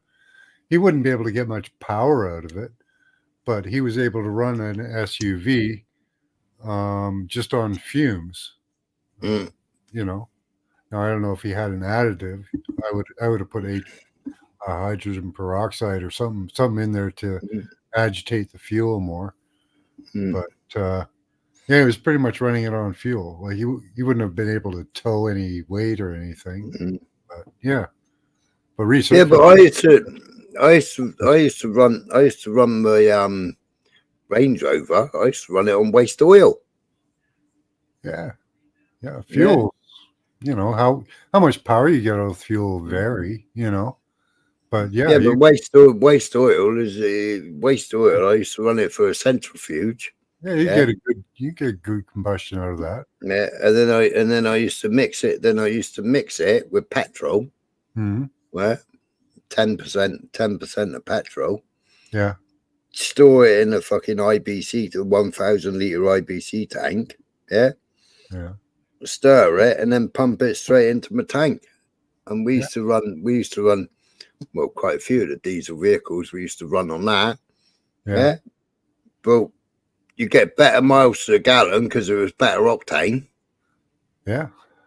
Than buying diesel. And it was free because I was getting the oil from all the fucking engine changes. Yeah.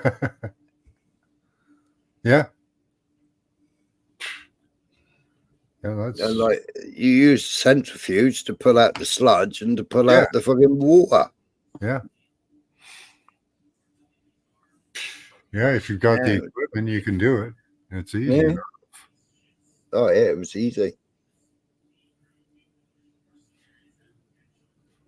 You know, you could also get an evaporator and heat it up and refiner fuel and you know, set up a small refinery. Yeah. Produce anything from you know, whatever you want, really. Whatever fuel if I had my mates coming in with their waste oil, yeah, I'd pour that into another IBC tank and then let it settle. Yeah. And we used to have that on that was on immersion heaters. We had the 3 kilowatt immersion heaters going into the tank. Yeah. That would basically evaporate the water off. Or the water would settle and then you could drain the water off before you get to the oil. Yeah. Because the oil would sit on top of the water. Yeah.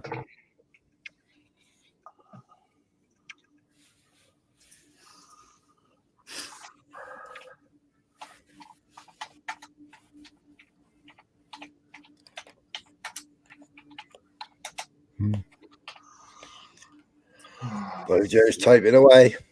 Oh, I think I'm going to go and have a shower and go to fucking bed. Yeah, it's dinner time for me. I think Mark's had quite an eventful evening, I think. Oh, is he? Yeah. Uh-oh. Why for? Richard and his friend was up. Oh, Richard and Nathan. I don't think that went too well. Oh. I think he's just been chased off by Roy again. Post the channel for me. I'm not linked up there. Who's Roy? Roy is Spandex John's mate. Oh yeah. I know what you mean. Yeah. I miss out on a lot of these dramas that go on. There you got Mark Kelly. Hang on. Hang on a minute. I'll put him up for him. All right.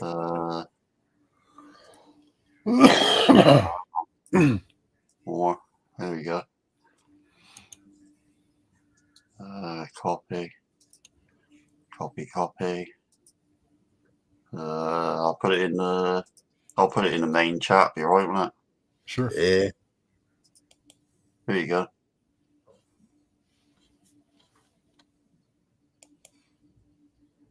I think Mark's final words on it before he either rage quit or got kicked off was what you've done is morally wrong.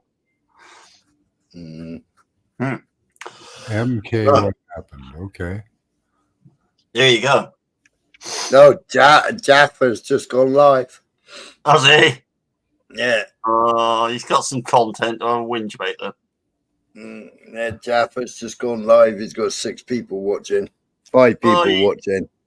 He put a community post last week after Mark's about like what Mark was, and he was a this, that, and he was a that, the other, and this, that, and the other, and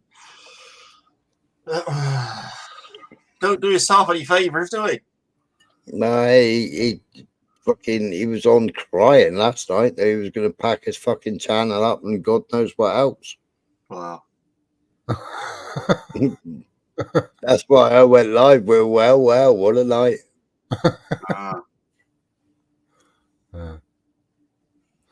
Shame in it. All right, gotta go. Thanks, Smiler, for having me up. All right, mate, Max. Take it All right, easy. Max. Michael. See you, Max. Thanks, chat. I might do some 4x2 bashing tomorrow. Might you? Yeah, put up some Iraq and Iran and Jordan and. Oh, I'll have something to warm up to when I get back then. Yeah. All right, that's cold tomorrow. Yeah, I might play some docudramas as well. Yeah. Yeah. Yeah. All right. I haven't Well, done do any for. an hour or two of that. Have an hour's Yeah. drama, and then cut the drama, and then have an hour or two more of the other. Yep. Just split it up a bit, innit? All right. All right, mate. All right, mate. You take it easy. Thanks for Yeah, I'll dipping up. catch you later. Thank you very much, chat. All right, you all take catch it you later. easy. Cheers, mate. Ta. Yeah, all right. Bye. Bye.